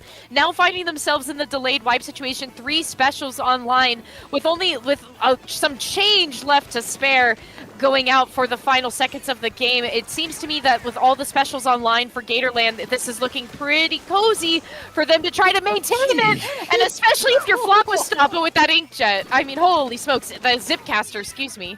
Having a little bit too much fun is Flop Stoppa. They're stopping everything that's coming out right now, and that's going to do it. The hammer, the exclamation point, not even going to splat Eevee as they're jumping in right there. My Little Henlo weathers the storm. A little bit shaky at the start, but that map always comes down to flanks. The opening lead going into Prickly Pear's favor because Eevee's able to get that huge flank, get into the enemy base. Well, Floppa Stoppa had 2 huge flanks. One that created the lead initially for My Little Henlo, the second one to close it out at the end right there. Both players doing a good job of being elusive, but Floppa Stoppa was literally all over the map, and Prickly Pear was having a lot of difficulty locating them in that entire second half. Well, from the perspective that we saw in like the last 2 minutes of the game, Floppa Stoppa was just sitting in Prickly Pear's base, trying to like bring attention to themselves to be like, hey, come over here. And like they weren't even trying to go in and fight until they realized that Prickly Pear knew what they were trying to do, and they were like, just ignore them. Let them come. They have to come back to us. We're all up here. And if he's in there and we're all up here and then there's only 3 of them there, then who's driving the bus? But anyway, it was still Gatorland driving the bus. Yeah, and if they leave at 10 minutes and travel at 15 miles per hour, how soon will it be until the Octobrush collides with somebody and gets a double? Great math questions being proposed on this Sunday school night, I guess is what it is here. Game 2. Now, this is a counter-pick situation still. The last time we saw these 2 teams play, it was in winners finals where Clan Blitz Umami was picked. That didn't work out too well. Mama. Tower Control Ship Shape was the victory. Instead, they're going to be going to the map they got the win on in the last set. They haven't played this one against My Little Henlo, but they got the win here against Glup Glup, and this is what started the beginning of the turning the set around into their favor. Splat zones at Mahi Mahi Resort is what they're going with here. And I'm wondering if similar precautions are going to be taken just of the fact that Henlo is a very avid wiper user, so similar to kind of what Keen was trying to do on the wiper, like trying to get in really fast, trying to go in for the flank and trying to meet the onslaught of folks coming out of the spawn right away in the first couple of seconds. However, I do think that on Prickly Pear, with Eevee also being as fast, I feel like maybe that they could find themselves meeting each other over on the flanking side of things. And maybe being the ones to initiate the team fight, considering it seems like trade for trade, they both like getting out fast and initiating the fight as soon as possible. Now, Saf, I do have a message for everyone in chat. Could you stop with your spam? You're destroying not only my chat experience, but everyone's chat experience. If you plebs don't stop immediately, we will call the Splatoon police. Don't try us. Anyways, here's We're the Game 2. Splatoon police. That's a great question. I It wanna might know be who my would be little on- Hinlow at the rate that they're playing. They're doing a good job of getting a lot of splats and everything working out into their favor. But this is the map that Prickly Pear picked. They got a huge win in the last set against them, but there's still the Octobrush they have to deal with. It feels like if you get a trade with the Octobrush right now, that is a W that works out into your favor. Because as long as you just make sure we know they're coming, they're going to be in front of us. They're not going to be behind us at any point. If we can just deal with that and isolate the Octobrush, Prickly Pear is going to be just fine. I am seeing a similar writing style to what we saw in Game 1, where Prickly Pear had a really strong opening, but My Little Henlo was able to come in and shut it down. But however, that doesn't really seem to be the case here, as all 4 members of My Little Henlo are blocked on the left-hand side, and 2 being taken down with the Zuka, make it 3, with Eevee taking down the 3rd member. 20 seconds left remaining, unit points remaining for Prickly Pear to close this out here. They just have to keep doing what they're doing, which I'm not sure what that is, quite honestly. Well, they're not going to keep doing what they were doing. They did not take your advice. They said, you know what? What if we did something completely... What was that? Excuse me. Well, we're not on land right now. Shiny picking a player off mid-flight. But it does flip the zone back into Prickly Pear's favor. They don't have a ton of ability points they have to get through. Keep it in mind that... Oh, that was an awkward trade. But keep it in mind that once the ability points are gone, it's basically GG into their favor. But the Octobrush has been getting bullied so far in this first 2 minutes. Doing a good job defensively right there, but they need to find ways to activate the Zipcaster if My Little Hinlow wants to get back into this one. But I think that goes to show how quickly Prickly Pear is able to adapt to the circumstances. They saw how Floppa kind of had free reign in the previous Splatoon's game, so now they're really keeping it under wraps, finding themselves still with single digits left. Henlo tried to come in and take it, but that is Prickly Pear all the way down. There is a reason this was the counter pick, Popgun. Is that reason that they were going to win here? Because they did. No. You know what the difference was? They came to the realization that they should actually do what you said that they should do, which is keep doing the win, so that we can see them do their little karate pose right there. Keep play right there. Just keep doing what you're doing. Just win. That's all this thing really ever comes down to. Do you want to win or not? Well, I think certainly for Prickly Pear, the as people say, the win condition was in their favor, especially because it seemed to me that the folks of Gatorland were kind of just staggering themselves out of the spawn, and even once they tried to get something cooking, you could see Spell on that last replay over on the left. They immediately flew out once Floppa and Henlo were taken out of the process, but this was a huge Zuka pick that happened here, with 2 members being taken out immediately on the spawn, damage going in onto Spell as they jumped down, and Eevee going in and striking in for the 3rd takedown. That to me was the toppling point for Prickly Pear in winning this game against My Little Henlo. So My Little Henlo once again finding themselves on the counter-picking side of things. However, once they were in this position last time that we saw with Prickly Pear, it didn't really work out so well in Prickly Pear's favor. So I'm wondering if are they going to pick the same thing potentially and try to make it the same sort of narrative that we saw last time? Do they want to go with something different? Either way, My Little Henlo is trying to reassess, and how do we make sure that Prickly Pear is not in a good place to follow up, and maybe Rainmaker Pump Track is the place to do that.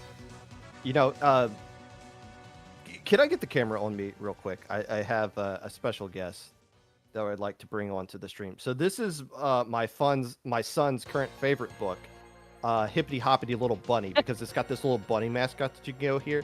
Now, this bunny mascot is going to explain why this probably isn't a good idea that they're picking this map, even though it works out for Octobrush, as people were arguing in chat earlier.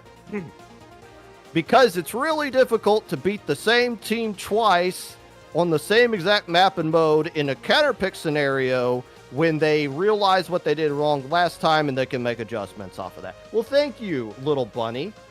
By the way, this guy is incredibly cute. I mean, my son likes to hug this thing. I'm trying to read along, gives really but good Splatoon advice. my book is on plants. I don't think I'm reading the same book as you. There's no like tree puppet that comes out there that you can kind of put your finger into and pretend to be like a there is. It's talking called tree. the paper birch. Unfortunately for you idiots in chat, we have to go back to our Splatoon tournament right now. Game 3, Humpback Rainmaker. My Little Hinlow picked this last time, and it worked out into their favor. Is it going to be the same kind of dub they're hoping for here in the run back? Shiny's going to be actually coming off of pencils so that they can use the heavy edit. Still getting the soda in there, but more importantly, it's Eevee who's trading with the Octobrush, who's going to the Carbon Roller. 2 players down on each side in the opening seconds. I think that it seems to me that is kind of what Prickly Pear is going to try to be going and shooting for the rest of this matchup, is just how do we cancel out the Octobrush as fast as possible. And with that, Shiny is able to help out with that. 2 members down on the side of My Little Henlo, and first checkpoint is going to be taken with little to no problems by Prickly Pear. Yeah, but you got to strike now. This is your great opportunity to get a huge lead right off now. Shiny going down. Oh, we're stuck back here, but the Rainmaker's running away. Why is there even a fight going on back there? It seems like kind of a back alley brawl that had nothing to do with what was going on, but none of those players opting to get away as the Rainmaker didn't go anywhere anyway, so nicely done on the defense. But that was a great opportunity for Prickly Pear. There were so many players from My Little Hill that are just caught off guard. If you just leave them back there and just go and lead the charge, you might get the KO right there. Yeah, and great play by Kaede, kind of taking up the left or the right-hand side there, able to pop the checkpoint for My Little Henlo, and being granted safe passage by your teammates definitely made that really advantageous there. Pepe getting a little overextended, maybe not waiting in time for Eevee to try to help out the fight there. Eevee finding themselves in between a rock and a hard place and getting a trade that they were not really quite opting for. However, Prickly Pear still having the upper hand on the folks in My Little Henlo. Nobody's been able to touch the Rainmaker just yet. But finally, now with Sunset Surge holding on tight here, they're going to try to see if they can make another push, even though it seems like My Little Henlo is not really giving them an opening here. I was just impressed that Pepe was able to 1v1 that crab and get the splat on top of it, but now things looking pretty neutral right now. But it feels like this has been a long game. It's only been 2 minutes. We're just now getting started. Both teams have cleared that checkpoint. It's essentially a tied game at this point. Stops the Rainmaker push. Eevee probably forget. Oh, right. The Octobrush can just kind of do that from that distance. I guess that's a thing that can happen. Are we going to see a push from the left coming right here, though? Is that something that's going to happen? I mean, it could go. They could go anywhere because there's just 1 player left alive. But yes, you can go this way. That is lead for My Little Hinlow and then some. Threatening to get the KO right there. The push does get stopped, but a very rare push to the left. It only worked out because the Rainmaker died right there. Credit to the Octobrush Flop Stoppa, who's been playing great so far in this set. Is the Rainmaker going to reset? It's not even popped yet, I don't think. Is it popped? No. No. Nope. We're just... I don't think they realize that. They're just going to leave it there. You got to go back and pop it. It's not going to reset on its own. Oh, no. It's going to be... Finally, Eevee's like, hey, we need to pop this sucker. And now you're going to grab it in that same spot. Oh, wow. It makes you wonder what was happening in the voice channel, because I bet Eevee was just like, hey, this is still here. Why isn't this resetting? Yeah, like, what's going on? Eevee was probably like, hey, this is still here. I can imagine Shiny and Eevee probably giving a little chuckle at that. But finally, Rainmaker was picked up. It's pushed a little bit more forward. It's in the hands mostly of Sunset Surge as they're trying to get a little bit more paint on the ground.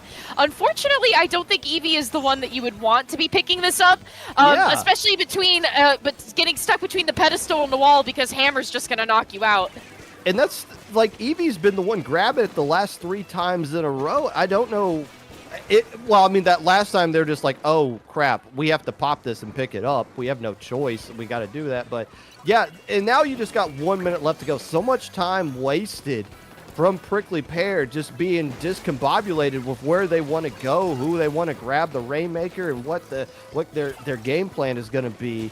It just look really mixed up right now, and My Little Henlo's doing a great job of capitalizing off of that, getting the splat to take the Rainmaker to the left, now being aggressive with the Rainmaker, playing like the team that doesn't have the lead, making sure they continue to bleed time off of the clock. And if they get splatted right there, it's so far away from where Prickly Pear would want the Rainmaker to be. So they're basically just trying to stall it out into that one spot right there, bleed away some specials, absorb some Inkzuka strikes. As we get what's going on over there? It looks like Eevee was able to get a splat. But Flop is on the flank. Okay, they didn't find much value out of the flank, but they were there. And that's what Jarian was trying to show us, that they were there behind 3 different members of Prickly Pear, but they didn't find much value out of their flank, unfortunately. But even still, with the time being wasted, it was enough. And Henlo was waving at us in the camera there, going into game number 4. Class Blaster coming out next game, confirmed. Just a little bit of a stare down, a wave. To all the Cactus fans in chat. That is, yeah. That was the counter pick from My Little Henlo, and obviously it really worked out into their favor because Prickly Pear had no idea what to do. In the back half of the game, like, okay, our Carbon's got the Rainmaker. Okay, well, let's just stay over here at this one. Oh, no, we got splatted. And now there's this perfect opportunity for them to just pick up the Rainmaker and just get its huge lead on the left side, which isn't going to be defended very well because we're a little bit out of position. And then when they're trying to get back into things, they don't pop the Rainmaker again. Just the total blunder defensively with what they wanted to do game plan wise. And My Little Henlo doing a great job of capitalizing off of that. And now they're going into a game 4. If you're Prickly Pear, you were in this situation in the last set. You were down 1-2. You're able to come back from that. The first thing you got to do is make your counter pick work, and you get the right kind of map mode combo that works out into your favor. The last time they did this, they picked Clam Blitz at Umami, although they already tried that against the the Florida squad, and it didn't work out in their favor. Are they going to try that again? Is what we're going to get the answer to here coming soon. They can't pick splat zones. That's the only thing they can't really do at this point. Do you tend to see when, in your experience in watching teams going into counterpicking scenarios, do you tend to see people counterpick single zone maps more than double zone maps? I don't think you're making me think of all the double zone maps we actually play in competitive.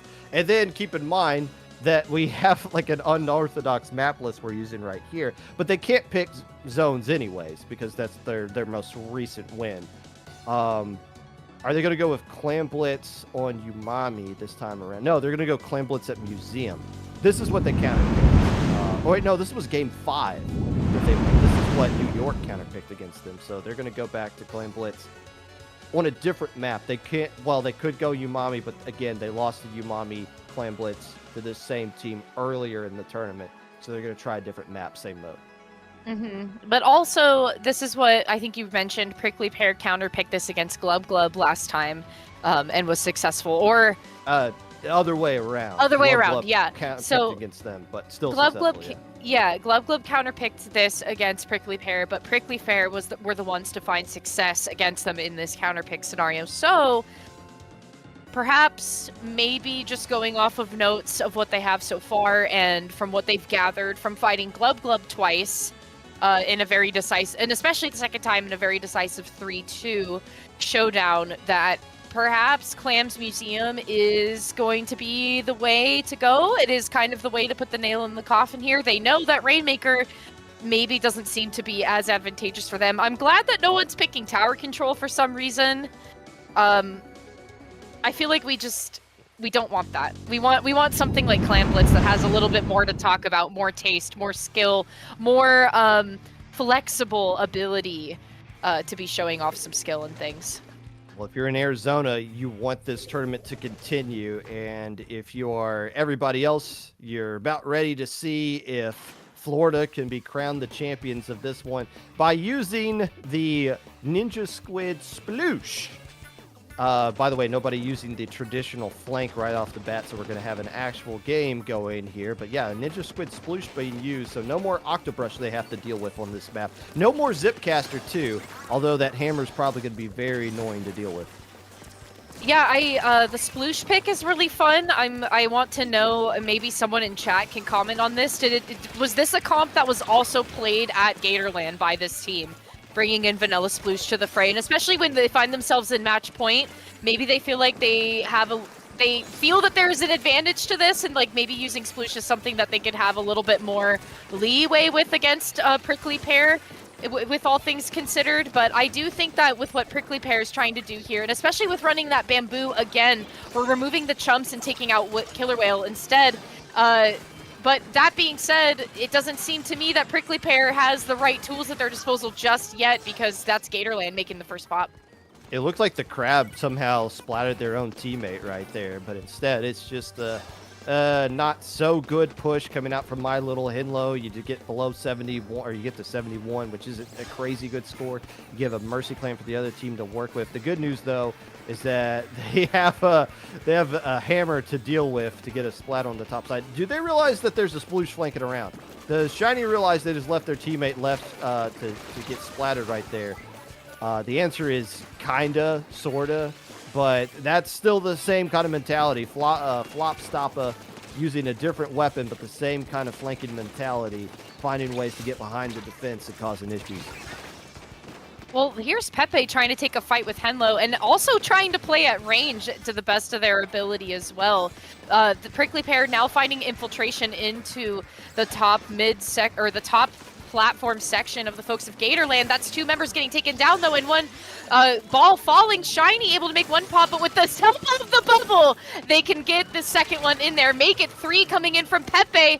Doesn't quite make contact, though, with the surface there, down to the 51 for Sunset Surge. Bold choice to jump in with that other power clam. It looked like a very contested jump, and now you lose that Mercy Clam, but still lead goes into Prickly Pear's favor, and they don't really sacrifice too many bodies during that, although I would like to keep Pepe alive for the defensive side of things. They still keep this map pretty blue as Hinlow and company are trying to push forward. Double hammer could be popped at any moment, and here we go.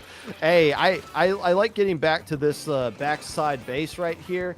Can they jump to this? Is that what their strategy is going to be? It looks like it is, yes. Are they going to get anything out of this, though, other than just that jump? And it looks like the answer is no. Instead, they're going to get beat up from across the board. And an empty push yet again. Death by paper cuts is what Florida's trying to pull off right here. It's not really working. Yeah, and I appreciate Spell trying to initiate the crab tank to the best of their ability, but after eating 2 suction bombs back-to-back, they were like, I gotta roll out of here and find safety and not really get set up with how I wanted to. But for the folks of Sunset Surge, they got to be watching where Flop is going to try to infiltrate, because it seems to me very easily with the sneaking tactics of the Sploosh, they're able to kind of rat their way in and provide a jumping space. Even though it wasn't by much, they could still get in there and provide the jump space, so Sunset Surge needs to watch their backs. Well, Shiny's going to need to watch the entire map. How did you do that? Okay. The range on that thing's a little ridiculous. The basket gets popped. Can the lead flip over into Milo Hinlow's flavor? I think the answer is yes. The answer is yes. Now, can you get out of this push without losing too many bodies? The answer might be no, because this player's trying to just throw in one more clam. What's the value of just one more clam right there? I'd rather you stay alive. Now, look how quickly Prickly Pear is going to be starting to move up right now for free. Essentially, Hinlow's back in mid, trying to cause some issues to Shiny, but all the other actions going at the other side of the base. The basket does get popped. Do they have enough clams to get the lead right back? The answer is yes. Can they get them in there, though? The answer to that is no. Whoa, just a few more clams away. Sapphire, is this going to go to overtime? Do they have a Mercy Clam still? I believe the folks on Sunset Surge, yes, they do have a Mercy Clam. That is Shiny picking it up there. Unfortunate for Eevee, they threw 3 clams and none of them made contact with the basket. But if they pop basket, they get lead immediately. Yes, but if they pop basket, they get lead immediately. That's why the cooler's being popped. That's why the killer whale's out. That's why the Trizuka's out. We're going to try to stack specials here as the Fens of Prickly Pear are going to try to make infiltration. But Blump, we're going down. That's 2 members going down. But the basket makes a break here as that ball makes contact. Prickly Pear is still in it to win it. We're at a game 5. Showdown, we're playing Splatoon. Oh! This is getting dicey. Oh, I love it. So close. Getting so close. And again, I question the greediness from My Little Hinlow off of their pushes. What's the value of getting a few more clams in there? I'd rather you stay alive. Stop the counter push. That's the most important thing when you get the lead in the counter push from Prickly Pear. They really got 2 in there. Credit to Shiny for shutting down, at least slowing down the counter push that was coming out there that eventually did lead to a My Little Hinlow lead. But yeah, Prickly Pear being very prickly, very stingy, winning on their own counter pick in the final seconds right there. Hinlow doing a great job of locking down the left side, couldn't control the right side as well. All they had to do was just throw 1 power clam in there. We're going to a game 5. Now here's the scenario. If Prickly Pear wins this game 5, we get another set of Splatoon. If My Little Hinlow wins this one, we're all going home. What do you want to see in chat? What do you want to do? Do you want to go home or do you want more Splatoon? The players will respond to whoever votes the most for whatever one. I want to go home and watch Splatoon from the comfort of my home. Oh. That's not an option. One or the other. Oh. Well. More Splatoon then, I guess. All right, fine. More Splatoon. And it is Barnacle and Dime. The infamous map on this channel in particular. And this is the counter pick coming out from My Little Hinlow. Keep in mind, they can't pick the mode they most recently won on, which was Rainmaker, I believe. Rainmaker and Humpback. So they're free to pick anything else as long as it's a map they haven't won on. So that's why you're seeing Splat Zones show up again a 3rd time in this set. No tower control, which is fantastic. But Splat Zones, Barnacle, and Dime. Now, my question is, did they play this one early? Yes, so this was game 1 in winner's bracket. Obviously, it went into the favor of My Little Hinlow, but there's a lot on the line here in the game 5. Either the tournament ends with My Little Hinlow being crowned the first ever LCS champions, or Prickly Pear extends it by another set. And Prickly Pear extending it by another set with a pencil and a bamboozler in the composition. So, quite honestly, triple charger, because I'm just going to slap the decav in there. Maybe 2.5 chargers on the side of Prickly Pear. Who's to say? But anyways, I know one thing's for certain. It's that Prickly Pear is here to take the zone first. And it's an ink brush coming out from Flop Stoppa, who's going to be using Killer Whale to go along with everything else. But nicely job right there by the Bamboo to get a couple of splats and slow down the lockout situation that My Little Hinlow is trying to create right there, allowing the rest of their teammates to get back into the action. But yeah, another different weapon coming out from Flopstop with the ink brush. Yeah, but already My Little Hinlow is very present in the zone. You have Spell with that splash, kind of just throwing down as much pain as they possibly can. Follow-up from Flopstoppa with the Killer Whale, a lot of displacement tool to be had, only to be followed up by a Killer Whale coming out from Prickly Pear, doing the exact same thing and allotting them not quite to take the zone back yet. My Little Hinlow still holding on, but there with the displacement of Hinlow, they're able to take the zone back. But Eevee trying to jump out away from that stamp. Unfortunate firework for Sunset Surge.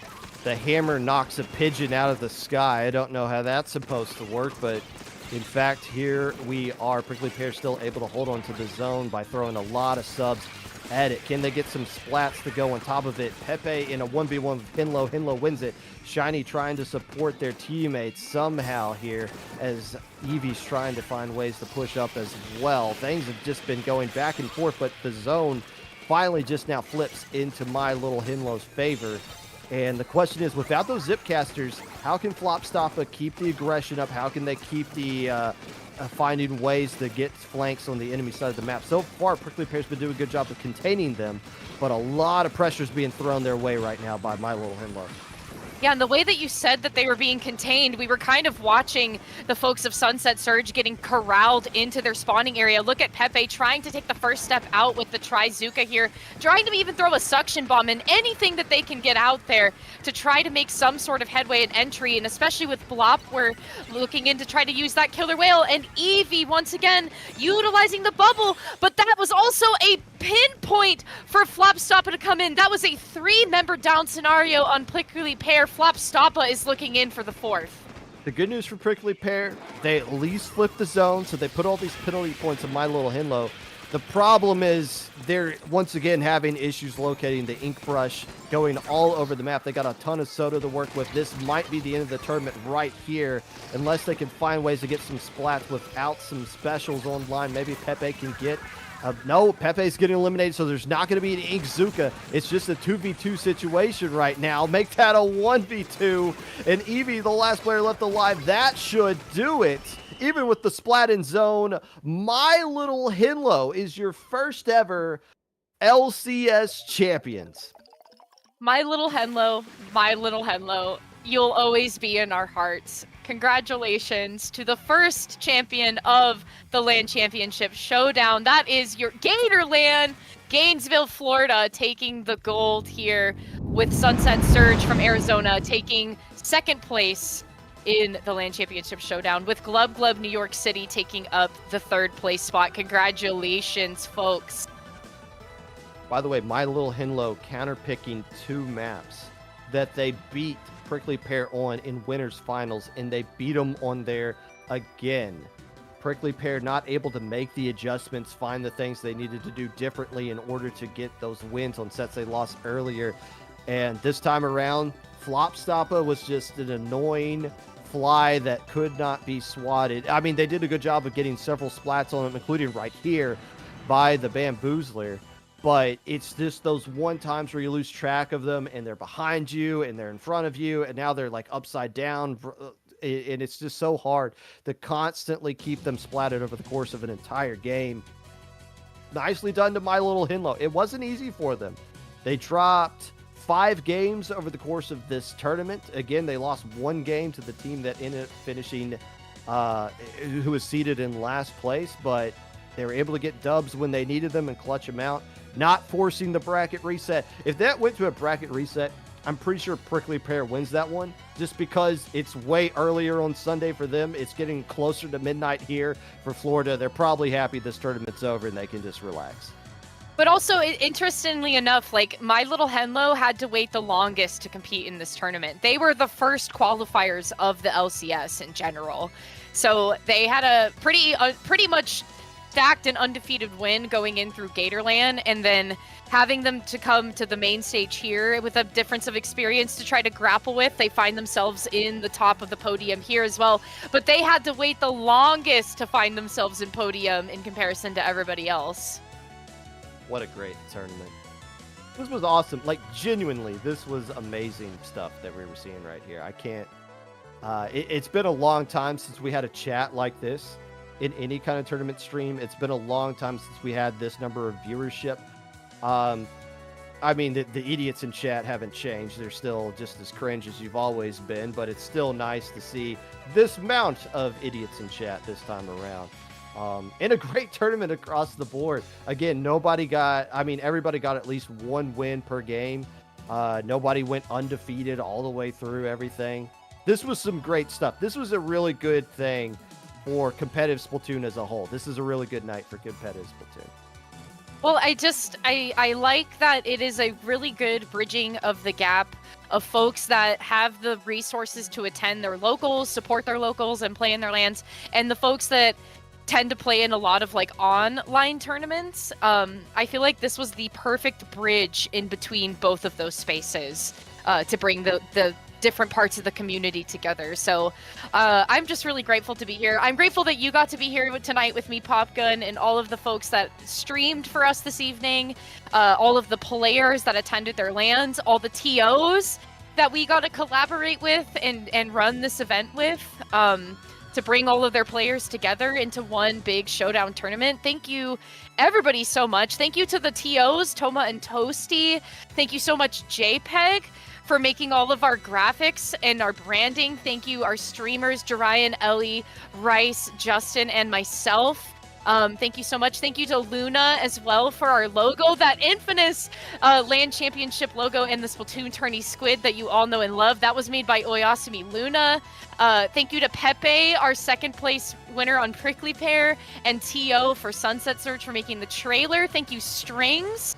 And thank you for all of our commentators, all of our talent that got to be here tonight and get to talk to all of you. A lot of these folks getting to represent the lands that they went to. We had 7 out of 8 lands represented on the commentary staff tonight, folks. So not only did you get some really, really good talent here to talk to you, but you also had people that were at the events themselves of the teams that you got to watch play here tonight. So, I mean, really start to finish, and as people say, it really does take a village to put all of this together. So we're just really grateful to have all of you here to participate, and the folks in the chat here participating as well and watching. Yeah, from the bottom of our hearts here at the Splatoon Tourney admin side of things, we really appreciate you. Chat, give some woots in chat if you appreciate what you saw here today, and all the great staff, all the incredible amount of work that went in behind the scenes to make this happen. Just truly amazing things that we're seeing here. And this is just the beginning. This was the first LCS, the LAN Championship Showdown. Hopefully there's many more of these things to come, and it all comes down to you. Where's the local in Montana? When you create it, you build it, they will come. Maybe not in Montana, but anywhere else, they will probably come. West Coast seems to be locked down. East Coast, there's still a lot of opportunity to do things there. And to the person in chat who was crying about Kentucky, you know, it all starts with one person just making a conversation with somebody, and then you start to realize there's other people in your area, there's people that will travel to you, and then all of a sudden you got a major event going on that feeds into the LCS. With that being said, a lot of you got to go to school tomorrow. I got a doctor's appointment in 8 hours, so we got some stuff we need to do. We'll start signing off here. Saf, where can the idiots in chat find you? Don't find me anywhere, please. But if you must, I am in the Splatoon Tourney channel if you want to at me. I am on Blue Sky if you want to look there. I am traveling to Europe for a month in June. I'm other places too, but in general, don't find me. But if you want to, that is where I'll be. Popgun, where are you at?